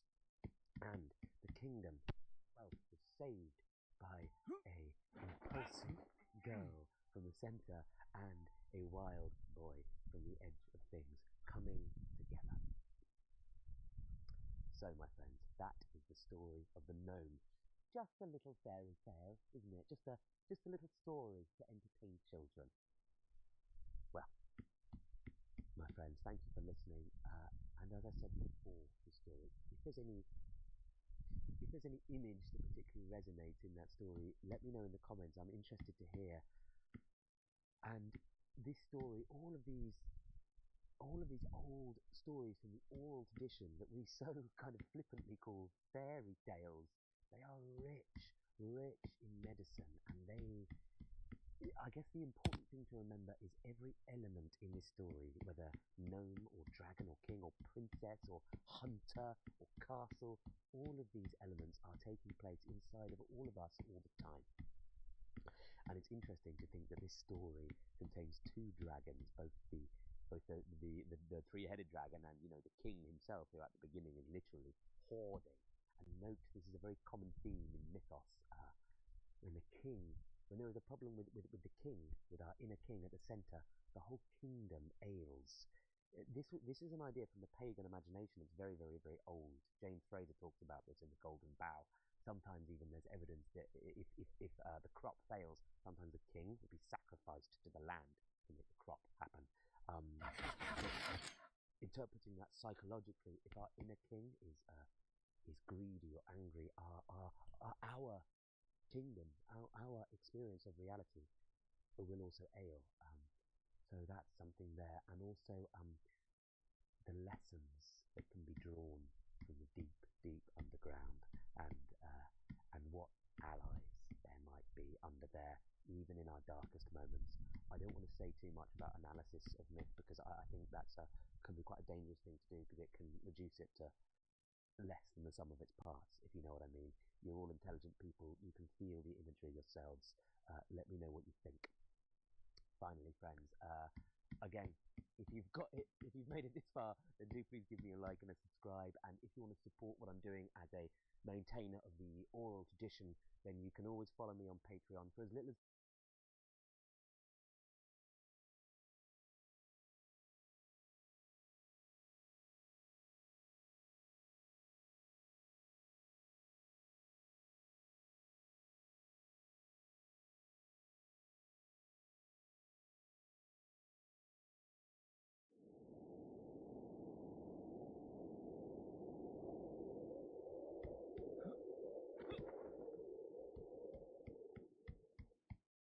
The fairies are lovely mythical creatures, commonly identified as young with dragonfly or butterfly wings, while having magic wands and bearers of magical powers.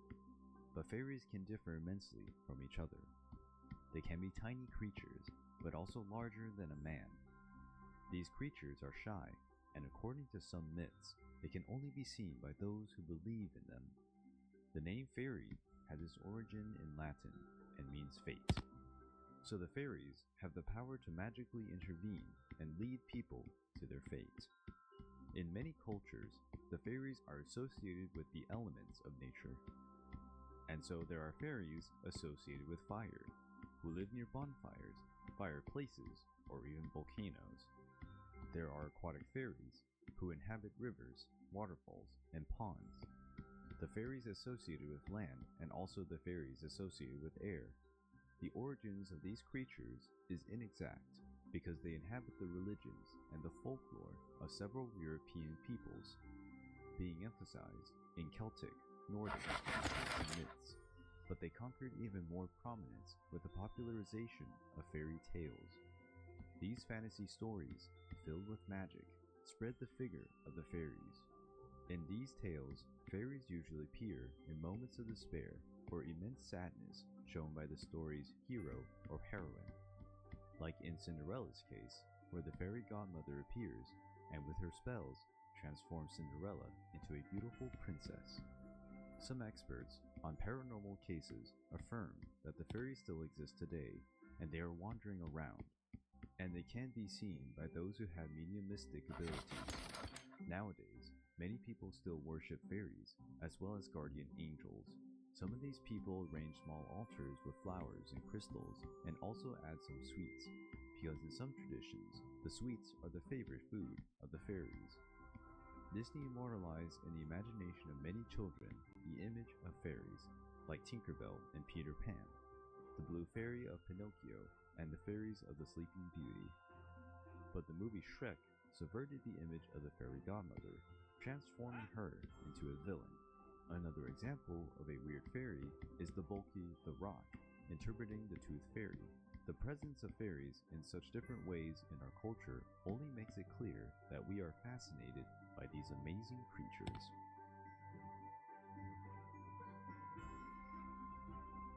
Okay, what the?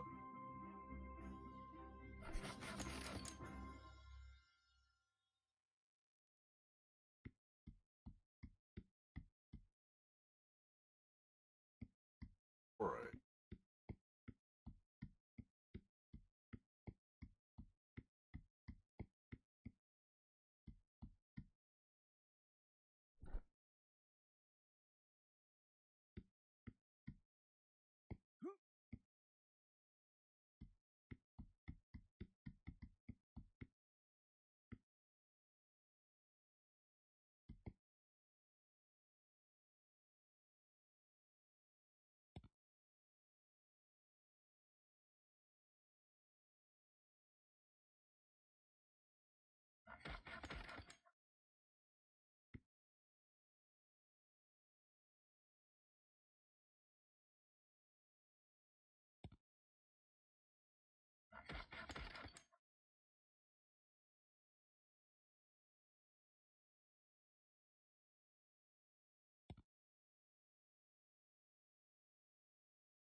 Oh, that.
Once upon a time, a long, long time ago, before our ancestors scratched symbols on hides or cave walls, or recorded tales in books, there was a time when humans and fairies lived in the same world, together in harmony. The fairies were conscious spirits that grew out of the earth, out of wind, seas, and molten lava. The race of humans, according to the fairies, came from the stars. They each had special knowledge and skills, and they freely exchanged their wisdom and songs.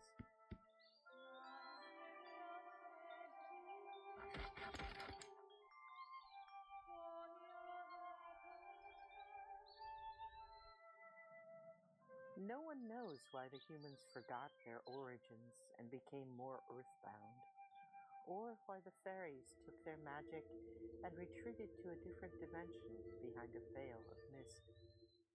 At first, few noticed the loss, but over time, members of each race longed for the other and began seeking ways to reunite their worlds. If you are on a quest to find Fairy, there are many paths to wander, but there's only one rule. Allow yourself to go back to the place in your childhood where everything you believed was true and filled with wonder.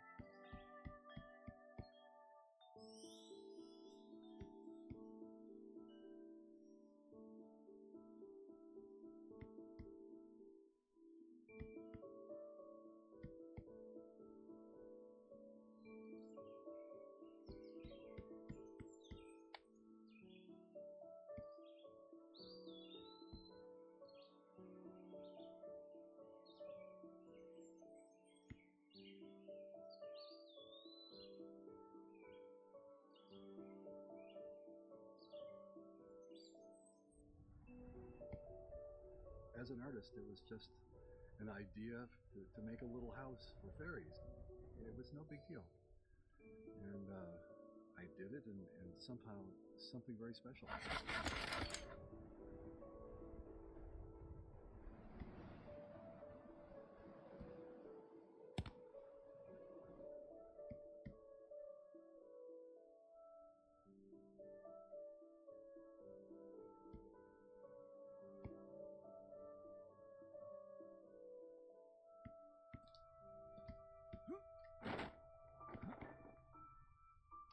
And I found myself going through a gateway into another world.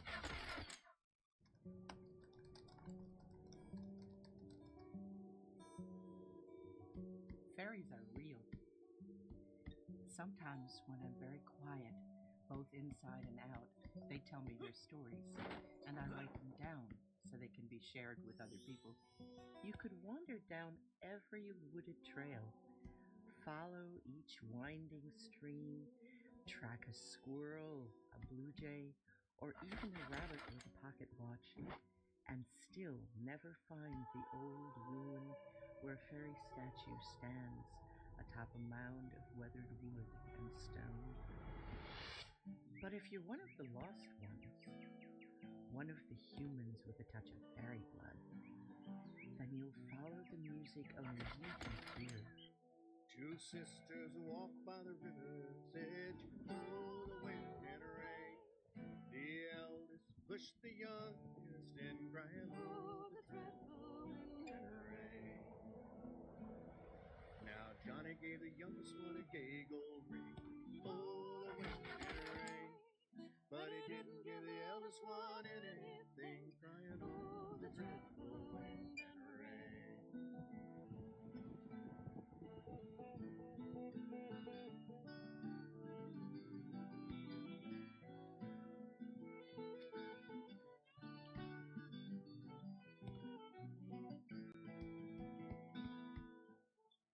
Trees in soft moss dresses and coats wrap their arms around the ancient fairy shrine. Except for the moss-covered carved fairy, the room looks unremarkable, and you're tempted to move on. But suddenly, you hear the bells and see a flash of color out of the corner of your eye. You're enticed to look closer. And the only tune that would play was, oh, the dreadful wind and rain.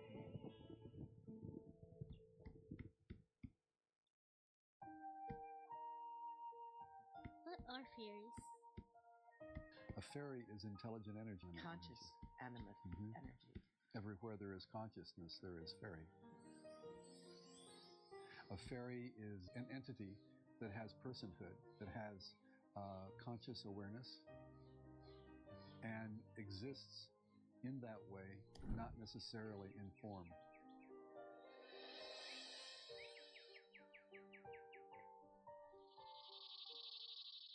fairy is connected to the natural world. It's not just that it's fantasy, it's that it is a world that is close to nature. It's a world that values basic things in nature and that values play and joy and imagination. In every culture, people have looked at other worlds that are alive around them besides the human world and have said, I need to relate to this somehow.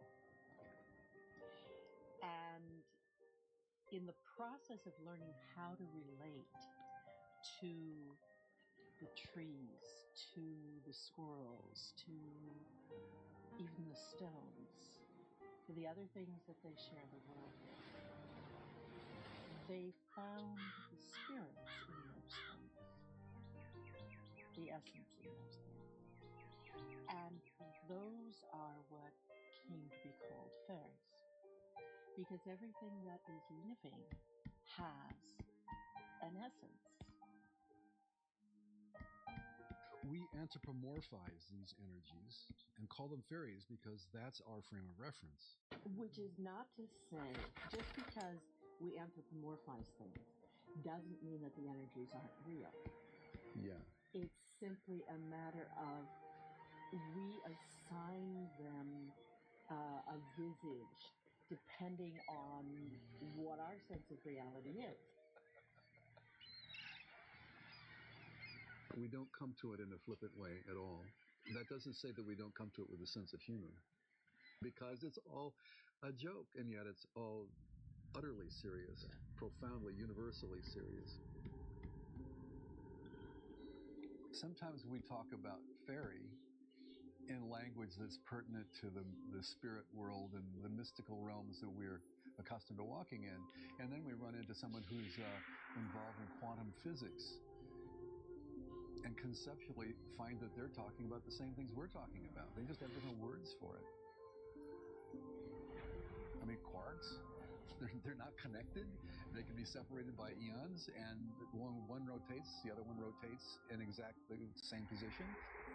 There are forms of dialogue that are like a binary language where you have a positive and negative attraction.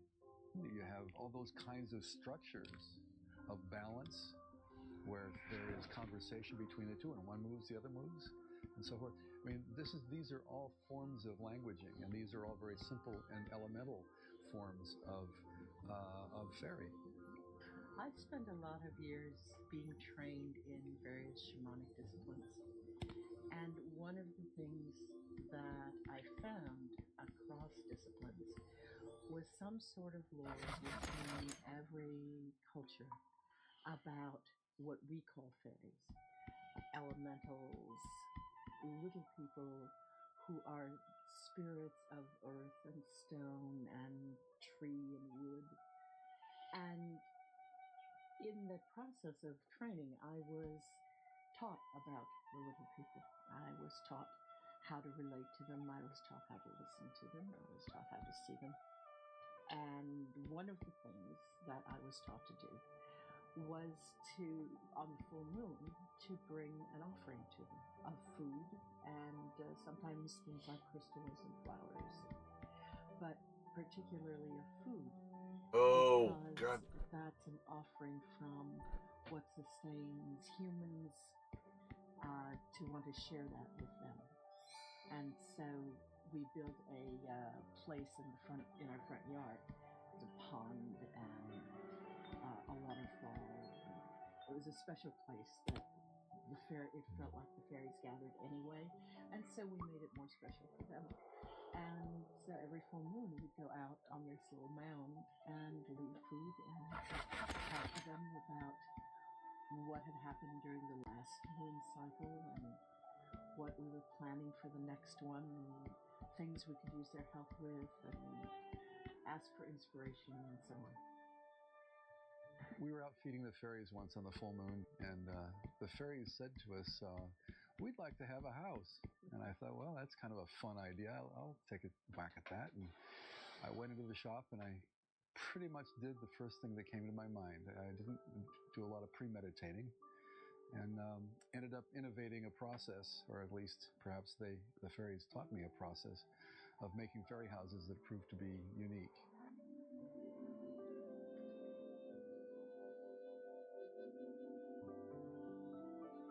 My way into the fairy world was actually circuitous. Rah. I started out life at age 9 as a puppeteer, and in those days was a fairly lonely child and spent a lot of time wandering the deserts and wandering.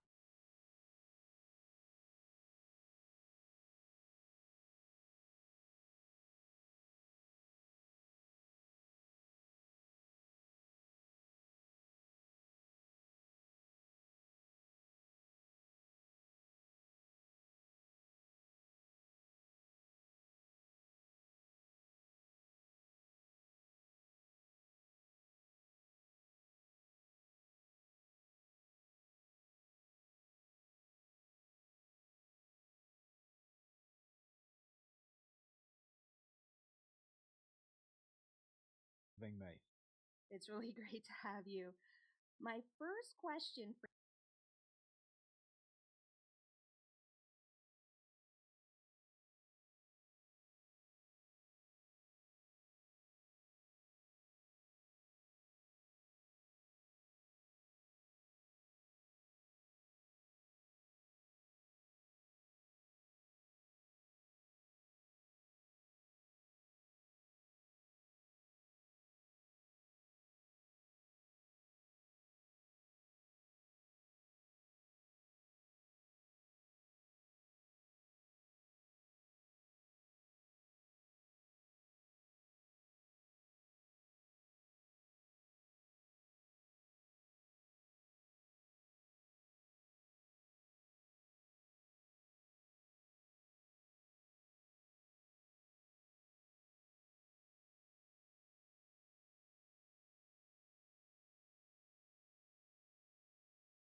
my grandfather used to tell us all sorts of stories about the fair folk. Everything from stories of the seelie and unseelie courts and the wild hunt to pukas and water horses. All manner of creatures who inhabit the world with us. And he said they weren't just stories, and that he was really teaching us the rules about living alongside the fair folk. There were no gossamer-winged beauties granting wishes in these stories. No sparkling fairy castles, no benevolent gentry helping poor souls who had stumbled into their realm by walking widdershins around the kirkyard. These were serious and sometimes very dark. The main lesson I took away from them was that they are different from us. Not worse, not better, not evil, but very different. So you had better pay attention. We took these stories seriously. We didn't talk about them except to pass the stories on. And there were a few little things we did that were a direct result of understanding the rules for dealing with the Fae. For example, when things would go missing in my house, we put out bread, milk, and butter the next day. And we would always find whatever we had lost. I was told that this was a good neighbor gift. It's not a bribe or a payment. That distinction is very important. My grandmother did it. My mother did it.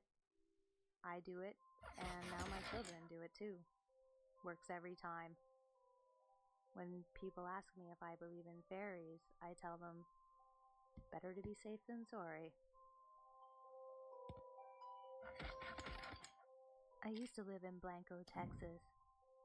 On the land, there was a natural spring which 3/4 of the year flowed out from the rocks in the earth.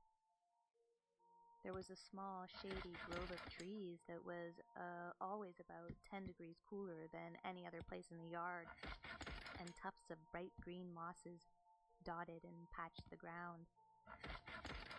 The house had a multi-level deck that had several wide but shallow steps, maybe 3 feet wide and 4 inches high, and 5 layers to the deck. There was even a tree growing up to the highest level of the deck. It was nice, and we enjoyed living away from the city where it was cooler and more peaceful. On the night of the incident, my husband was home from Korea on his mid-tour leave. And while we were sleeping soundly in bed one night, something happened. I don't know if it was an unfamiliar sound or smell, but I was instantly awake. I first listened to see if one of my children was perhaps in the kitchen, but heard only a silent house. My husband Bill was next to me, still sleeping, but for some reason, every hair on my body was standing up. The bedroom window was over my side of the bed and was just above the deck stairs. There was a cool breeze, and as I sat up in bed, I started to hear something. At first, I thought it was night birds or squirrels, but edging closer to the window, I could hear scraping on the wooden stairs. Rats, maybe? I moved closer to the window to look outside, but my heart began to pound. Out of nowhere, I remembered what my grandfather had told me. Don't look at them, and don't ever, ever speak. So I scrunched down so that I was just under the window and listened. I could clearly hear tiny voices speaking. These were not squirrels or rats. I was hearing a language. Suddenly, I felt cold as stone and my body went rigid. I had a feeling that I was in the presence of a predator, but it was much more than that. Whatever was on the porch was not human, but it was intelligent. There were 2 distinct speakers, and the sound they made was lilting, musical, a sound I have never been able to reproduce. I felt it in the very core of me, right in my belly, that I was in the presence of something ancient, something not to be made light of, and I was terrified. My heart was pounding, and I had an odd thought. Can they smell me? Do they know I'm here? Afraid? It's interesting how fear sharpens your senses. I didn't dare move a muscle. Listening to them as they made their way along, I was surprised to hear occasional laughter, or what I think was laughter.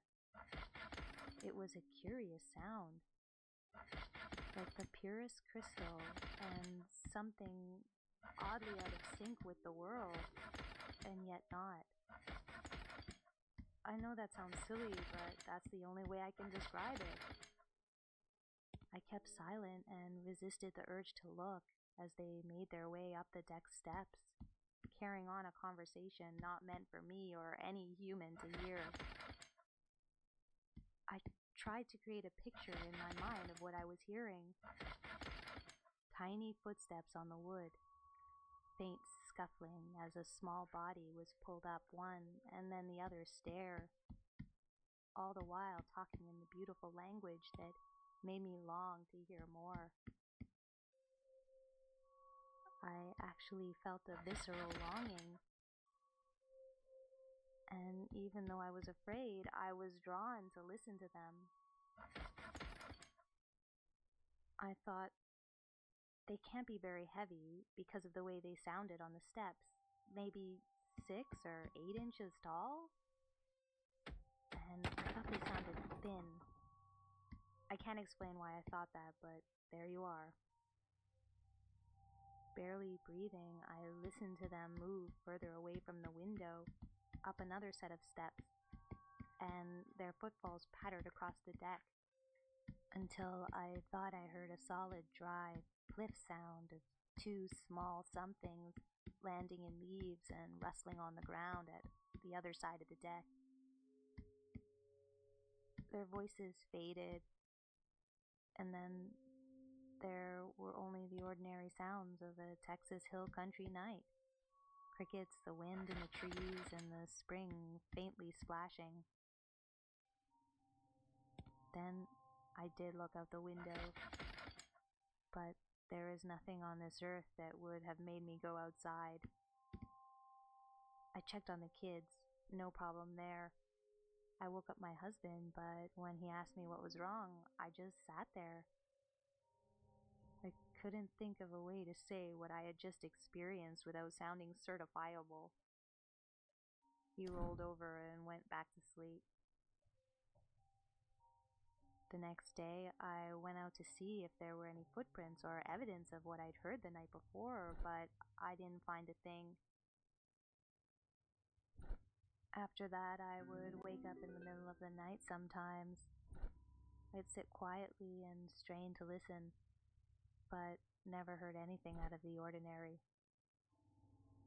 We're a military family, and there is enough Irish on my mother's side that we even speak a little Irish. I'm familiar with and speak a little of 5 languages.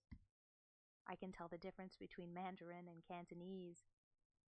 I know what language sounds like even if I don't speak it. There is no doubt in my mind that what I heard was language, but I can't tell you what it was. I've never heard anything like it.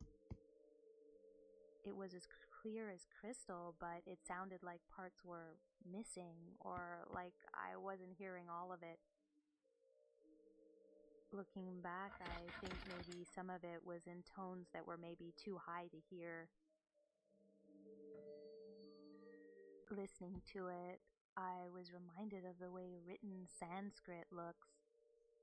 It's so beautiful, and if you aren't a native speaker, many of the concepts are just not teachable. What I heard was like that. A lilting sound filled with emotion and music and heartbreakingly beautiful to hear. I can't describe it any better than that.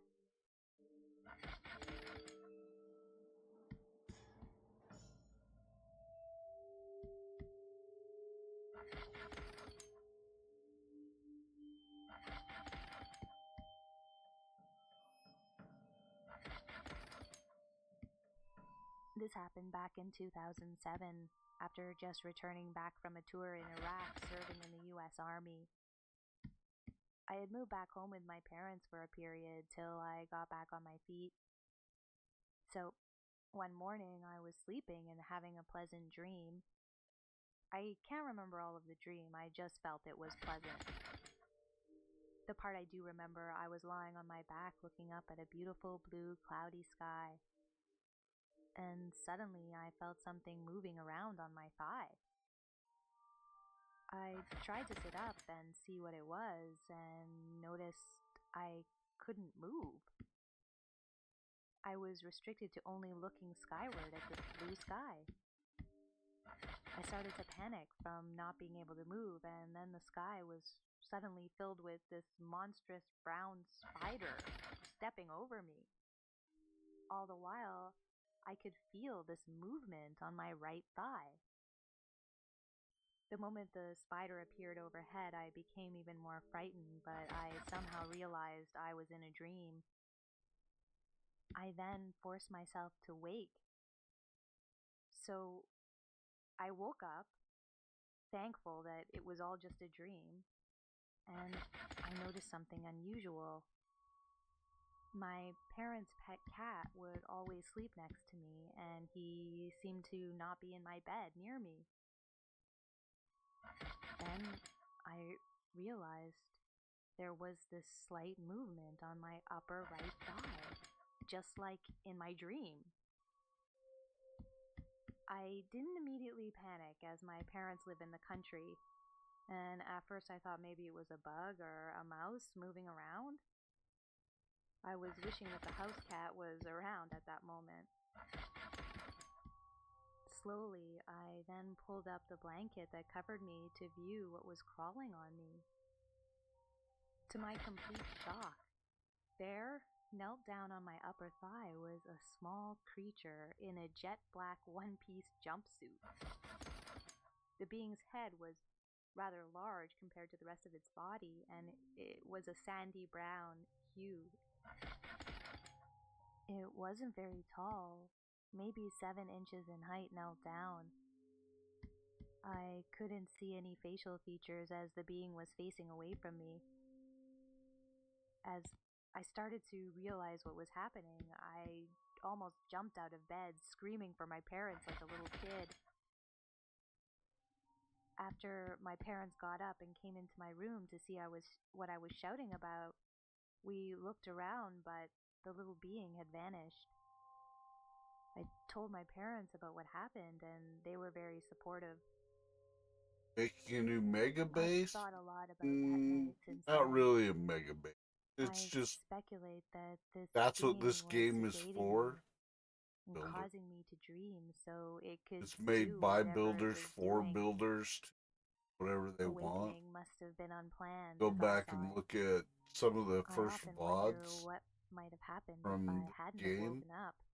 You'll see some. I don't know, but I have a This strong is feeling tiny. that whatever it was, This is an it wouldn't have been outhouse good. compared to on this server. A little bitty spot.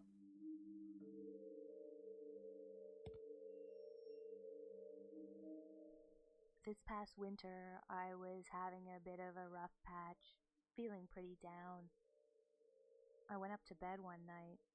My husband was home, but he was staying up because he works a night shift. So I was lying in bed on my side with my eyes open, yet to fall asleep. And I saw 2 creatures at the side of my bed, both looking directly at me, that I can only describe as goblins.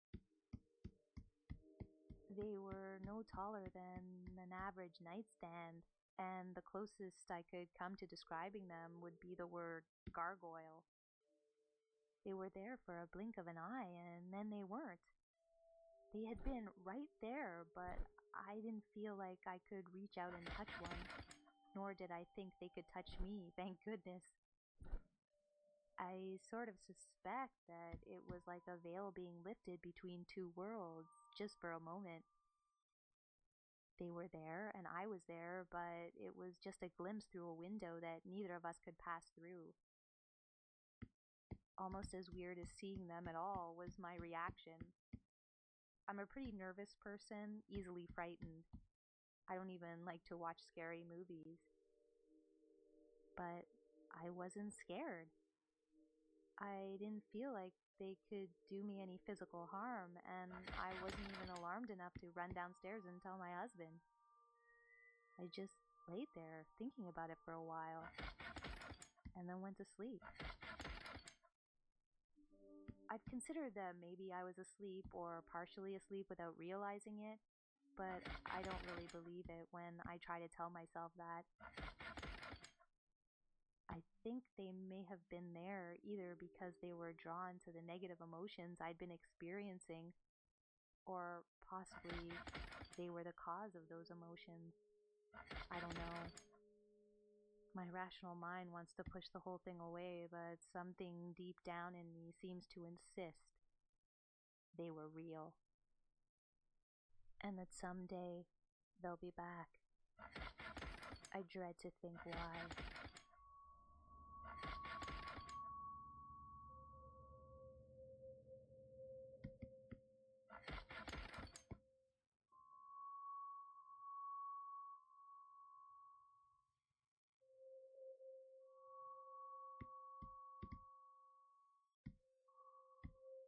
Back in the early 90s, I had gone out late to hang out with some friends of mine at various clubs in DuPont Circle.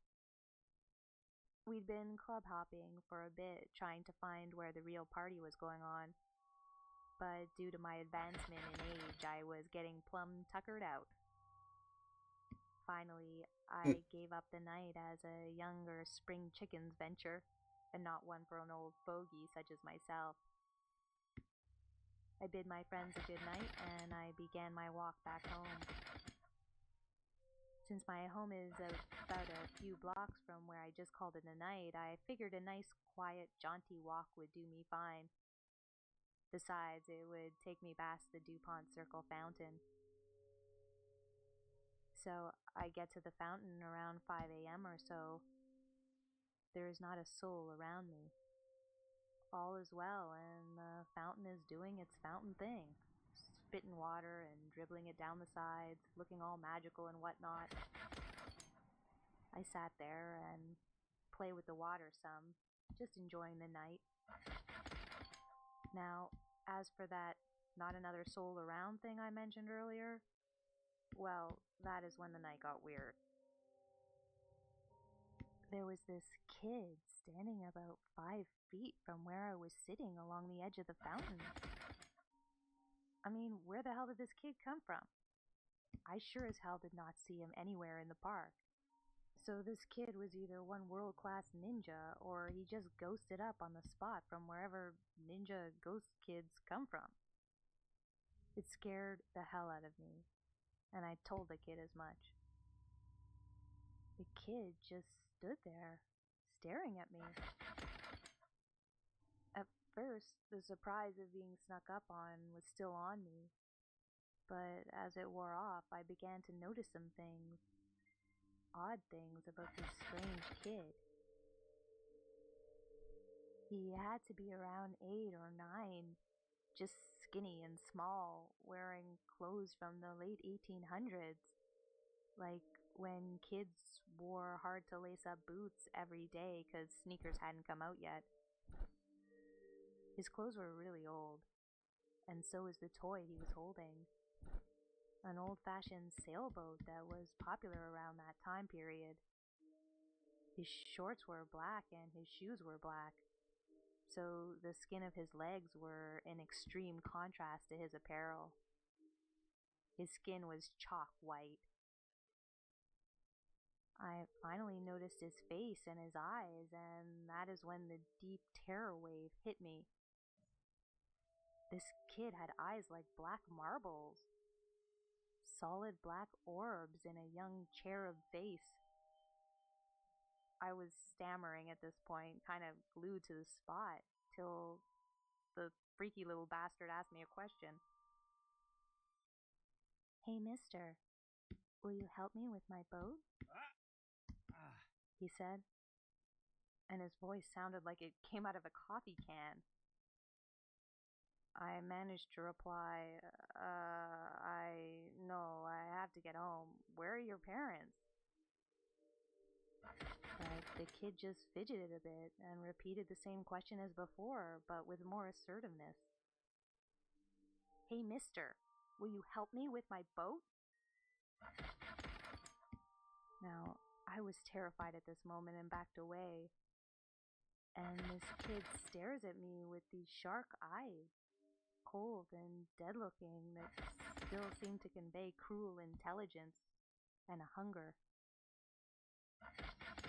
I felt like this kid, or whatever it was, had been digging a hole into my soul with that evil fear vibe he was giving off. I felt like it was emanating from him, or it.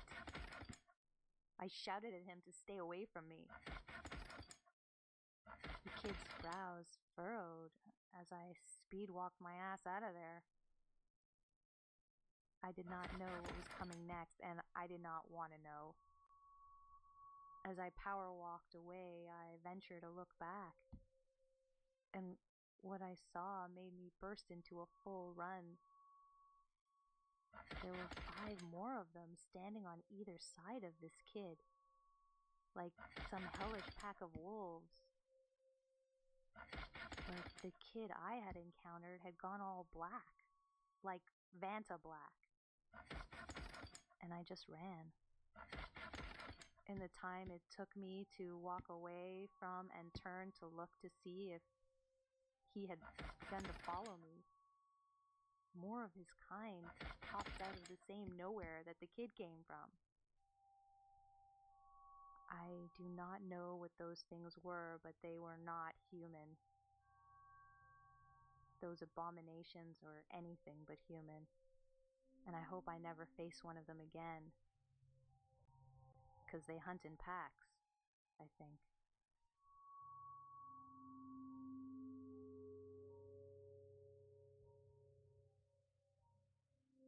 Thanks for watching, and special thanks to the subscribers who sent me their stories for this one. All the stories but one in this video were subscriber stories, so I was really excited for this video. The other was submitted by a Reddit user. The link to that story is in the description. I've collected a bunch more true scary fairy stories, so I've got some really good videos coming up for you guys, including a collaboration, so make sure to check back in with me often. I'm also planning a not so scary true fairy stories video for all the pleasant stories about fairy encounters you guys have been sending me. So please do keep sending the fairy stories in, whether they're scary or not. And if I don't get to them right away, don't worry, because it will happen, I promise. In the meantime, please like, comment, and subscribe if you're new. And until next time, this has been a visit from your scary fairy godmother.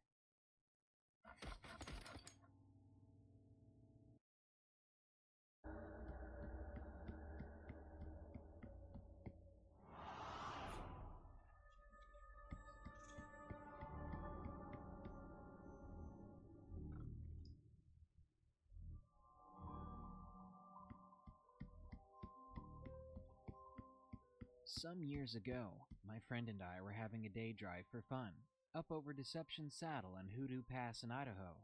It was spring, and the snow was still making passage hard in some areas. There were even trees in the road here and there that had fallen from the massive heavy snows in the previous winter. Partway up the mountain, an odd little collection of vintage-looking vehicles was parked off the road, looking like some kind of gypsy camp, and the people there had been cutting wood from the fallen trees, salvaging logs, and opening up the road in the process. We went on past the little camp into what suddenly began to feel like unfriendly territory. It's hard to describe it. There was just this ominous, uncomfortable feeling to the day all of a sudden, when it had just been a fun outing before.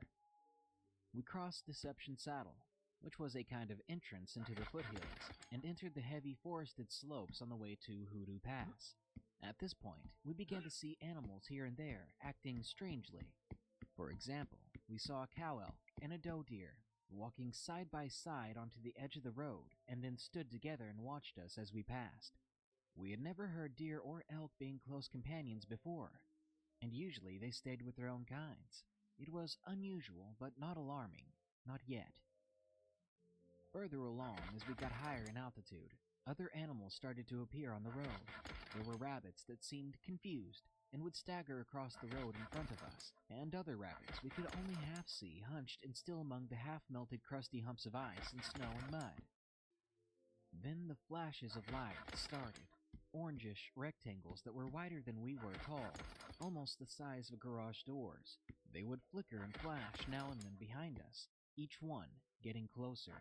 From about 1,000 feet up to 30 feet, we told ourselves it was some kind of atmospheric effect, but we both knew we were only saying it to comfort ourselves. It happened 5 or 6 times. Then, as we reached the final step to the top, we felt this most heavy feeling that we weren't wanted there, and one final flash appeared in front of us, a flicker right in front of us, as quick as lightning. This rectangle was blue-white and brighter than the others. My friend who was driving tapped the brakes, yet there was nothing in front of us after the light faded. So she stepped on the gas, and we went over the top of the pass, as fast as the slippery, half-frozen muddy road would let us. The other side of the mountain was full of huge, old-growth trees.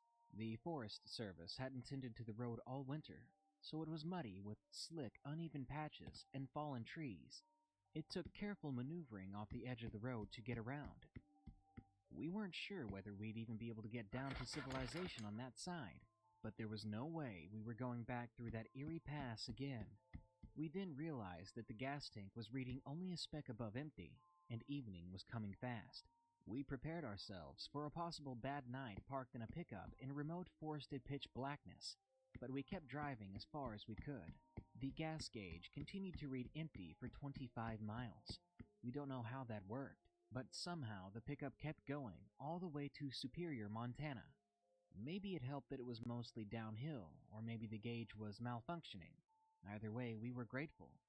The problem was, we felt like we had offended something, and it wasn't over. 3 days later, we were passing by an old cemetery in that same pickup, on an unlit road. The headlights caught something off the road ahead of us, like a coyote or dog, when suddenly, it stood up. It was at least 6 feet tall, and we had a flash impression of a human body, tall and thin, but with a dog-like head. It threw something across our path about the size and shape of a small egg or pebble, and we sped out of there, horrified. Our fortune turned horrible after that night. We lost pets, jobs, money, homes, and all our possessions in a series of things gone wrong, in every way possible. We felt cursed. We wondered if we had crossed some line and were now paying the consequences like in the old stories. We both lost everything and had to rebuild our lives. Since then, we've each had misfortunes, but nothing compared to the utter, systematic, and unexplainable ruination of our lives that happened after we went driving near Deception Saddle.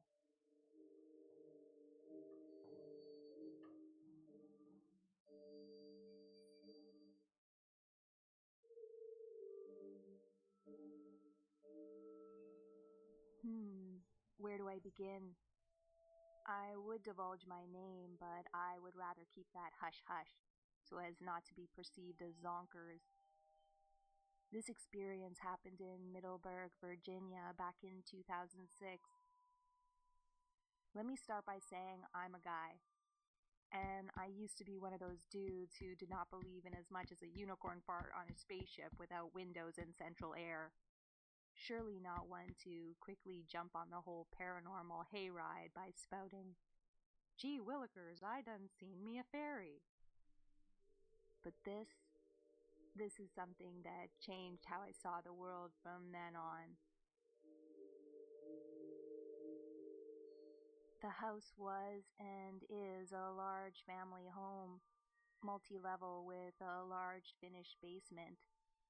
I was sharing this house with my sister and her best friend at the time, who happened to be renting the house. She and her family took the upper level bedrooms, and my sister and I took the 2 rooms in the basement. Now, this basement was huge.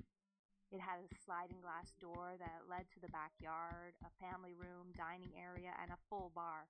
No booze, though. My sister's bedroom was humongous, as was mine. Both had their own bathrooms, but that's beside the point. This is not about some bathroom space. It's about those things we all want to think are not there. For the first month, nothing happened. Everything was as it should be. Everyone slept soundly and all comfy-like. Being that the neighborhood we lived in was so damn safe, you could leave the front door unlocked and not worry about a break-in. I know that sounds insane, but this is how quiet the neighborhood was. Hard to believe that some folks might even do that these days, but back then, the lady of the house would oftentimes do just that. Now, I grew up in bad neighborhoods, and I sure as hell know not to leave your damn door agape so some asshat with a taste for snatch and grab and perhaps a little pokey could break into your home. So I was on high alert. I would make sure that the door was on full lockdown every night after I found out my sister's BFF was leaving the door unsecured, which made everyone feel a little more at ease. But that all just went out the window after the weird crap started happening. Like phantom music coming from the middle of nowhere when no one else was home but me and the dog. Yes, there was a dog, and that cowardly thing was always hiding under something. At first, I thought it had issues. Whenever I took it for a walk, it would be extremely hesitant to go back inside the house. I would have to drag the dog in, and then it would run off and hide under something. Oftentimes, it would insist on coming down into the basement with me so as not to be alone, which was okay by me. I have no issues with the poor thing wanting to be around someone. Dogs are like that, I thought. But then there were times when it would bark at nothing and pee itself on the spot, or do so in a mad dash to get away from something. Again, I just chalked it up to poor house training and mental instability. Then I started to see things just before bedtime and just as I got up in the morning or in the middle of the night when having to tinkle.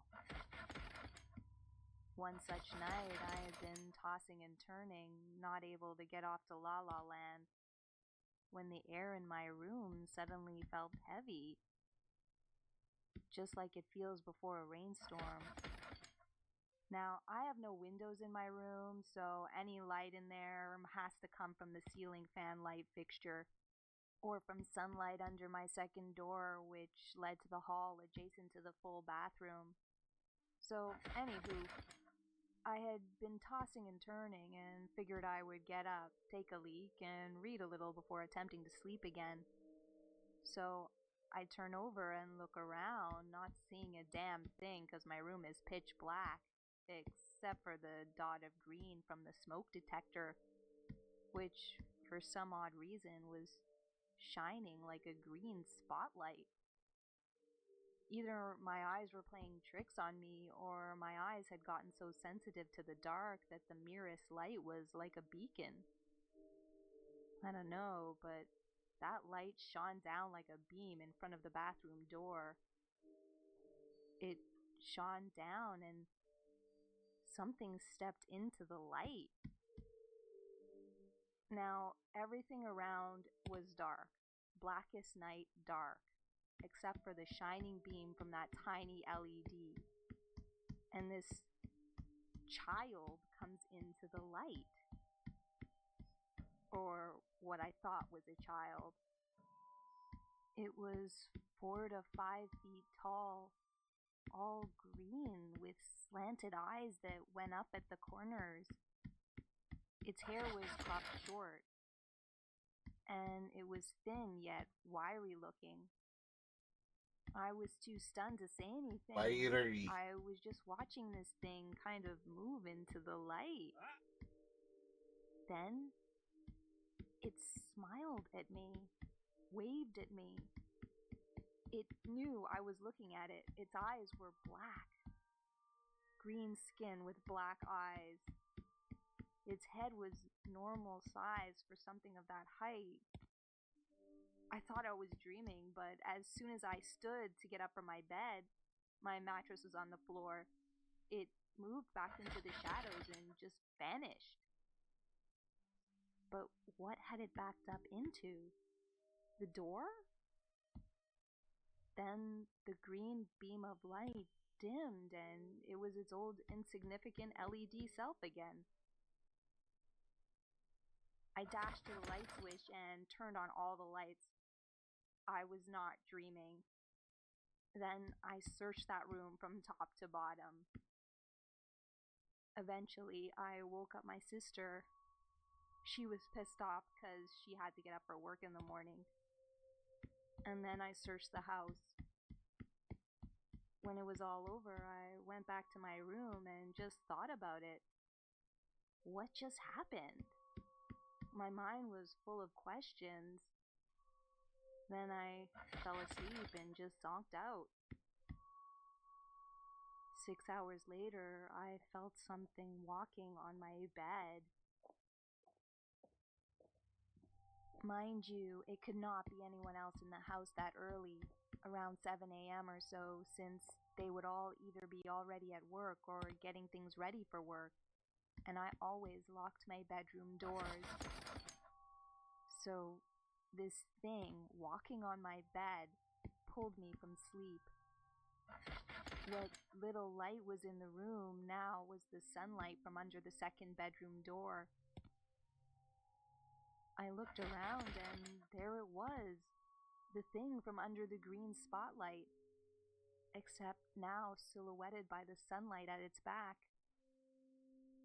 It knelt down beside me and put its small hand on my shoulder just as I turned towards it, and then placed my hand on its other knee. Its speech was somewhat garbled, or at a speed I could not comprehend, or maybe another language altogether. It sounded like it was saying, "Do you have an alley?" It asked me this same question 3 times. I said, "I don't know." It then shook its head and patted me on the shoulder as if it knew its question was not going to get an answer. It then patted my head and jumped over me. I looked in the direction it moved and it was gone. It went the same way it had gone when it disappeared during the night. I got up, freaking out. Remember, I had placed my hand on its knee. It was there. I felt the skin or fabric it was wearing. It was cold to the touch and coarse, like sharkskin leather pants or something. And in the dimness of the little sunlight in the room from under the door's crack, I could make out that it was wearing a leafy brown tunic of sorts, like it had stitched together leaves to make a shirt. Actual leaves. But it was gone now, no sense in asking it about its fashion choices. I told my sister what I had seen, and she believed me. She said something was in her room too, moving stuff around, all the while trying to be sneaky so as not to wake her up. She didn't know what it was, but said it was small. At first she thought it was one of her kids, but she looked over and saw that they were sleeping in their beds since they shared the room with her. And her dog had not made a move either because it was scared or because it felt no threat. Strangely, I too felt no threat from that visitor. Things like this continue to happen for the next year in different locations in Virginia. Since moving to Florida, where I now reside, nothing has happened. Not one thing. Apparently, the Fae folk do not vacation in Orlando. No?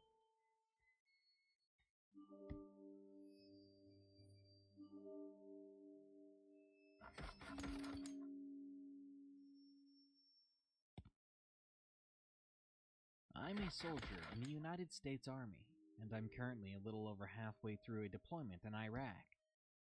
About a month ago, they sent a couple of guys from my platoon home for various reasons: gym-related injuries, family tragedies, children being born, etc. So this left us a bit short-handed. I ended up with an extra guard shift at the motor pool, a big parking lot with military vehicles, from 2 to 4 in the morning. When 4 rolls around, our replacements show up, and we're relieved right on time. I grab my weapon and head back to my room. I just passed through the small opening in the T-wall barrier, and was about 50 meters from the shack I was staying in, when something caught my eye on the cement sidewalk in front of me. I stopped dead in my tracks. Ahead, about 30 feet or so, was a black and white cat.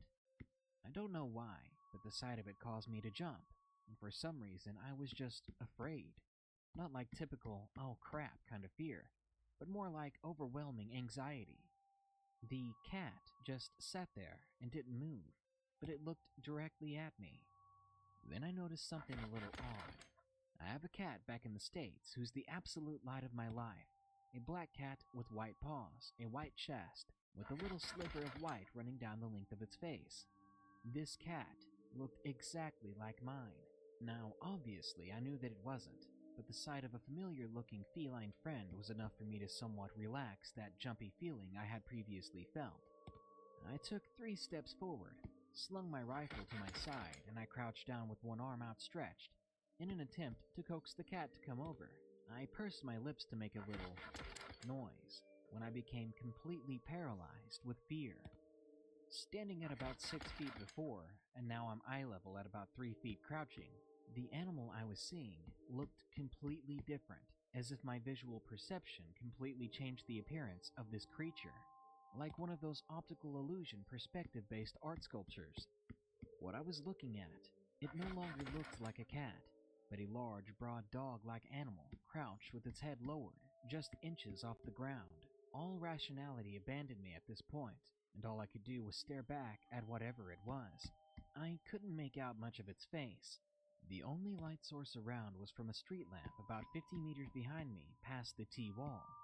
What I was able to make out were its eyes, which I could see clearer than daylight, and they were human. Look into a mirror and open your eyes as wide as you possibly can, and that's pretty much what I was looking at.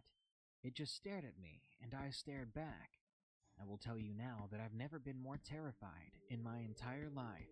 I slowly stood up, half expecting whatever I was looking at to take on the appearance of the cat once again, but it didn't.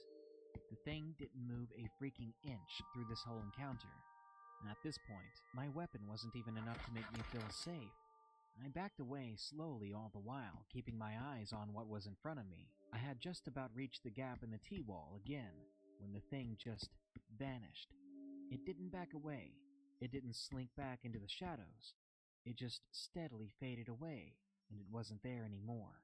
But right before it vanished entirely, I heard what sounded like a low but somehow loud guttural growling noise. It resonated off the T-walls surrounding the area with the rooms. Needless to say, as soon as I passed back through the T-wall, I freaking bolted. I ran as fast as my legs could carry me with all my gear on, to my team leader's room across the gravel road. I took a moment to calm myself down before entering his room. I slept on his floor that night, blaming it on the fact that we had to get up early, and the alarm on my phone hasn't been working lately. I haven't seen anything since, but every other night or so when I'm by myself, I'll get that same horribly overwhelming sense of anxiety and paranoia that I got when I first saw that thing.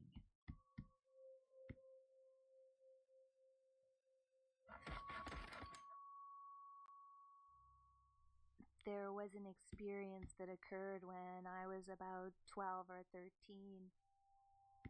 Then I was living in Shreveport, Louisiana with my grandma.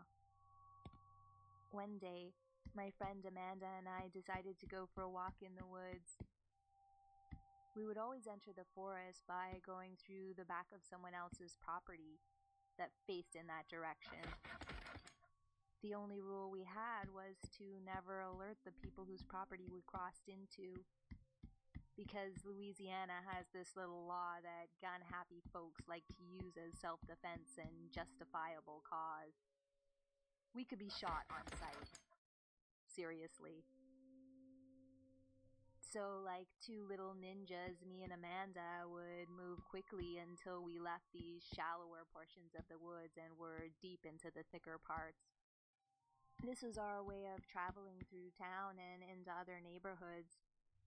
We'd cross over fallen trees, pick up on trails, and watch the sun to keep track of the time.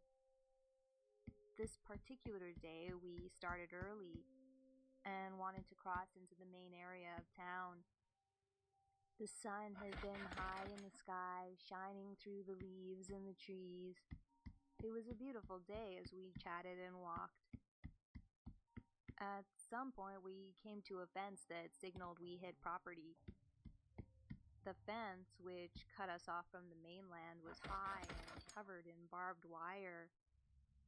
And if we'd somehow found a way to climb it without impaling ourselves, we would fall into a 3-foot ditch that had been dug on the other side to keep animals out.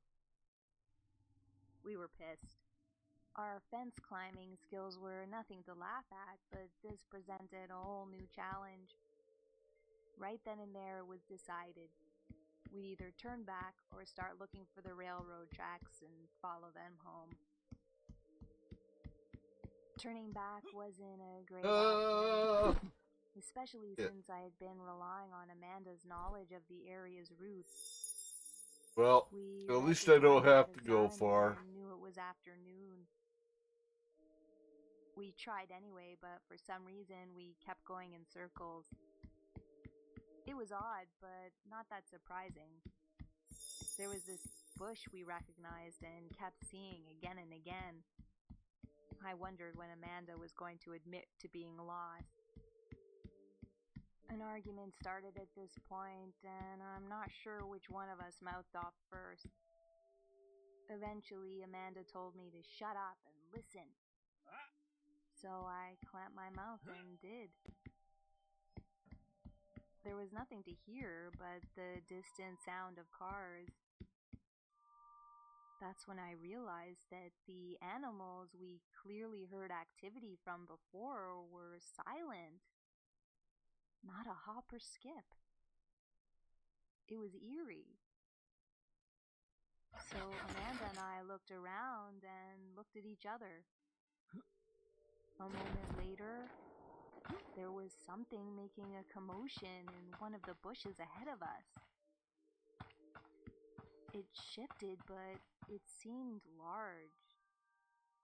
I wanted to think it might be a rabbit, but rabbits aren't that big.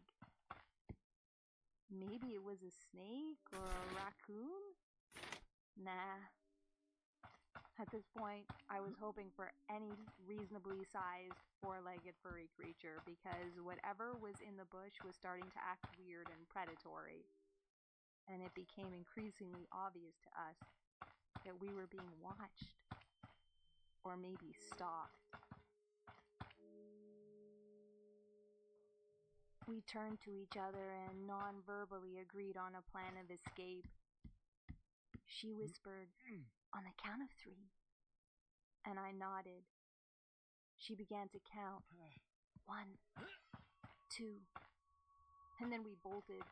We ignored 3 and left at 2. It was crazy, instinctual, and exhilarating. We knew to run zigzag, never straight. The element of danger heightened by us running this recklessly.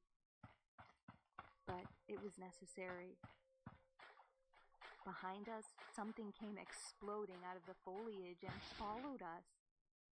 We could hear feet stomping and scraping. The trees around us zoomed by, but whatever it was kept following. We didn't see it as much as heard it. It sounded like it was jumping from tree to tree and then onto the ground. It had impressive athletic strength. The train tracks came into view up ahead and we headed straight for them. Amanda, being taller than me with longer legs, ran a bit faster, but I was marathoning it too. The tracks were on this raised hill of land that cut between the 2 sides of the woods. If we could make it through the bramble and up there, we'd have a chance. Now, just when I saw this hope in sight, I got yanked back by a tree root, a stubborn little root that caught onto my pants and slammed me into the ground. I was winded and jittery from the adrenaline rush. My pants couldn't be ripped away because I tried. I heard the thing behind me slow down and start sniffing. It was trying to figure out where I went. The area I fell in was covered by some foliage a bit, but not enough if the thing got any closer. Amanda had made it up the hill and turned, yelling for me. She'd expected me to be with her, but I was nowhere to be seen. I wanted to reply, but I didn't in fear of attracting that thing. Instead, I tried to lessen my breathing and just laid there, praying. In that moment, I had pretty much given up and accepted that this might be the end. I prayed for it not to hurt if I died. Prayed for a peaceful afterlife. I just accepted.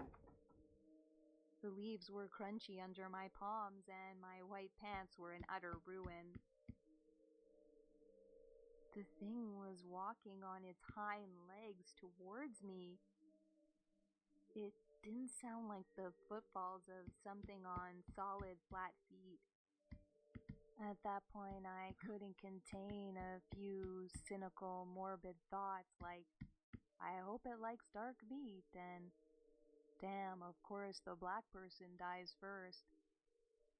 After this long, tense moment, I felt something behind me, and the next thing I knew, I felt solid hands around my waist that lifted me up in the air so high my feet were no longer touching the ground. Behind me, a man's voice spoke suddenly, piercingly, and clear. He told me not to look at him, to keep my attention ahead, and on the count of 3, to run, and to keep running and not stop till I'd reached my friend. It seemed as if everything slowed down in that moment, and all I could hear was his voice. He counted. 1, 2, 3, and then he let go. I went flying over grass, rocks, and stumps. I ran so fast. I came up and over the bramble bushes and onto the tracks and ran straight into Amanda. I don't think she even saw me at first, and I surprised her. We fell down in a heap, and I was so relieved I started laughing. Amanda was freaking out. We both turned and looked back down the hill, and I saw a glimpse of a cloaked figure. It turned and ran off suddenly, like something had scared it. And all we could hear were footsteps and leaves. After that, everything was silent again. But there was a gusty wind that stirred. All the trees around us were billowing, and we could hear the swaying of leaves. It was an odd moment, but it was like a respectful quieting. On the wind, we then heard something low but buzzing. It was hard to make out. We looked up, and all around us, the view was panoramic, and the sounds were turning into something we could understand. Amanda started to talk, but I told her to shut up and listen. The trees were chattering, the wind whining, and the sun had set behind the clouds. The once familiar setting became something strange and sacred somehow. Almost immediately, the same male voice from earlier spoke, and it sounded as if it was coming from all directions and nowhere at all as the wind began to pick up even more. The voice told us that we were not to come here anymore, that if we continued to come here, it would be at our own risk, because he would not be saving us again.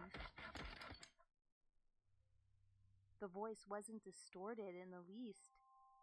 It didn't sound like it came from a loudspeaker or a microphone. It was crisp, pleasant, and omnipresent. It could have come from the sky, the trees, the wind, our own heads. Who knows? I trusted it implicitly, though, because he had saved my life, whatever he was. And I wasn't about to forget that. Amanda and I both made our awkward replies and then booked it out of there. Neither of us have been back since.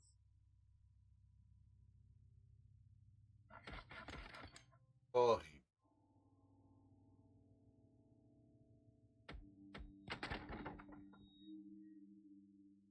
My grandparents were peasant people. They were born, lived, and died in the country. They always had the same tasks and routines. My grandfather worked in the fields, while my grandmother stayed at home cooking, cleaning, and doing the housekeeping. Every day at noon, in the warmest moment of the day, my grandmother prepared a lunch for my grandfather. She walked to the field where he was working and stayed with him, sat in the grass under the shade of a tree, while he took a break and ate his meal. This was their routine. Every day they did the same thing, until something happened.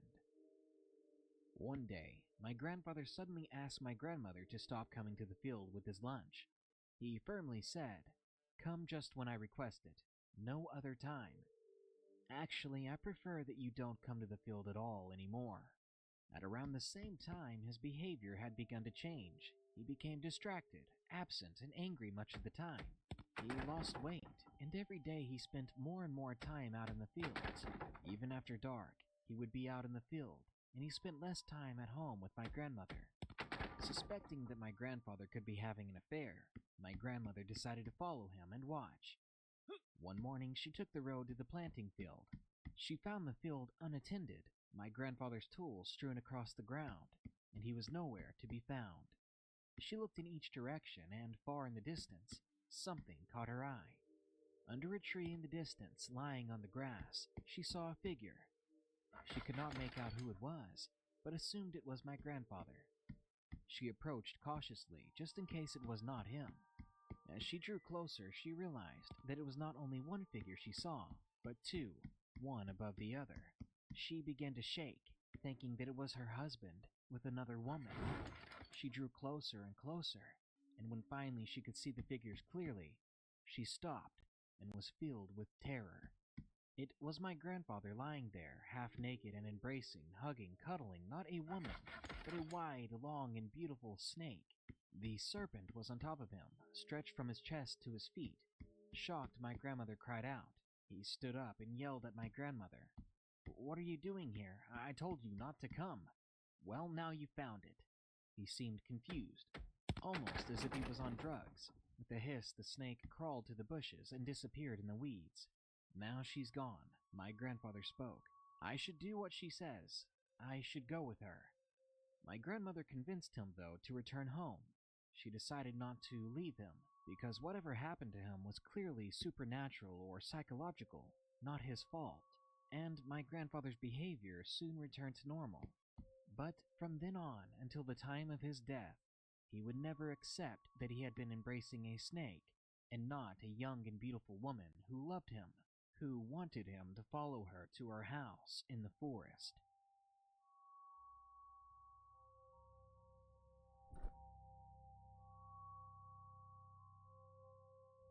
Thanks for watching. And special thanks to Darkness Prevails, who collaborated with me on this one. If you guys don't already know his channel, he's fantastic and you should really check him out. This was my first collaboration and he was so great, answered all my questions, and just made the whole experience really easy for me. So definitely head over there and check out his work. Thanks also goes out to the subscribers who shared their stories, and to the Reddit user who gave me permission to read his creepy Iraq story. A link to that one is in the description. And please do keep sending me your fairy stories. I love reading those, so definitely keep them coming. I have a lot of new videos planned, so don't forget to check back with me, and like, comment, and subscribe if you're new. Until next time, this has been a visit from your scary fairy godmother.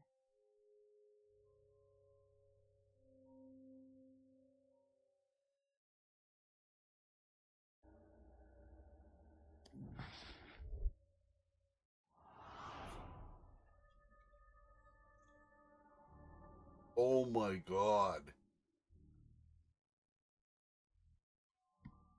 I was living in an apartment in a small eastern Oklahoma town. My then fiance and I were in our bedroom having a grand old time, seeing younger kids in love, early 20s. Our bed was pushed to the back wall and the room's door was on the wall directly opposite us. So there was this big dresser pushed up to the wall that blocked full view of the door. So Not there. we were giggling and talking, and I happened to glance over at the door. Lower down, peeking its head around the dresser, was the head of a little man. He didn't quite look as purposefully scary as that leprechaun on the cover of the crappy B movie Leprechaun, but was close enough that that's the best way to describe its face at night. I could see its hand on the dresser as it peered around at me. I remember the evil-looking smile the most. It had a big grin on its face as it looked at us. I can't remember what the hair was like, and I couldn't see much else beside the head and the hand, but That's one of the glitches that I found.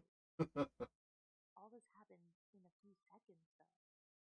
I did a double take, and Get this weird floor glitch or wall glitch where it's there, but it's not there, and you walk right through. Spooky mood, and the outline of the dresser was very flat, so there was nothing that protruded out to trick me. Hopefully, relogging solve that. I was sure of what I saw. My fiance, noticing I had stopped goofing around, said, "What?" And I whispered that I saw something, and to keep talking and laughing like we had been, so whatever it was would not suspect I was onto it. I tried to rationalize it after that, and thought maybe a man, a really short man, was in my apartment, because what else could it be? I checked the doorway, and nothing was there. My head was pounding, and my tongue pasted from, I'm guessing from adrenaline. I grabbed the 12-gauge shotgun out of the closet and checked the entire apartment, which was a bottom floor apartment, and found nothing at all. All the doors and windows were still locked, and I could find no other places of entry. I will also add that I'm an agnostic atheist and a pretty big skeptic as well. I generally look for rational explanations, but beyond my mind randomly making this up this one time for unknown reasons, I have no idea what happened. Nothing like that had ever happened to me before. I was in my mid to early 20s then, and I'm 34 now. It's been so long since then, and nothing like it has happened since, so it doesn't bother me as it used to. As the memory fades little by little, it's easier to comfort myself and say it was just my eyes playing tricks on me. 10 years ago, though.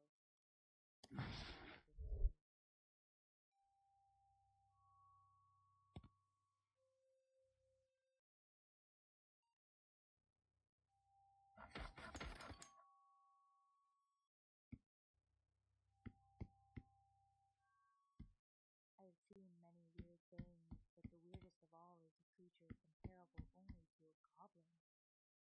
I first saw it when I was 7. My parents and I went to visit family a few hours from home at my dad's cousin's house. I had to sleep on the living room couch, as other family members all had the guest bedrooms.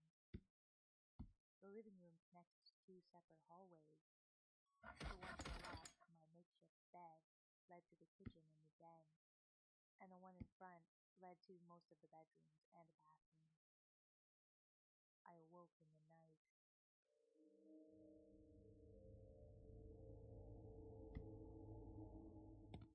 I've always had sleep issues. Even now I can wake up in the middle of the night to the slightest movement or sound. Being 7, I was also scared to death. But I wanted to seem brave to my relatives. As my eyes adjusted to only a sliver of moonlight from between the curtains, I made out a figure, dark and thin, standing in the hallway.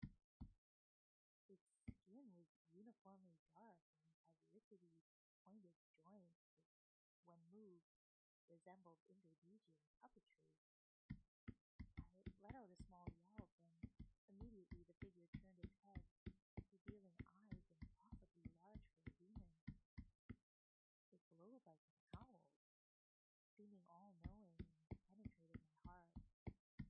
My stomach knotted up, and I stood still as a statue. There was a skittering noise then, like claws against the wood floor as it approached me. It looked at me, and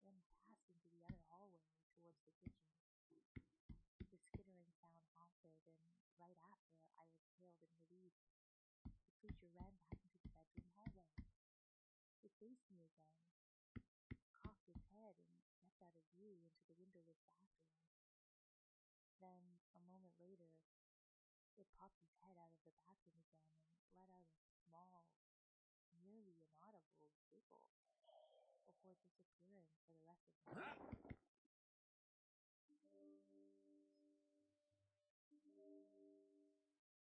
The next morning, I begged my cousin to look in the bathroom, which was as neat and orderly as it had been before we went to bed. I demanded to sleep between my parents for the rest of our stay.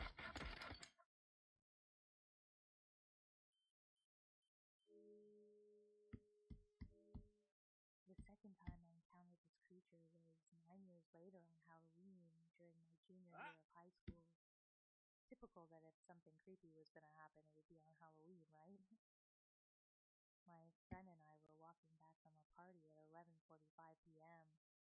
We practically walked across the whole town, but it was a safe place, and I had my car at her house for when we got back.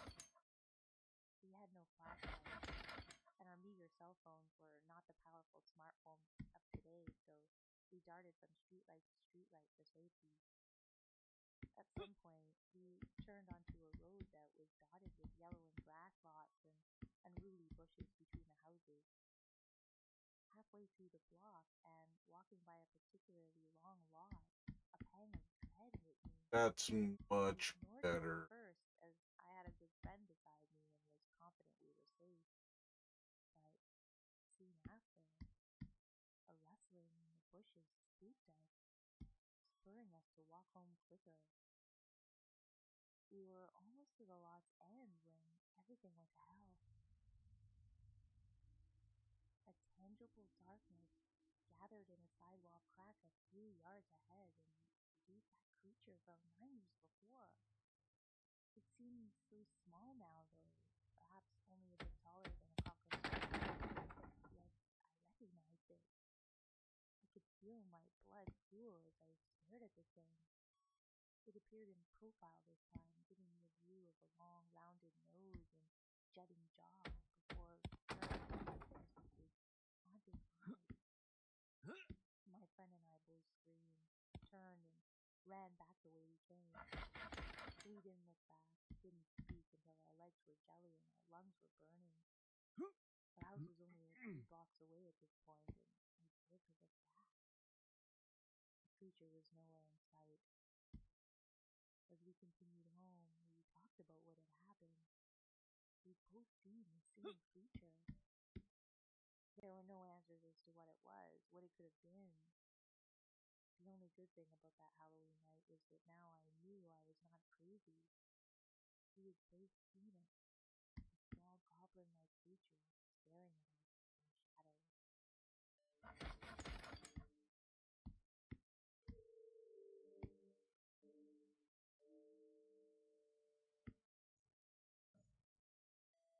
Thanks for watching. Goblins and Leprechauns this week. Very weird. But for some videos coming up, I was thinking of actually adding some new topics to my repertoire. I had a request from a subscriber last week that I branch out to more topics other than just fairies and fairy tales, and I thought that was a great idea. These true fairy encounter stories are rare and hard to find after all, and if I stick to only that topic, I won't be able to make as many videos for you guys. Anyway, I'd love to hear any requests for stories you'd like me to narrate. I'd like to try some ghost stories and some true scary stories as well. And I'd love to hear your stories too, so please send them to me if you've got them. My email is in the description. Of course, fairies and fairy tales will remain the heart and core of this channel, so please do come back for more of those videos as well, as I will continue to make them. In the meantime, don't forget to like, comment, and share to help this channel grow, and subscribe if you're new. And until next time, this has been a visit from your scary, scary godmother.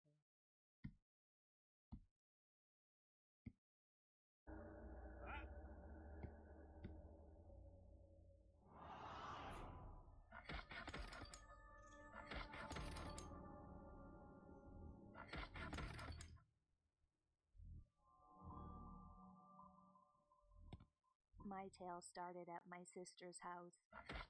I had traveled 4 hours to get to hers to help out as she is a single parent with 3 daughters. She lives in a town called Margaret River in Western Australia. I hate going to that place. It feels like people shouldn't live there. That's the feeling I get every time I go back to that town.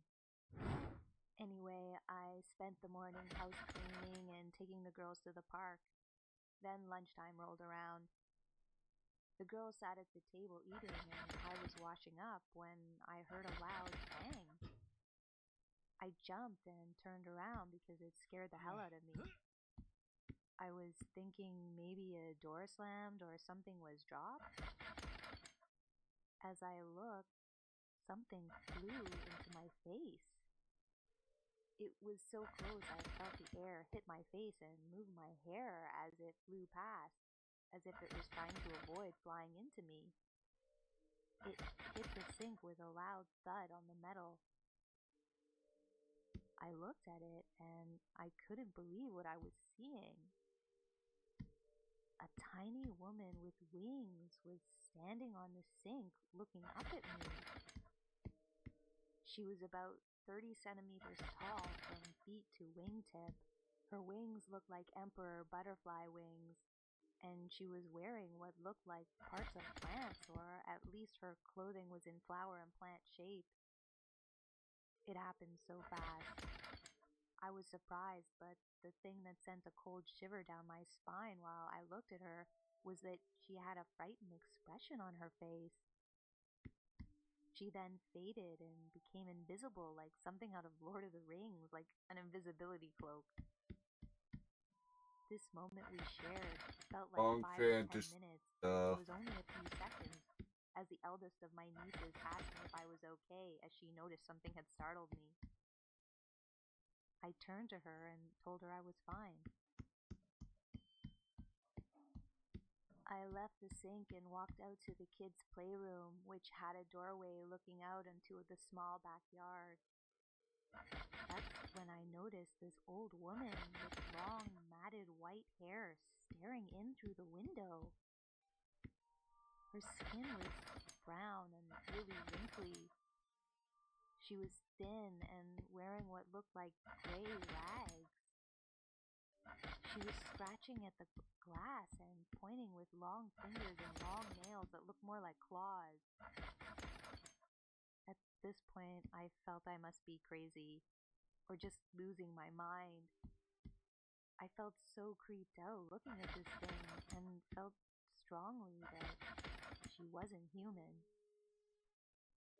I turned to block the kids from seeing her, but they were calm, like nothing was happening. So I turned back to the doorway, and the old lady creature was gone.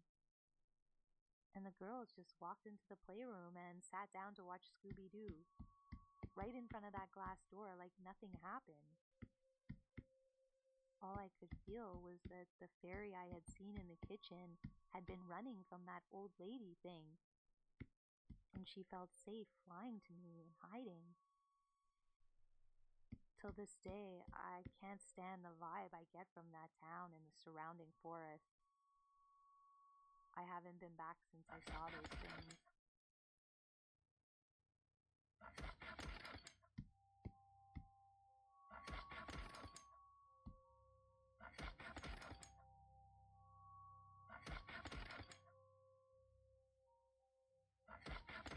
Well, you I'm a 51-year-old female. This incident happened to me about 6 years ago. I was living in my childhood home. It was a tri-level home, a door in the front, a door in the back, and a door in the carport.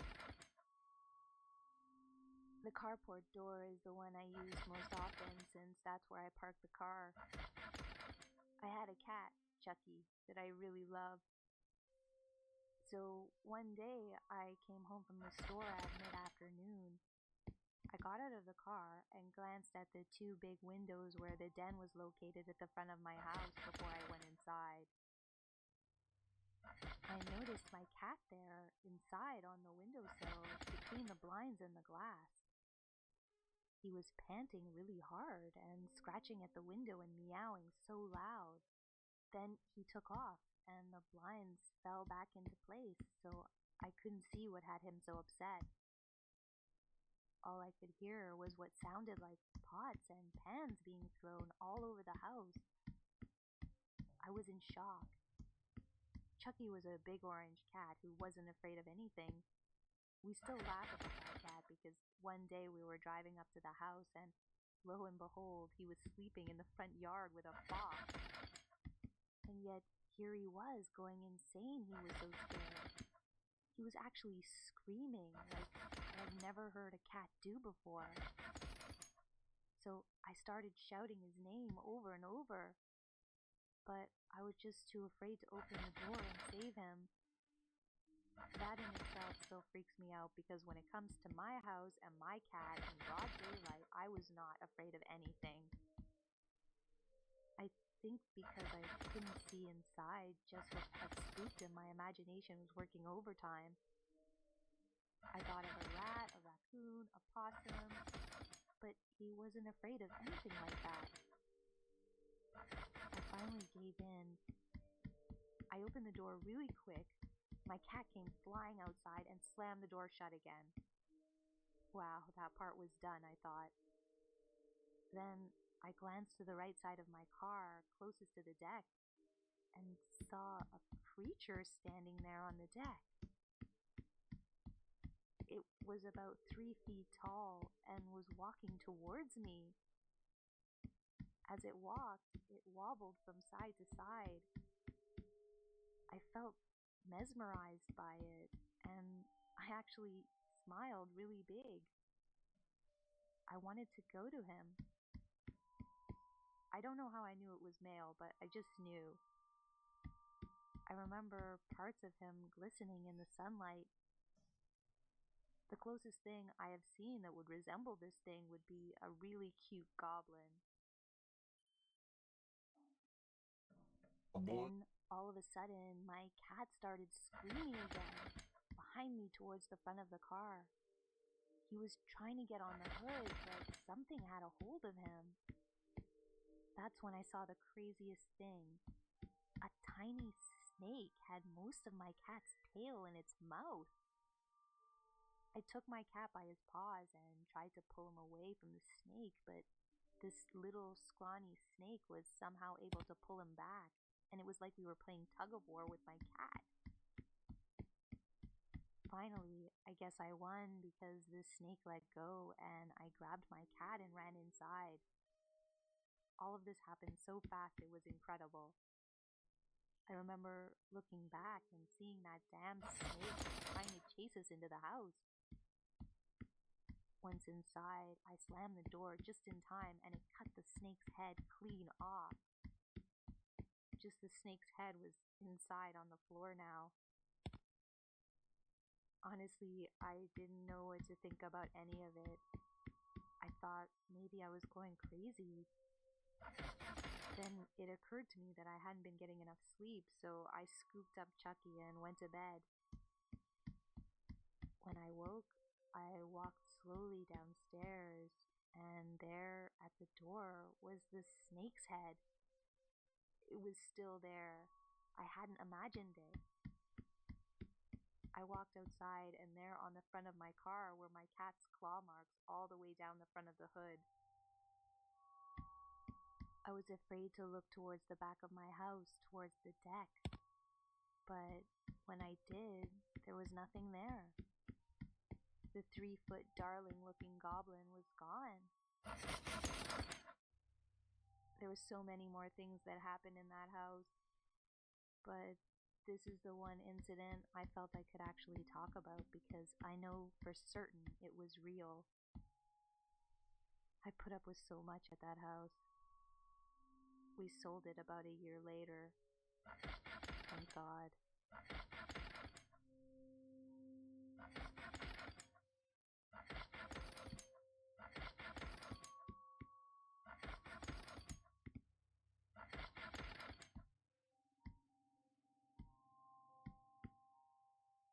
Strange things have been reported by the people in my family. This is perhaps one of the most terrifying of those experiences. I was a little kid, the carpet was being torn out because it was filthy and sometimes hid hazardous objects like nails and glass. So we had to sleep in the guest room, which had a window to the porch. One night, my parents forgot to turn the porch light off. I was having trouble sleeping, which is common for me even now, when I saw a figure appear. I saw its shadow through the window, and as there were curtains, I still don't know what it really looked like, but the shadow looked as though it was standing directly outside the window. Even that was obvious through the curtains. It was really tall and had an abnormally large, dome-shaped head. I couldn't even see anything resembling a neck. It was as though its head was molded onto its shoulders. I lay there terrified. I don't think I could even breathe. I especially froze when it raised its arms to reveal huge, human-like hands. I don't know how, but I managed to blink and it was gone.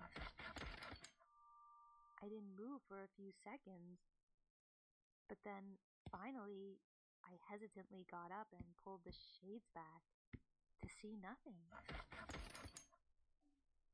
I would have thought it wasn't real had my younger brother not revealed that he saw it too. But his description was different. He said it appeared massively furry and raised a claw. We even drew pictures to compare. The arm raising was the one thing that appeared remotely similar. I don't think my sister remembered or was awake because she didn't appear to know what we were talking about. But I still lay awake out of caution sometimes.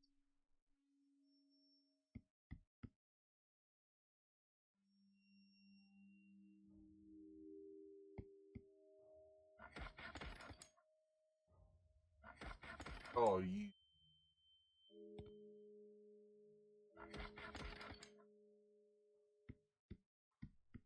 My first experience happened when I was probably 3 years old, around 1988, summertime in Arizona. I was in the living room facing away from the TV, the couch to my left, and right next to the couch in front of me was this small, old, yellow wicker shelf. I had a Jolly Rancher. I unwrapped the candy, stuck it in my mouth, then dropped the wrapper to the floor. In retrospect, I had no reason to do this. I was just unconsciously doing it. So the wrapper fell to the floor in front of me and in front of the wicker shelf. Then, to my amazement, at my feet, a small hand reached out from under the shelf and grabbed the candy wrapper. This hand did not look human in the slightest. It was about the size of a toddler's hand. It appeared to have 3 fingers, which were like black claws. The skin was warted and horrible looking, with a puke-like mixture of yellow, brown, and red. After grabbing the wrapper, the monstrous hand went back under the wicker shelf. The whole event happened in a few seconds. I remember I wasn't really scared, but more surprised. I had a delayed reaction, but almost immediately dropped down to the floor to look under the shelf. I saw nothing. But what was really creepy was the wrapper was gone and nowhere to be found. At once I ran and told my mom what I saw. Of course, she didn't believe me. I remember this quite vividly because it was something I could not explain. I was not asleep, and I have never hallucinated before or since. I even remember hearing the crinkle of the wrapper as a hand grabbed it. Not long after this, maybe a year later, my family moved to New Jersey because my dad was in the army and we moved around a lot. I started having nightmares about what seemed to be a different creature. I remember the first nightmare of this thing pretty well. I was paralyzed and laying on the floor on my belly between the coffee table and the couch. My head was poking around the coffee table, and I could see the entire living room and the stairs leading to the second floor. And this thing starts slowly descending the stairs. The easiest way to describe it was that it looked like an evil Ewok, about 2 feet tall, covered in curly brown fur with 2 ears poking from the top of its head. The only thing it wore was a tattered brown cloak, which in the first dream the hood was up, and usually it carried a small wooden stone-tipped spear. Unlike the Ewoks, though, this thing was not cute. It had blood-red eyes, a mouthful of sharp teeth, and clawed fingers. It continued to slowly descend the stairs as I struggled futilely to move out of my paralysis. It seemed to savor my fear on the wall of the stairs. I watched helplessly as it walked across the living room toward me, around the coffee table behind me. Then it slowly poked me with what I thought was its clawed finger. And at the first thrill of pain and the height of my fear, I awoke. Since that time, I would then consistently have nightmares involving this creature. Each dream would be slightly different, and it would always seem very real, in a real location from my memories. I would always be alone, and I would always get a sense of dread before it would pop out at me like it was attacking with its weapon. I had these nightmares for the next 5 years. When I was 8 to 9, we moved to Missouri, just south of St. Louis.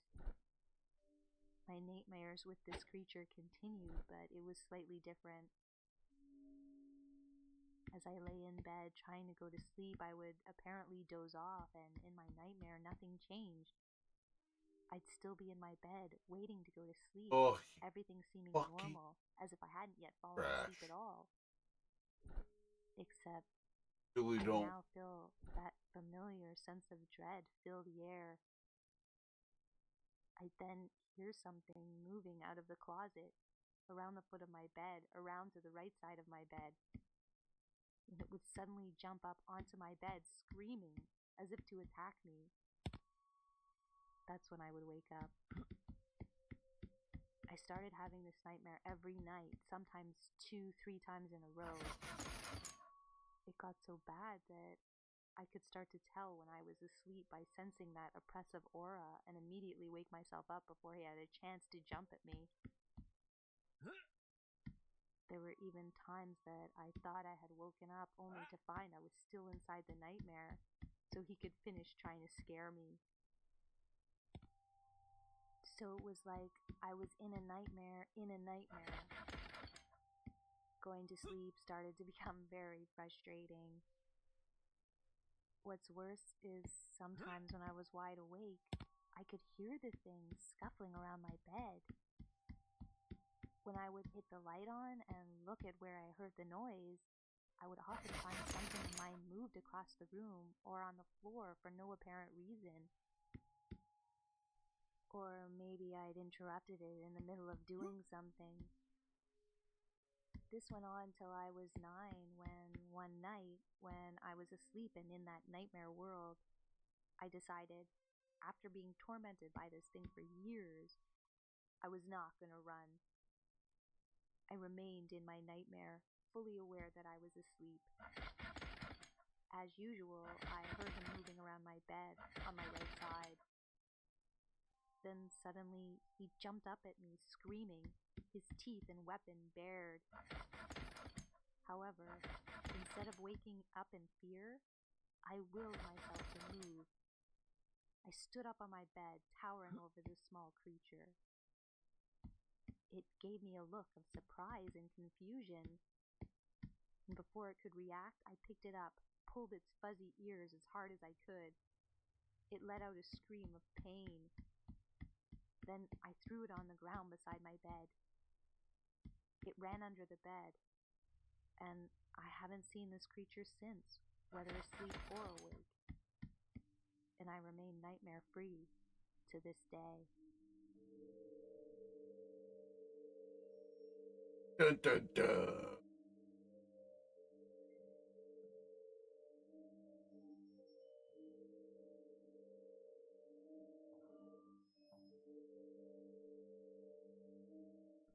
A long time ago, I was hiking in the woods miles away from my home.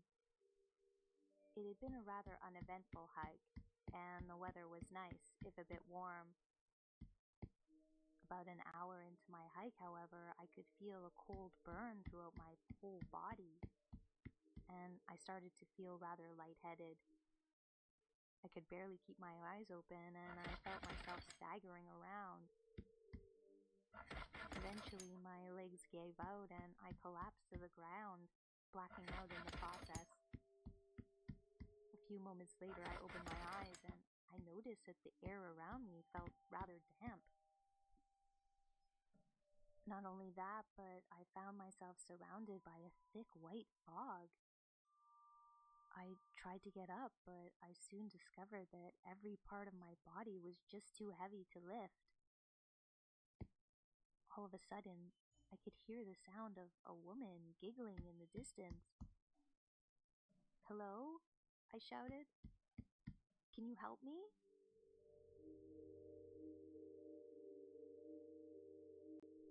Just then, a tall, beautiful woman wearing a dark blue kimono emerged from the fog, giggling like nobody's business. A couple moments later, a puff of smoke had covered her left hand. When the smoke cleared, I saw her clenching a folded-up paper fan in said hand. She then opened the fan and aligned her left hand with her right, and pointed the fan away from her body. She swung both hands in front of her in a figure-8 type pattern almost immediately afterwards.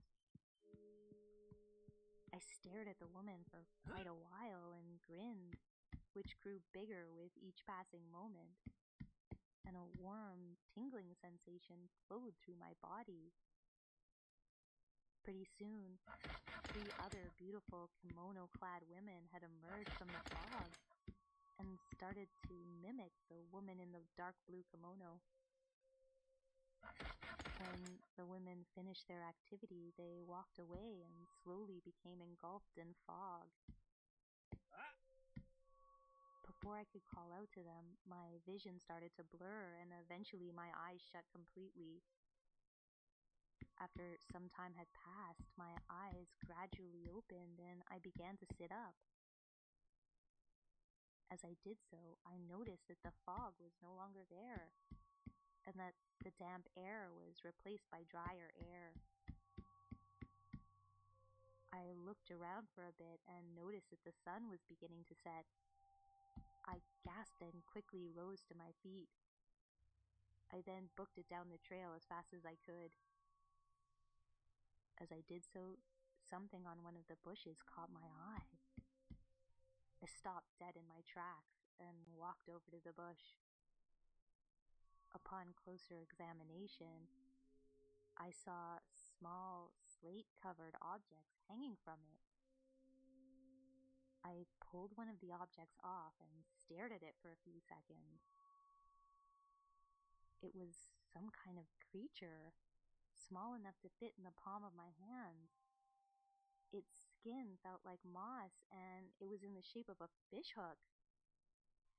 It looked as though it was malnourished due to the fact that the bones from its limbs and chest were visible. But the Right back, strangest chap. part about it was its head. The head seemed to be severely misshapen and looked as though it had quite a few dents on it.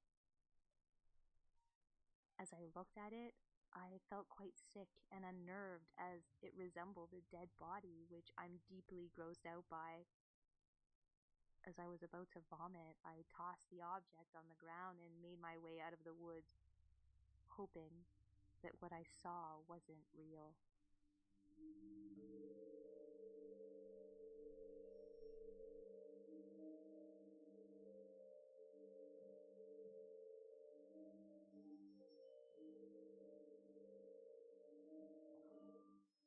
Thanks for watching, and special thanks to the subscribers who shared their stories for this one. Please do keep sending me your scary and not so scary fairy encounters. They are so much fun to read. You can find my email in the description below. I've got lots more videos planned, so do check back with me often. And as always, please like, comment, and subscribe if you're new.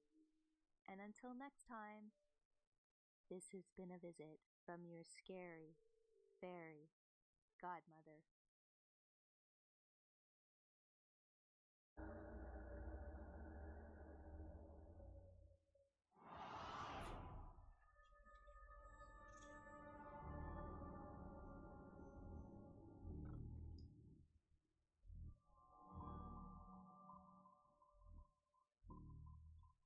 This has haunted me for a long time. I was about 19 or 20 at the time, and I was living in Savannah, Georgia. I drank a lot, had a crappy fake ID, and worked this terrible job as a grunt laborer, the kind where you go to those temp labor agencies like Able Body and Labor Finders. I'd show up at 4 a.m., work until 5 p.m., and drink myself to sleep after taking home maybe $60 for the day. I was supposed to work on this particular morning, but I decided to skip and spend the day with my girlfriend. She came over and we hopped in my big ugly van, picked up some fishing rods, and headed to the beach. But once we got there, instead of fishing, we decided to have a drink at this little bar across from the beach. This is where the story gets interesting. Shortly after ordering my drink, I got this really weird feeling. I became hyper aware of my surroundings. The bar door opened, and at the same time, I saw this guy walk in out of my peripheral vision. There was a seat between me and my girlfriend. I should say the bar was empty since it was like 9 a.m., and this guy could have sat anywhere else, yet he chose that seat right between me and my girlfriend. Then he started doing this thing with his fingers. The bar top was reflective, and he puts his fingers like two little legs and starts just walking with them, skating with them on top of the counter. This struck me because when I was in school, I used to do that all the time. I pretended I had rollerblades on my fingers and that I was skating around my desk. I hated school and was always distracting myself. So I watched this guy next to me doing this, and I became kind of mesmerized by his fingers skating around. That's when he looked at me and in this really thick kind of Germanic or maybe Nordic accent, he says, "I notice you're a man who pays attention to detail. I'm also a man who pays attention to detail." Now, before I continue, I have to describe this guy. He had this short, spiky hair that was bleached at the tips, kind of like a late 90s style. And he had really expensive clothes on, like a nice leather jacket, nice designer jeans, really nice boots. He seemed like someone with an awesome fashion sense and really distinctive taste. I always remember this because I thought to myself, some weird, homeless, crazy guy couldn't have afforded those clothes. Anyway, the other thing that stuck out was his eyes. They were piercing gray. It reminded me of like a husky's eyes, but his pupils just stayed this disturbing pinpoint size. They were just extremely small, which caused his look to be kind of terrifying. His hands were normal, but his fingernails were slightly long and pointed, as if he deliberately did it. And he kept licking his teeth, too, as if he was salivating. The thing about this guy is that you look at him and everything seems normal, but off at the same time. So you're questioning if you're crazy for thinking this. This guy then started talking about the relationship between me and my girlfriend. But really strangely, he was talking about how beautiful she was and how I should pay more attention to her. I was kind of a jerk to her at the time.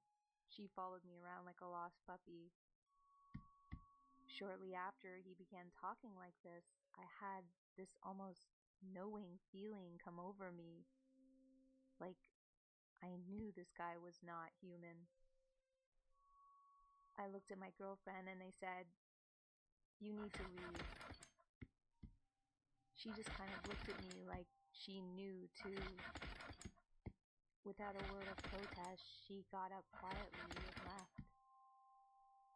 Later, I learned she went next door to get a coffee. That's when this guy literally said to me with the utmost confidence, "You were supposed to go fishing today." He pointed at the beach across the street. "If you had, I would have drowned you in that ocean." And then, I swear, he hissed. For some reason, instead of getting up and leaving, this overwhelming calm came over me. I sat there and asked, "Who are you?" Then he answered back in this crazy language I didn't know. It sounded maybe Arabic or Hebrew or something. I just, for some reason, without skipping a beat, and I have no idea why I was so calm to this day, said, "Say it in a way I can understand." He said, "You can call me Jimmy C. I jumped off the San Francisco Bridge. We've been watching you."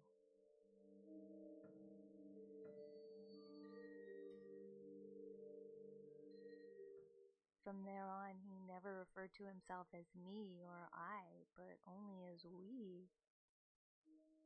The conversation became even stranger after this. He was saying things like, "We see you taking a bath. We wish we too could feel the warmth of the water and the comfort of the steam," and other stuff like that. He kept buying me drinks too, specifically whiskey sours, like he had an endless supply of money. After I don't know how long, because I lost sense of time, I told him I was going to leave. I walked next door to find my girlfriend, and when I found her, she was staring at me, stone silent. We got into the car in silence and started driving home without saying a word. Finally, I asked, "Do you know what that was?" And she said, "It wasn't human." This girl had parents that were scientists. She was really analytical, completely non-religious, and that was the first thing she said out of her mouth. Now, I didn't say this part before because to me this is the most important aspect of the story, so I'll say it now because it's what happened after this that messed with me for years. The last thing this Jimmy C guy said to me before I left was this: "Look at my car." I turned, looked outside, and saw one of those newer Volkswagen Beetles. It was white. "What does the license plate say?" he said. I looked at the plate and it literally said "Fierce." He looked me dead in the eyes and said, "The next time you see me, I'll be driving a black Mercedes and the license plate will say Utopia." Stupid, right? That night I was still calm. I don't know why. I felt like that guy on Office Space after his hypnotherapist died right in front of him and he was weirdly zen. But my girlfriend started having terrible nightmares of this guy just staring at her in her dreams. Weeks went by, and that's when the encounter really started affecting me. I found myself becoming paranoid about the black Mercedes. Every black car I saw, I checked if it was a Mercedes. If it was, I immediately looked at the license plate. I started doing it when I watched TV or movies as well. I couldn't stop. Now, I'm going to fast forward a bit. About 10 years go by. I'm 29, so this is just recently. And whenever I'm alone, when I'm drinking, when it's quiet, I often think about this encounter. I still look at black Mercedes every time they pass, but I'm not so much anxious about it anymore, just curious. After years of trying to find news articles about a Jimmy C who jumped off the San Francisco Bridge, looking at black cars and so on, I felt like I'd grown out of it. Maybe I was just drunk at the time and wasn't remembering properly. Yet, I still had to know. I remembered that my girlfriend at the time always kept a journal. So last year I tracked her down. We ended on bad terms. I found out she was a school teacher in Wisconsin, was married to a woman, and was actually trying to have a child. I figured she wasn't going to want to talk to me, but I sent her a Facebook message anyway. I asked her if she could find the journal entry from that day because I had to know if her memory of the events lined up with mine. Sure enough, she had it. And it contained even more detail than what I remembered because she had literally written it at the coffee shop next door right after it happened. Here's what she sent me.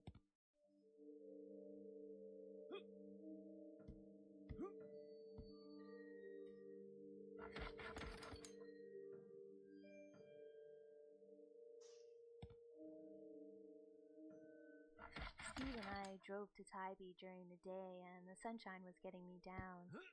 I kept thinking about how earlier I was at Steve's house after sleeping there and he woke me up early, took a shower, came back and woke me up. Acted very sweet. Then I went home, showered, came back to go to Tybee. He was drunk already and was teasing me, being sort of a jerk. I even threatened to go home once, but I stayed. I was excited to show Tybee to Steve during the day since I knew it well and he'd never seen it. He talked about how it all reminded him of his childhood as we drove through the salt marshes and over bridges, the sun and the palm trees. I loved it since I'd grown up in the fog. When we got to Tybee, he wanted to get a couple of beers even though we had rum in the truck. The first bar we went to carded him, so we left, remarking that everyone in the place had given us strange looks as soon as we walked in. We went over to Fanny's, a couple of doors down, all in the area of the beach by the pier. I decided I didn't want a beer after all and told the woman I just like a glass of water. Steve had a PBR, only cost $1. On the way in, I noticed a white Volkswagen Beetle parked outside but didn't think much of it. Steve pointed out a man sitting one stool down from me, drumming his fingers strangely on the stainless steel bar. More like dancing with his nails, stretching his long fingers. Steve and I watched him and talked in whispers about it for a few minutes before he, the stranger, spoke. He first talked about how I had noticed him dancing with his nails. Those are the words he used. Then he looked at his nails, surprised, and said they looked like crap. I laughed, getting a weird feeling about the guy. Then he spoke about how it's important to notice details, and he likes it when people pay attention, that he pays attention to everything, that he knows that I do too. His eyes were an icy blue-gray. His hair was blonde, and he had a narrow, pointed nose above pale lips that covered crooked teeth. Not very white, almost like fangs. His teeth were all I could look at, until I looked him in the eye, something I normally wouldn't do until I knew a person at least a little. And he seemed to evade me. He asked if I loved Steve, though he didn't use Steve's name or mine. Without hesitation, I nodded and said yes. Then he asked Steve, "Do you love her?" And Steve looked uncomfortable, laughed a little bit, said, "Yeah, I guess so." Then the guy said he thought I was beautiful and that if Steve wouldn't love me unconditionally, as I did him, someone else would. He touched my hair and said I was a beautiful creature. He then told us that he had walked 3 miles up and down the beach and didn't like it. He said some things about God's green earth and told that story about a scorpion that asked a frog for a ride across a river, who then stung the frog and told the frog it was in his nature, and then they both enjoyed their last minutes of life because they both would then die. He told Steve he knew him and kept trying to get him through me. He'd say, "I'm not hitting on your girl," but continually told me I was beautiful. He was trying to make Steve angry. He kept saying that he knew him and that he's in Steve's room at night and that he crawls on Steve's back. At one point he told Steve his glasses, aviator sunglasses that I gave him, were cheap. That my glasses were perfect because I see through them rather than hide behind them. Then he said that I was perfection, that I was one step away from becoming myself. He said to Steve that he knew who he was, to which Steve replied that he knew who the stranger was. The stranger then left to go to his car to get money for more drinks. He'd offered to buy us all a shot of tequila and already bought Steve a beer. As he walked out, he pointed to the license plate. His car was the white Beetle outside. The license plate read Fierce. While he was gone, Steve asked me if I knew who the man was. I nodded, saying I had an idea. "Yeah, but you think you're crazy every time you think it, don't you?" Steve said, and it was like he'd read my mind. I was thinking the man wasn't human. The stranger came back and Steve asked where he was from, but he didn't answer. We thought he could have been from Tybee, but he said he didn't live there. We asked him where he lived, and he just started talking about his other car, a Mercedes-Benz with a plate that said Utopia. I asked if he lived in his car, and he said no. Utopia's doors are closed to me. Steve then asked him where he had learned all he was talking about. He'd said he could speak 5 languages, English being the most important because it is trained, and he often spoke a few sentences in a language I could not recognize. He said he lived for a time in San Francisco, where he jumped off a bridge and died.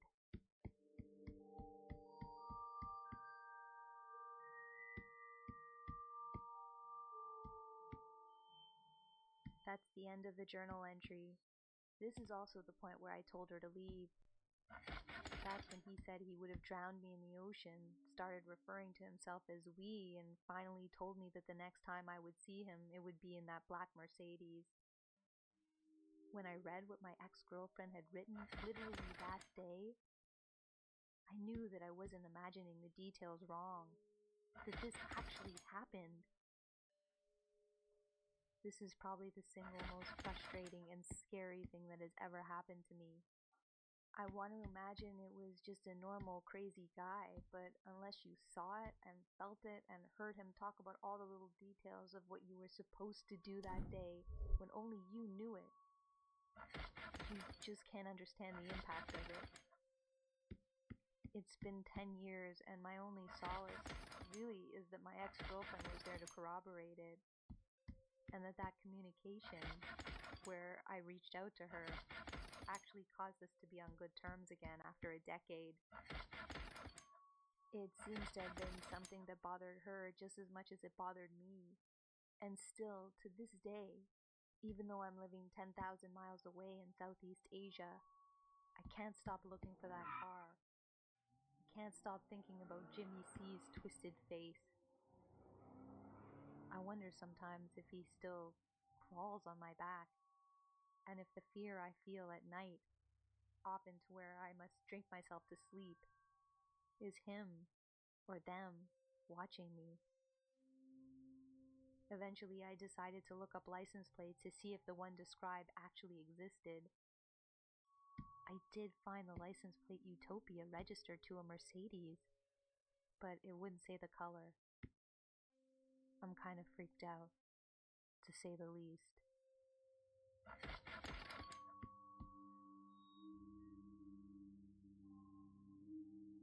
Thanks for watching, and special thanks to the Reddit user who gave me permission to read this story.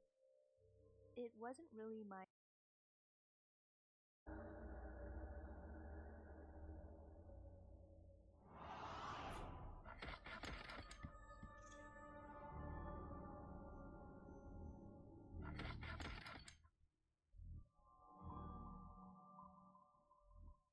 My name is Joshua, but I will change the names of others involved in this story to protect their privacy.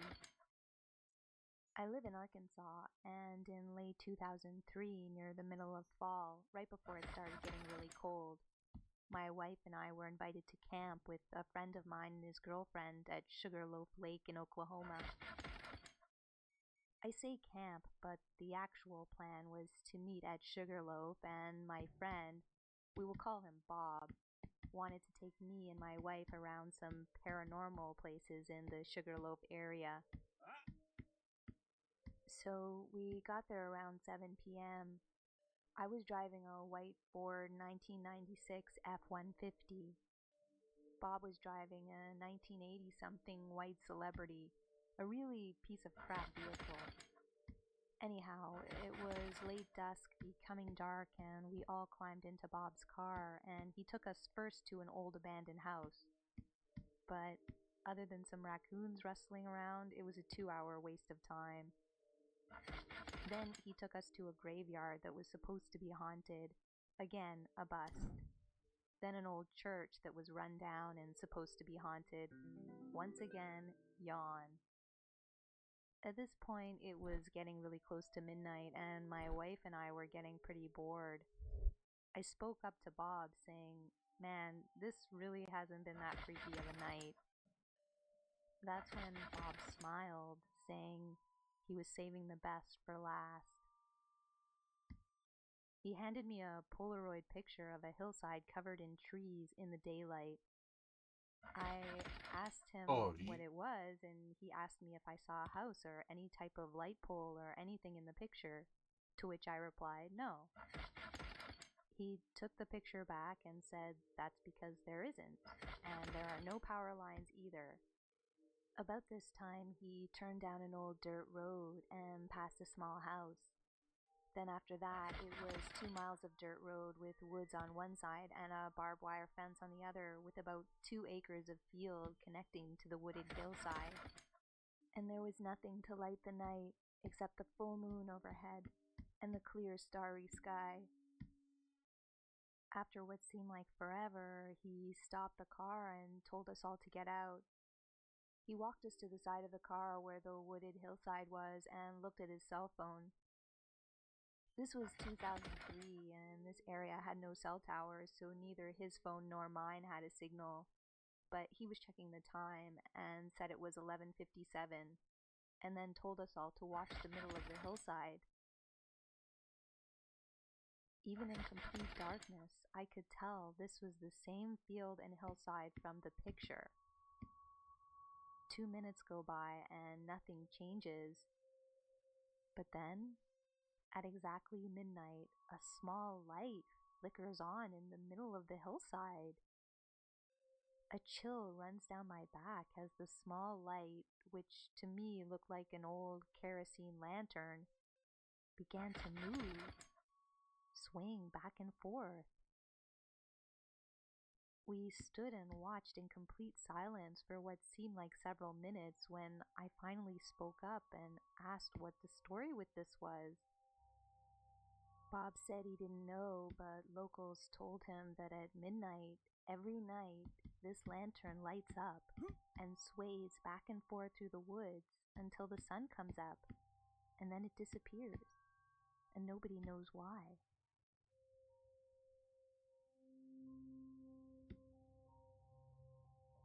Now, at the time, I was a 19-year-old guy who didn't think anything could scare me or hurt me. So, since there were no houses around, I yelled out, "We see you! Wow, you are so scary with your little lantern." Bob shushed me, but it was too late. My wife screamed and pointed.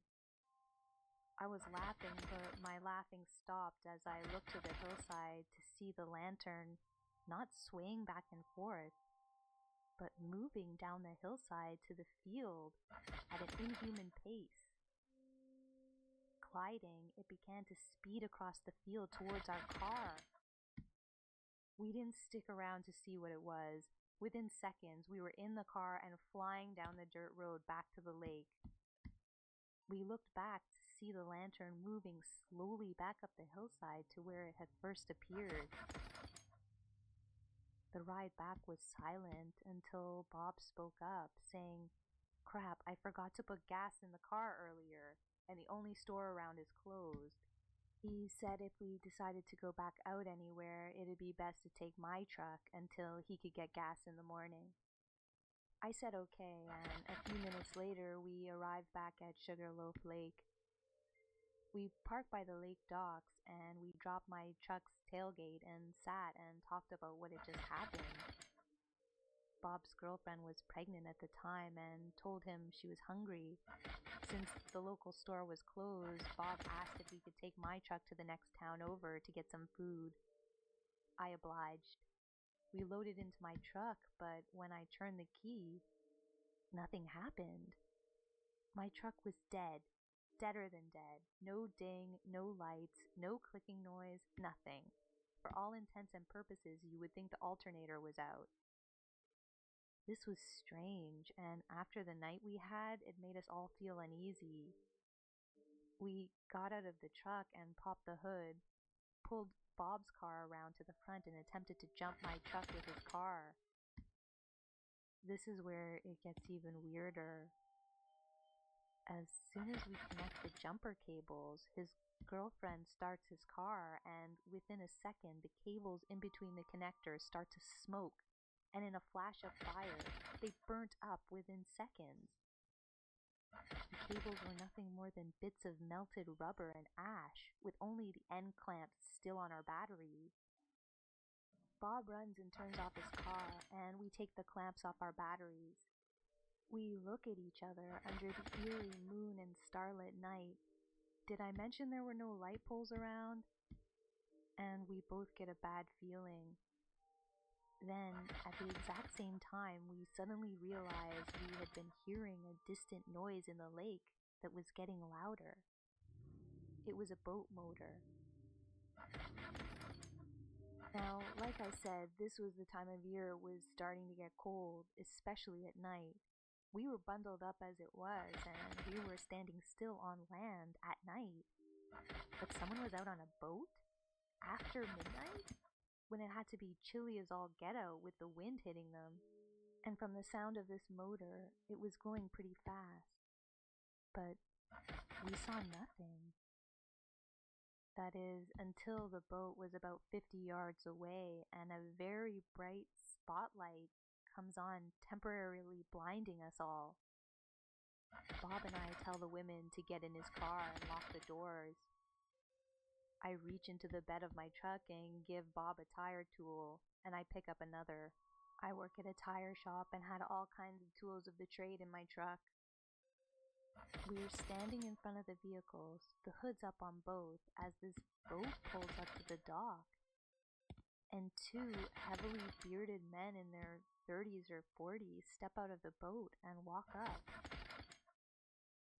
It's hard to give an accurate description as their spotlight was still pointed at us and it covered the men in an eerie shadow while almost blinding Bob and I. They look at us and at our vehicles, and one glances in the direction of the car and the women, and then back at us, and lets out a small chuckle. "You fellers got some car trouble?" One asks as he lights up a cigarette. "Yeah, but it's nothing we can't handle," I stammer. The guy with the cigarette sniffs the air and looks down between Bob and my feet and sees the still smoking ashes of what was the jumper cable and says, "Looks like it was more than your jumper cables could handle. You all need some help? We got some tools in the boat, and I think we can fix your problems right up." Then the other man who had chuckled in the beginning says, "Fix them right up." I am speechless at this moment, probably with my mouth hanging open. I can't remember, as the two men walk back to their boat and we hear what sounds like chains rattling around. We try to make out what they are doing, but the spotlight is so blinding we can barely see. But the chain noise was enough. Bob looked at me, and without saying a word, we both jumped in his car and drove the hell out of there. For the next few hours, we drove to a populated area of houses, which wasn't many in that rural area we were pretty much stuck in since we had very little fuel. But we all sat in the car, mostly quiet, looking around in all directions in near panic, thinking at any moment those men would find us.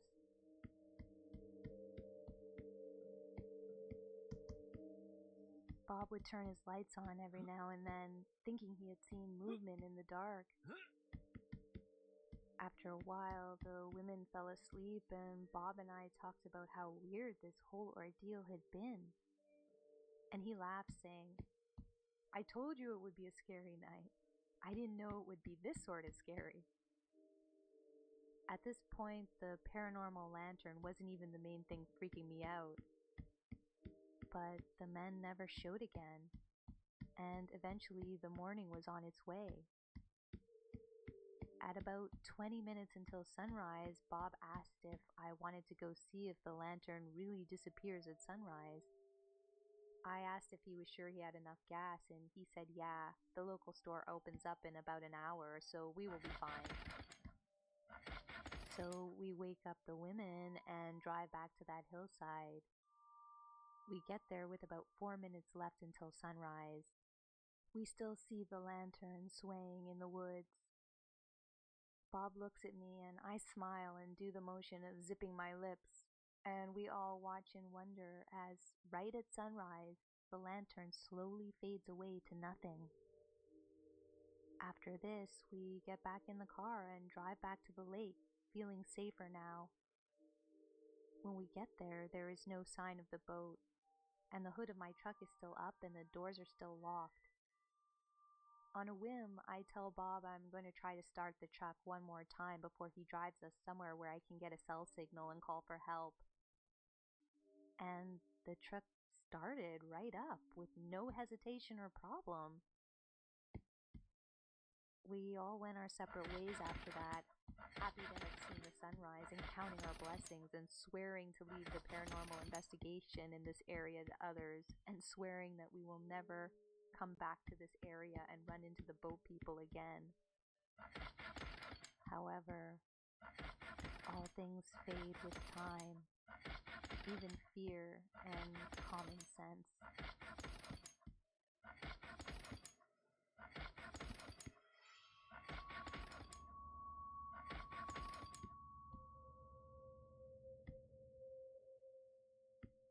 Three years later, Bob, who I haven't seen in almost 2 years at this point, calls me up and says he has a proposition for me.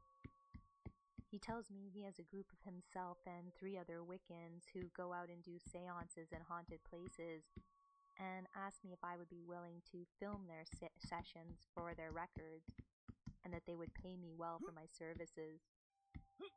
I'm no Wiccan, but I have always loved the paranormal, even after what I went through at Sugarloaf. I still had an itch to scratch when it came to getting scared and dealing with the unknown, so I asked when and where. But when he answered me, I got a terrible gut feeling, and I wished so much that I had trusted my gut and told him I had changed my mind. "Remember that lantern light out near Sugarloaf?" he asked me, as if there was any way I could ever forget. "Yeah," I said. "Why do you ask?" I told my group the story, and they want to do the ritual there and see if we can contact the spirit. "I don't know, man," I said. "Oh, come on, Josh. Trust me, you will be safe, and I'm going to pay you $250 just to sit there and film it." At the time, I was about to become a father and money was tight, so I had to weigh out my fear of the area with how important it was to make extra money. So, against my better judgment, I accepted the offer. A week later, I was in the same beat-down celebrity Bob was driving 3 years before. This time with Bob and 2 guys and 1 girl that were complete strangers to me. They each were dressed very gothic and had these pentagram necklaces or something of the sort. It was 11:50 when we got there, and the 4 of them sat in a tight circle, and I was behind them, filming as they all started chanting something. The next part of the story haunts my dreams and even waking hours to this day. As his group is chanting, Bob lights up this huge candle in the middle of them and opens up some sort of book. It's not like a scary antique spell book or anything. It looks like a newer hardcover. Anyways, he starts reciting words from it, and then he looks at his phone and tells his group to be quiet and look at the hill. I turn the camera on, and at midnight, on the dot, the light appears. One member of Bob's group blurts out, "Cool!" I roll my eyes, since the way these people were dressed and the way they carried themselves, the word "cool" didn't seem to fit in their vocabulary. Then Bob says to his group to join hands as they attempt to communicate with the spirit. I turn my back to the light and begin to film the group as they begin chanting, and Bob reads from the book. Then they start asking questions in hopes the spirit will respond. About this time, the wind picks up and Bob's candle goes out. He tells everyone to hold on and tells me, "Cut the camera for a minute." And I oblige and stop recording and watch as Bob tries his lighter. Then 2 lighters from his group, but none of the lighters are working.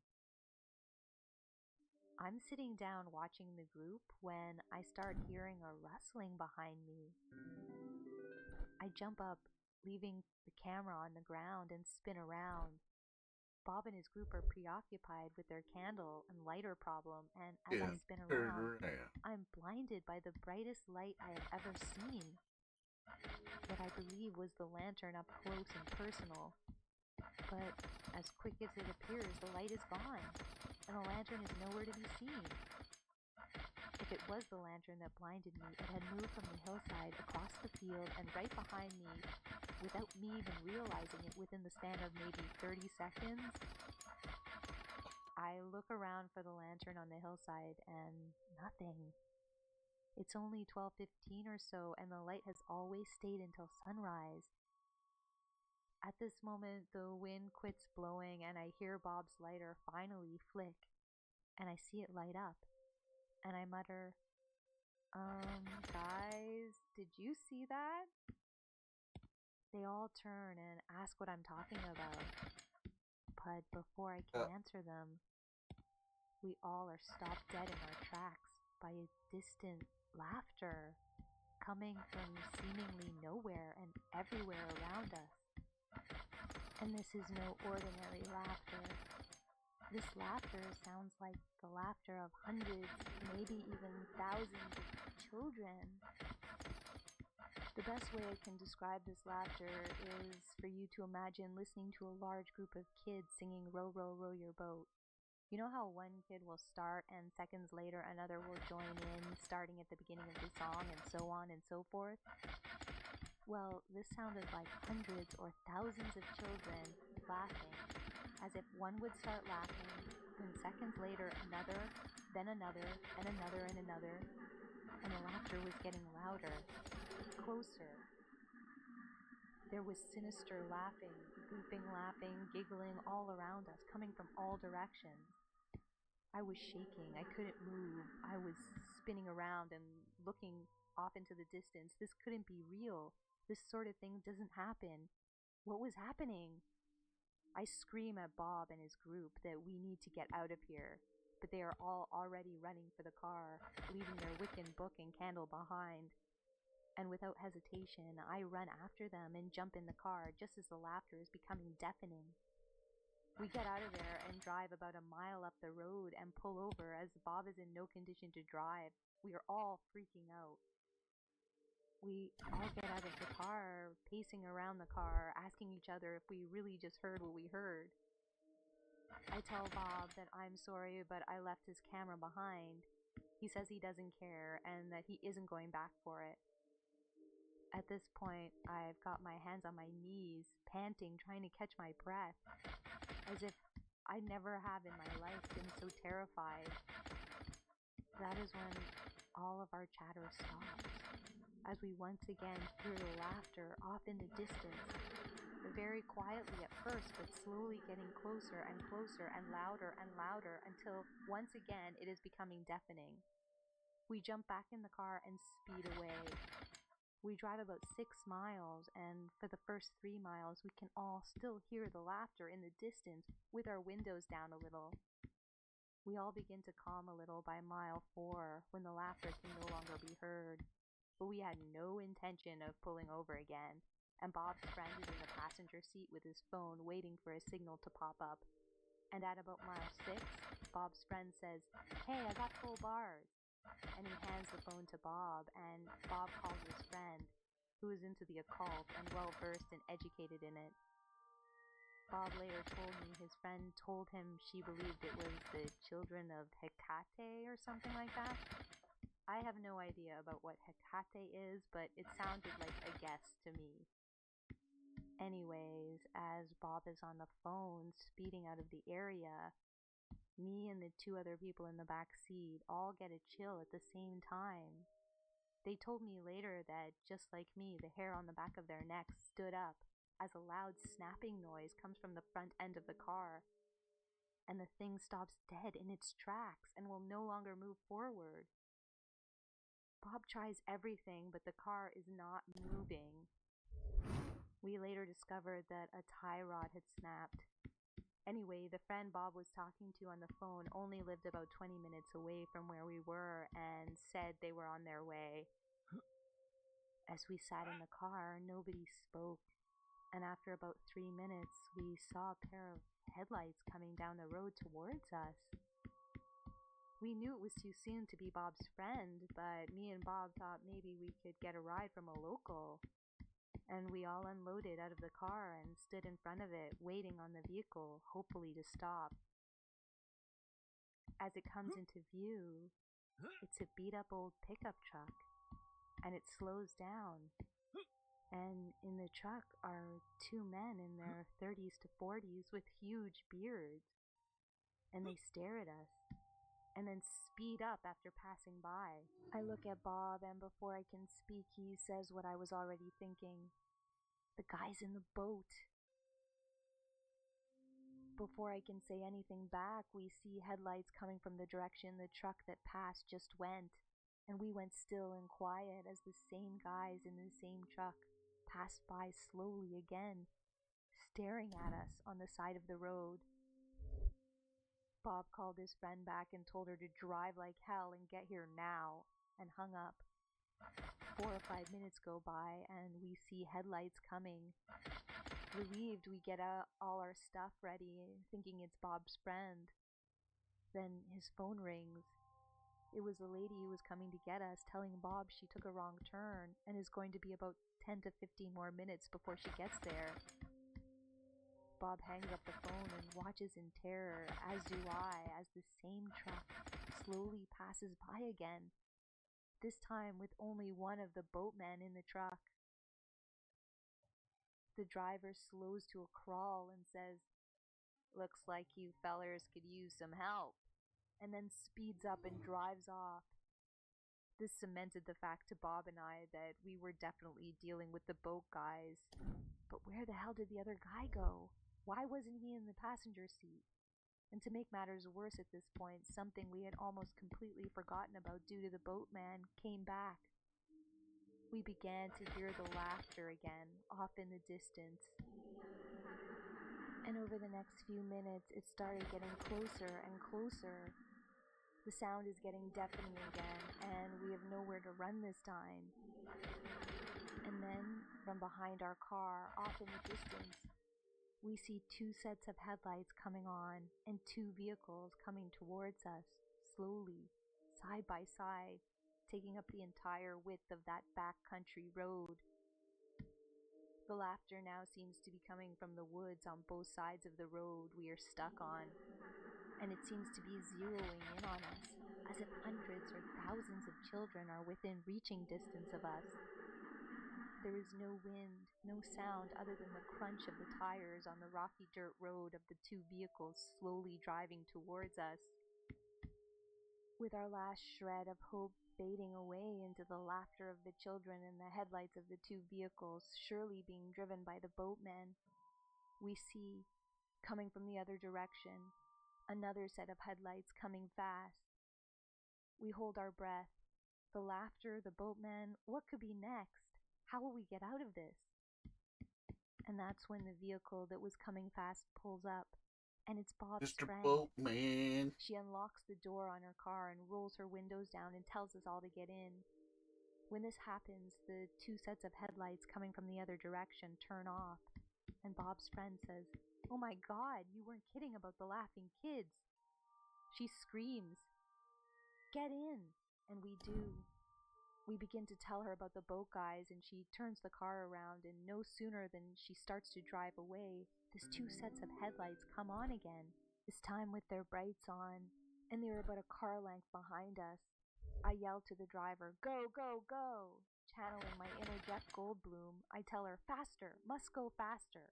She floors it, and for about a mile, the 2 vehicles stay right behind us.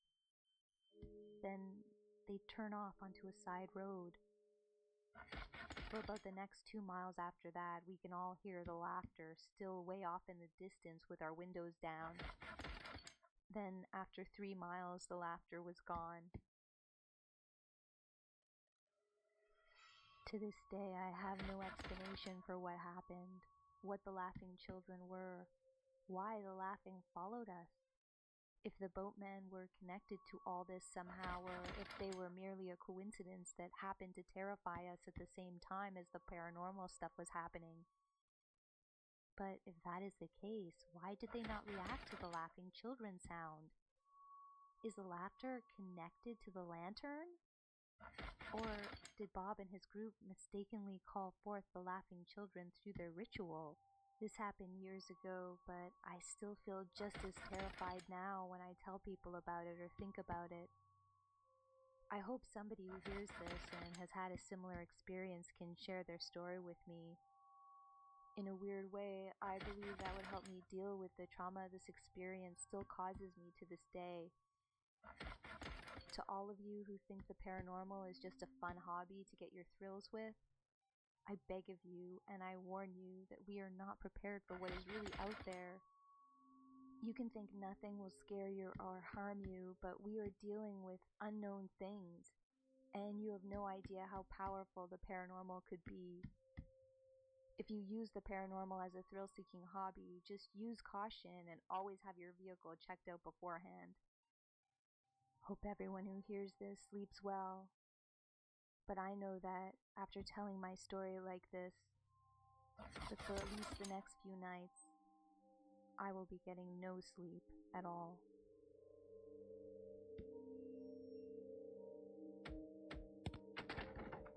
I really don't. That definitely needs. Thanks for watching, and special thanks to change. Reddit user VIP Dad who gave me permission to narrate this story. This story has been abridged slightly for the video just for length and readability. To read the original, please follow the link in the description below.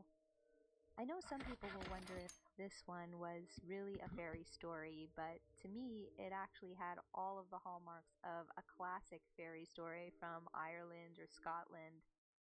In those stories, when someone interferes with the fairy people in some way, they end up tormented by them.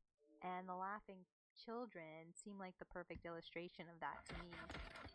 As for the boatmen, in the old Irish stories, fairies tend to inhabit the same space as hosts and cooperate with each other. So in this story, it seems like the boatmen were spirits who were tasked with protecting the fairies and scaring off anyone who got too close. I want to give special thanks to everyone supporting me on Patreon. I really appreciate you guys. Your support is just helping to keep me going. If you want to support me on Patreon, there's a link in the description. If not, just liking, commenting, subscribing, and sharing this video is a great way to support the channel as well. Oh, and if you're a subscriber, remember to turn those notifications on by clicking on the bell next to the subscribe button so you'll always get notified when a new video of mine.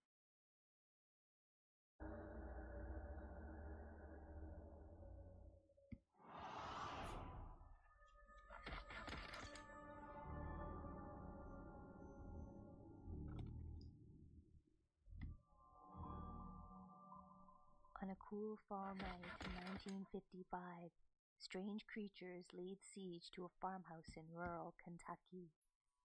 The inhuman beings, described as goblin or alien-like, attacked the farmhouse without warning or provocation, rattling the windows and doors as the wind howled and bright lights streaked across the sky.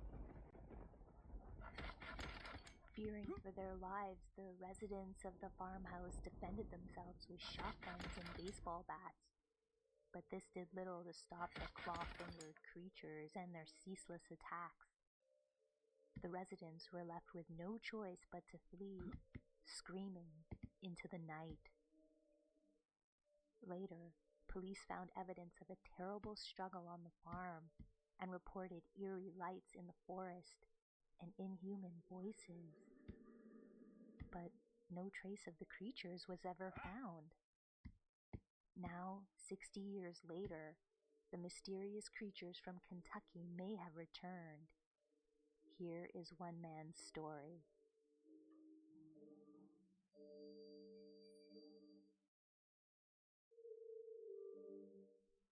I live in Pike County, Kentucky. Most of the area is made up of small towns and rural communities. I often go for days without seeing my closest neighbor. I moved to this area for the peace and quiet, but I have received neither. I first realized something strange was happening on my property in December of last year when I noticed tracks in the snow around my home. At first, I thought they were from some kind of animal. They looked a lot like human footprints, minus the heel. At the time, I thought I was dealing with a single creature, some kind of wild animal I couldn't identify. But as more and more strange incidents happened on and around my property, I began to suspect that there were many culprits involved, and that they weren't animals. At this time, I couldn't keep my dog outdoors overnight. If I left her outside unleashed, she would bark herself hoarse until I let her back in. I woke often to find my shed doors open, many of my children's toys missing or moved, and my yard in general disarray. I gave a report to the police, but they made it clear they were not interested in my case, barring physical harm or large-scale theft. Then, in the second week of January, when I was having breakfast with my family, my 5-year-old daughter began talking about the kids without hair. What kids? My wife asked. I saw them last night in the backyard. They were playing. What did they look like? I asked. They were bald like Grandpa, and they weren't wearing any clothes. I was alarmed. Later that same day, I found the wreath that hangs inside our rear porch stuffed into our mailbox and decided that that was it. I purchased and installed motion-activated floodlights, and for a time after that, the problem ceased. It wasn't until the end of February that our daughter informed us that the bald kids had returned. I woke up one night to the sound of my daughter's screams and rushed to her bedroom only to meet her halfway down the hall.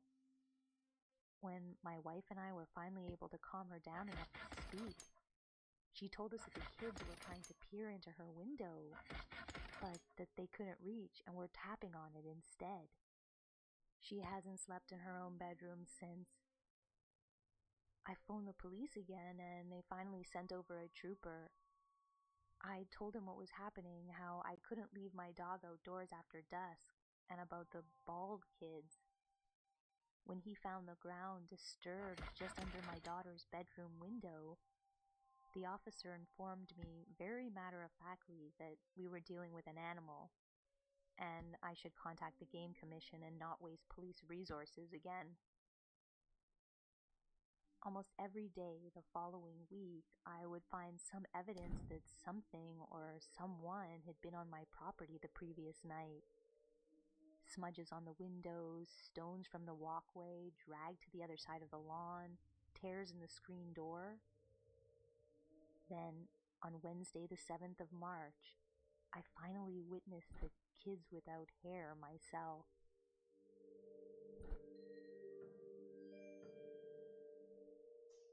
My dog woke me up around 1:30 a.m., scratching at the back door and whimpering to be let out. I noticed that the motion floodlight was on and went to the kitchen window to check that the shed doors were still closed. That's when I realized that I could see the shadow of something cast across my lawn. From where I was standing, I couldn't actually see the source of the shadow or the floodlights themselves. The dog was pacing circles around the back door, and I could hear something rifling through a box on the porch. Filled with more anger than common sense, I banged loudly on the window and yelled, "Hey!" Then I heard the screen door on the porch swing open and slam against the house. A few seconds later, I heard what I can only describe as chirping. It sounded much like a skunk, but more guttural. This was when I realized there was more than one person on my property, and the shadow, which had been reacting as if it didn't know which way to run, was quickly joined by another. For a moment, I watched as the shadows chirped at one another, and then I noticed a third figure out of the corner of my eye. Standing in the flower bed just to the left of my window was a small humanoid figure, about 4 feet tall, with sickly pale skin. It was looking towards the shadows and had clearly come from around the left side of the house. It didn't seem to have noticed me. Aliens. Its face was featureless, save for large, round eyes, very reminiscent in shape and color of a bird's eye. It had no nose to speak of, and only a small slit for a mouth. It didn't move its mouth as it chirped, sounding more as if the noises came from its throat. It was definitely not a wild animal, and even more definitely not a child. I was too terrified to move and watched as the creature hopped over to the others, and together they scrambled into the woods on the right side of my property. There were at least 5 in the group. Since that evening, my dog went missing. I went looking for her during daylight hours, but couldn't find her. Though I did find many of my missing belongings scattered at the entrance of an abandoned mine shaft at the far edge of my property. I was too scared to go inside. The situation at my home became unbearable after that, so we decided to leave and stay with my wife's family out of state until I could figure out what was going on. But I'm at my wit's end. This afternoon, my brother-in-law and I went back to the house for the first time in over a month to check on the place and pick up some of my belongings. The house seemed untouched, which means the creatures are probably interested in me and my family, and not in the house itself. I did find a trail of prints that matched the size and shape of those previously left by the creatures on the property. The prints led to the woods behind my home and followed a stream that runs near the mine. My brother-in-law, an avid sportsman, could not identify the tracks, so I don't know what to think. I'll be spending the next 2 nights in my home and will try to take photographs if I can, but I'm on edge. I can't imagine what these creatures are, or more disturbingly, what they want. I need help.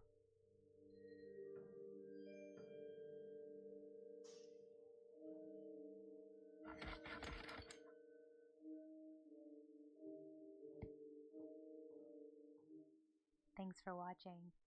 And special thanks goes out to everyone over at Week in Weird who gave me permission to narrate this story. You can find the original story on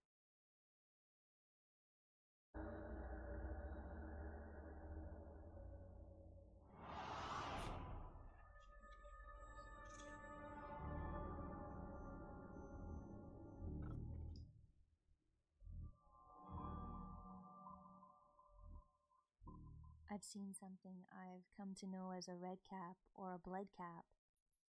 It's supposedly a kind of fairy. When I first saw it, I thought it was a person, and then when I realized something was off about it, I thought it was a ghost. I'll tell you about it first and then explain how I came to know more about it. I first started seeing it relatively recently during the summer of 2016. A friend of mine had been renting a house from his parents, who were terrible landlords, by the way. It was a partially completed brick house at the back end of a field in the woods, with the completed portion being attached to a trailer house. Myself and several other friends of ours, accumulating a group total of about 10 regulars, were enjoying our summer vacation from university and working. And when we had time off, we were all chilling at his place, watching movies, working out, drinking, etc.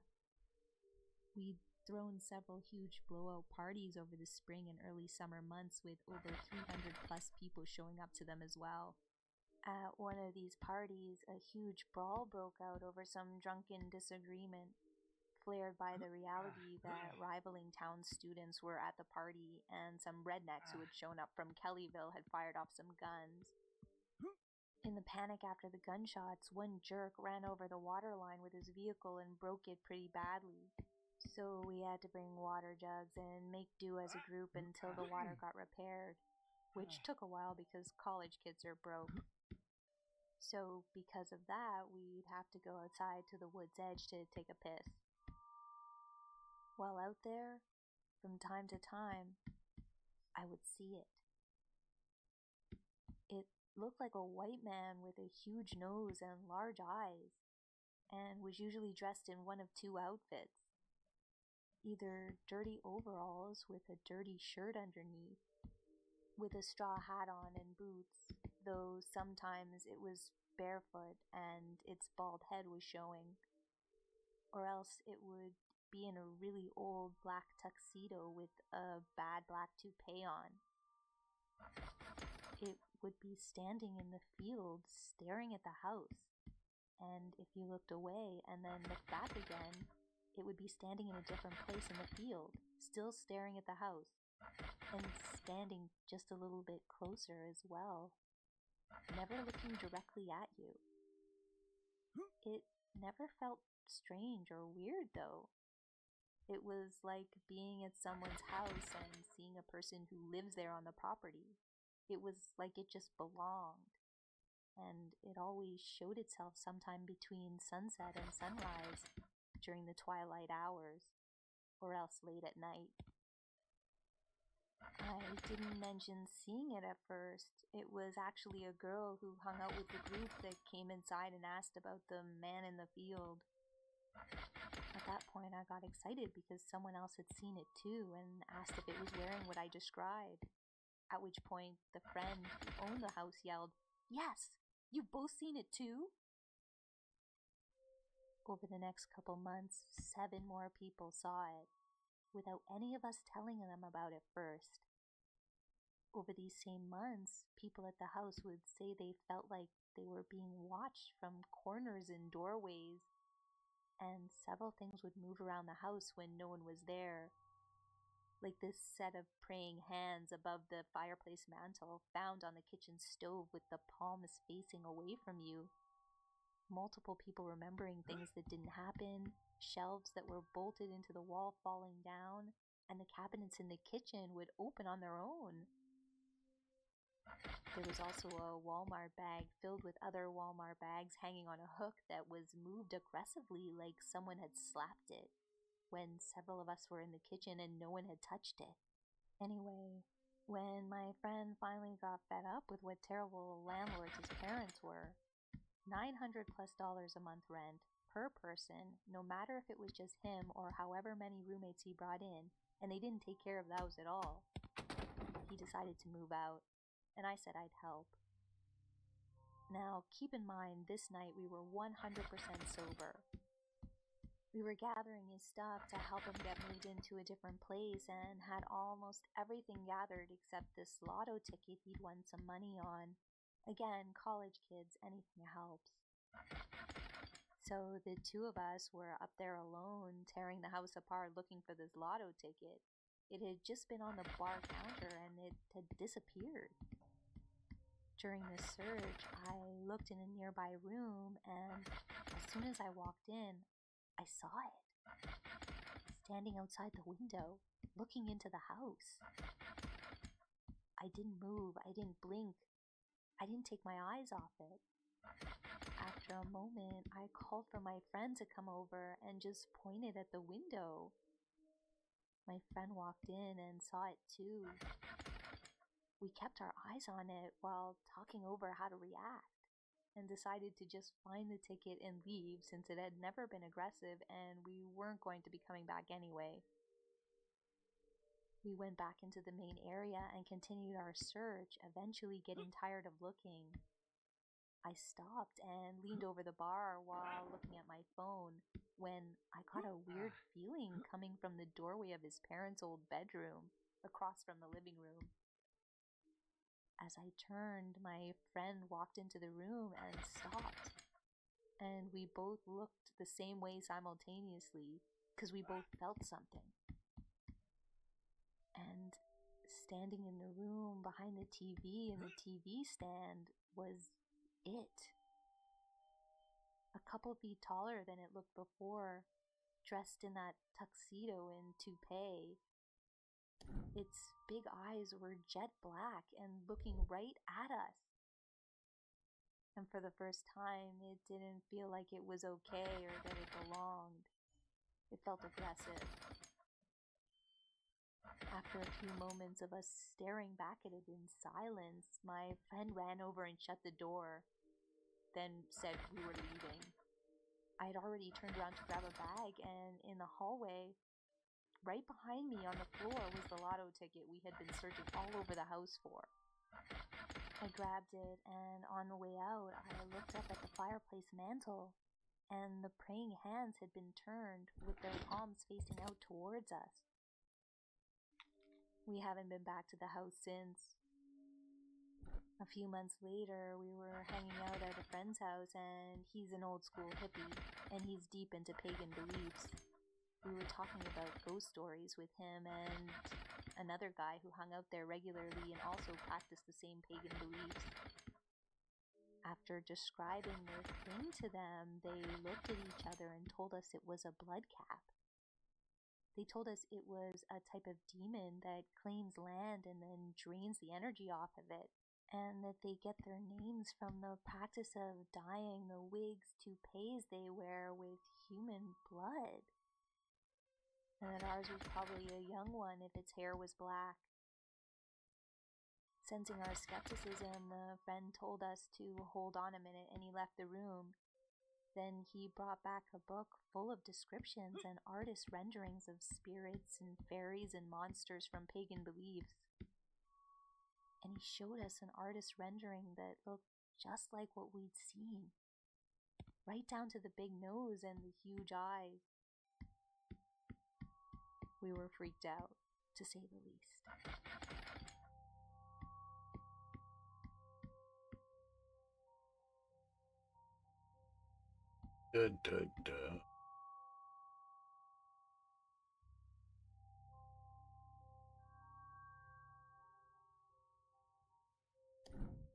When my friend and his brother were kids, they went on a trip to the Philippines to visit family. Their grandfather there gifted them a slingshot. Being boys, they found a tree outside the house and fired away. One of their relatives, I think Auntie, told them to stop because the tree was inhabited by a duende. In Filipino folklore, duendes can be any sprite-like creature, goblins, gnomes, elves, etc. In this case, their family believed it was a dwarf. Duendes live in abandoned houses, mounds, and trees. They can bring good or bad luck depending on how they're treated. It is believed that if you provoke them, they can cause sickness or death. Well, both of my friends didn't listen to their auntie's warnings to stop using the tree as target practice. The very next day, older brother wakes up with a high fever and felt so weak he couldn't even walk. Younger brother had a cut on his eye that was swollen to the point where he couldn't see out of it. Strange thing about that cut, he says it wasn't painful at all.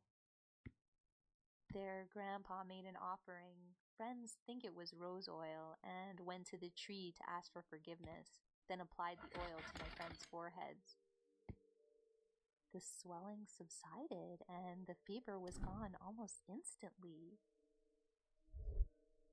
I have one much shorter story that I can recall now. This is the same older brother from the earlier story, but I'm not sure if it was the same trip. When everyone in the house was sleeping and he was still trying to fall asleep in the living room, he heard scratching on the side of the house. Then he heard the scratches move up the wall as if something were climbing it, followed by a high-pitched, chattering, cackling sound. He then heard whatever it was come in through the window and walk right up to him and spoke in what sounded like Tagalog, which is the standard language of the Philippines. He couldn't understand what it was saying, but said that it sounded evil. Eventually it went away. I'm not sure if it was the duende, but he said, judging from where the voice was coming from when it was behind him, it was a very short creature.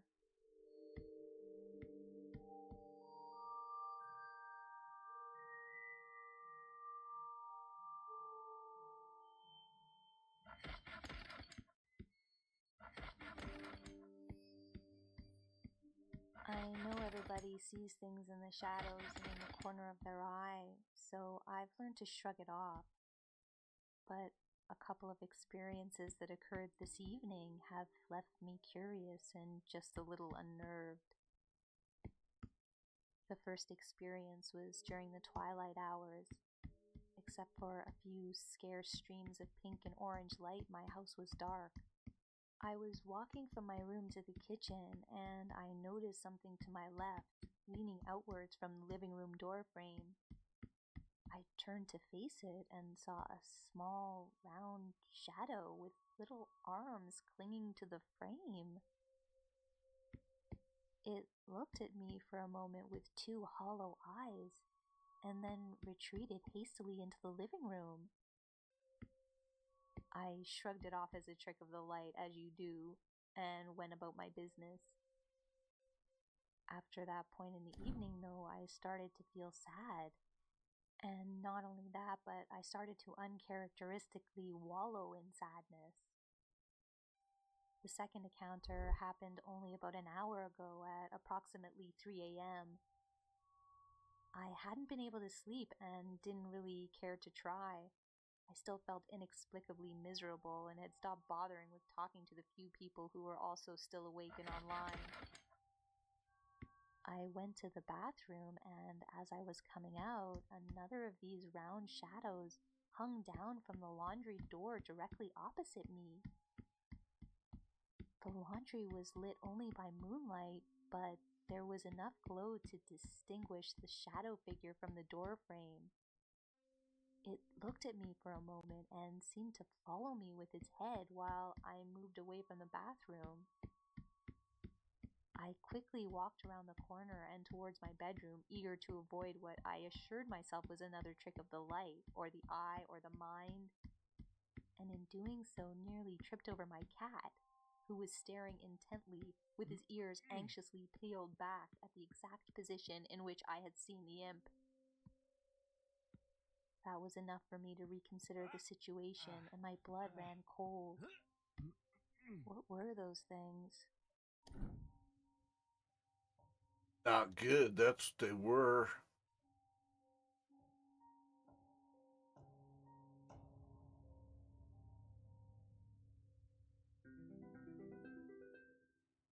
We're off. This happened to me when I was in grade 6, probably. I had a friend who was older than me. She was into Wicca and stuff like that. So I was spending the night at her house, and she bursts out a spell book. I say this in the loosest possible way. It was the equivalent of witchcraft for dummies as far as I can remember. So she decides that we should recite a spell from the book, just for fun. We decide that we want to see fairies, and sure enough, within the book, she finds a chant and a dance. Now, I was young, but not that gullible. I didn't think it was going to work, especially since it wasn't written in blood and bound in human skin. Hell, I don't even know if it did work, but what I do know is that partway through, I started to feel like I was being watched. The sensation continued to build as we spun around the room, and I kept expecting to see someone standing behind me. I started to get goosebumps and that intense tingle in the back of my neck. And then it clicked. I could hear voices. All of a sudden, I became aware of a buzzing in the room, a background noise, and the closer I listened, the better I was able to hear it. There were whispers, like a room full of people all whispering at the same time. I could feel it. The whispers, the voices, they were around us. By this point, I was freaking out pretty hard, and I asked my friend, "Do you hear that?" And from the darkness, we both heard, "Shh." She hadn't said a word. She just stared at me as this thick silence fell over the room. It was oppressive, heavy, and almost felt angry. What was fun and ridiculous suddenly had us both scared out of our minds. Both of us heard the voices, both of us felt like we were being watched, and both of us had distinctly heard the shh. The worst part about it was that the rest of the night, the feeling never went away. When we did go to sleep that night, it was tightly bound under the covers, back to back on the same bed. It was the strangest experience I've ever had, and it scared me enough that I never want to repeat it.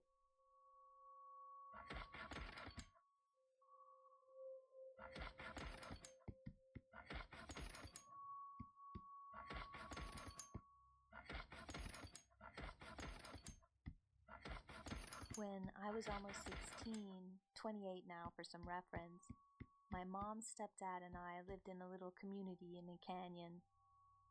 It was a 2-story house with history going back to the Texas Indian Wars. I was friends with most of the other people my age in the area, and a few of them were Wiccan. It was through them that I developed an interest in the occult. We tried a few summonings, but since nothing ever happened, I wrote it off as fake. I was an only child with my mom. My parents divorced when I was 3, so I had the entire upstairs to myself. It was a Friday night, and I was up late watching the Cartoon Network. I turned the TV off and rolled over to face the wall to try and get some sleep. All of a sudden, my TV turned itself back on. I didn't know why it did that, so I just turned it back off with the My remote. TV does that all. But before I could roll over, it was back on again. This time, the only thing showing was the white static of the dead signal. I reached for the remote again, but it turned itself off before I could do it. Then the TV turned on and off rapidly a few times before staying on. By this point, I was more than a little unnerved, especially since the channel was now on one we didn't even get. Religious programming coming in clear. It was something from the Catholic Church talking about demons, an interest I had back then, but not something I wanted to be educated about by the church. About 10 minutes passed, and I started to get more irritated than unnerved by the fact that my electronics weren't behaving as I thought they should. I reached for the remote and turned the TV off again, almost daring it to come back on. Thankfully, it didn't, so I rolled over and tried to go to sleep. It was an old wooden house, so there were a lot of random creaks, but having lived there for so long, I knew where each one was. One in particular was beside the futon I used as a couch. It wasn't out of the ordinary for my mom to come and gripe at me for being up so late, so I looked back over expecting to see her. But I didn't see anything, and then I realized that my door was open and I hadn't heard it open. I stared at the spot for a few minutes before a shape leaned around my futon and looked at me. It looked, well, like an imp, for lack of a better way to describe it. It couldn't have been more than 3 feet tall. Then I noticed an unnaturally thin, unnaturally tall thing standing near my doorway, bent over because it was too tall for the room. Both were watching me and not moving. Oh, yeah. By this point, I was getting really scared, but I didn't move or say anything. I knew that it couldn't just be my imagination because plenty of moonlight was coming through the window in front of the futon. My room was rectangular with the window and door on the opposite side of the wall where my bed was, with the futon in the middle. These things seemed to defy I haven't killed any moonlight animals. because I couldn't see much more than shadowy forms, even though the rest of my room was relatively well lit. The third figure was just the icing on the cake. It was huge and looking into my room from the second-story window. There wasn't a balcony or ledge or anything to be standing on. The tall thing and the big thing both looked like their heads had a bunch of jagged horns coming out of them. That, or they were crowns of some sort. They didn't make any moves towards me, but I got a feeling that they weren't exactly nice. Then, after I blinked, they were just gone. I got up and turned on a light, but there was no trace that anything was there. I tried to force myself to stay awake, but eventually I passed out. The next morning, I thought nothing of it until I went to get a shower and noticed a pinkish scar on my stomach.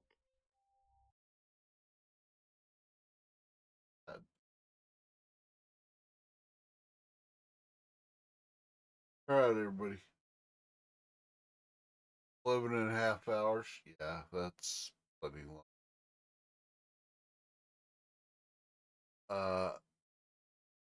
Thank you for the raids tonight. Thanks for hanging out through internet dropping out. I will see all of you on Thursday. We'll probably be playing something else. What? But yeah, I'll see. I'm gonna send everybody back over to.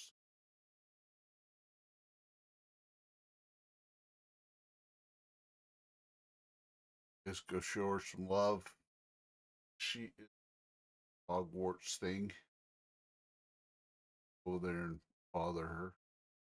Call her evil. Till next time, I love y'all. Thanks for hanging out. Band from Gato Odd.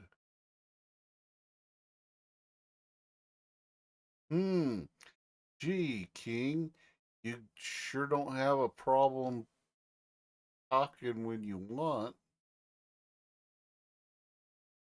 So, I don't know. I don't know what to tell you. Verify your phone. Did somebody say waffles? No. Verify your I phone. have brain damage. And you wouldn't have that problem. Verified accounts only. So, anyway, love y'all. Thanks for hanging out. Thanks for the bits, subs, resubs, and all love. Till Thursday. Ciao. Hey, fun with it.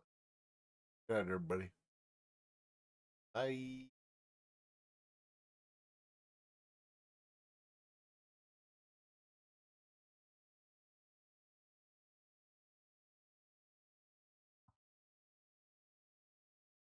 In Hogsmeade.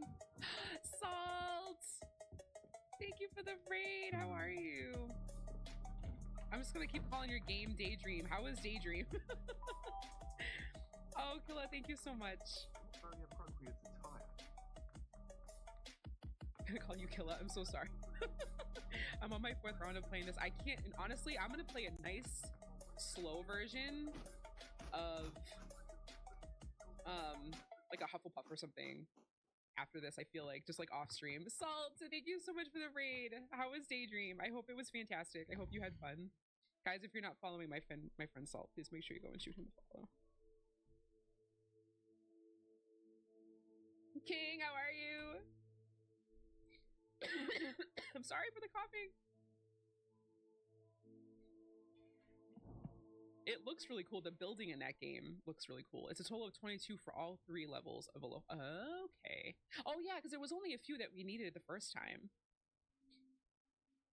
Yeah, you're right.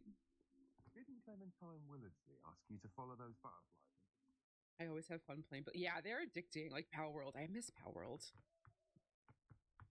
Honestly. All right, where's next? Would it let me continue on to the next set of, like, to the next main quest line if I needed the tier 3 block? Does anybody know? I 100% this game and I do not regret it. It definitely, oh, it's such an amazing game. And I purchased it. So I purchased it when it came out. And I played a little bit of it, and then life got in the way and I had stopped, and I was like, I need to finish this game. So I was like, I'm going to stream it after Subnautica, and that's what I did. Thank God. I'm really glad I did because I've been enjoying it a lot.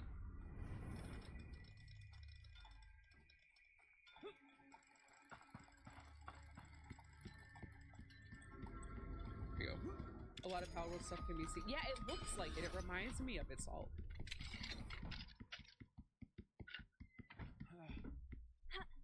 Hello?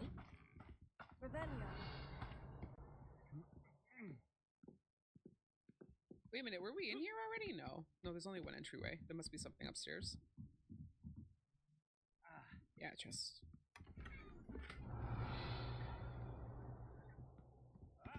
Guys, if you are just joining us also, I run 3 minutes of ads every hour to avoid pre-rolls, and it helps me take a break and get up and kind of walk around.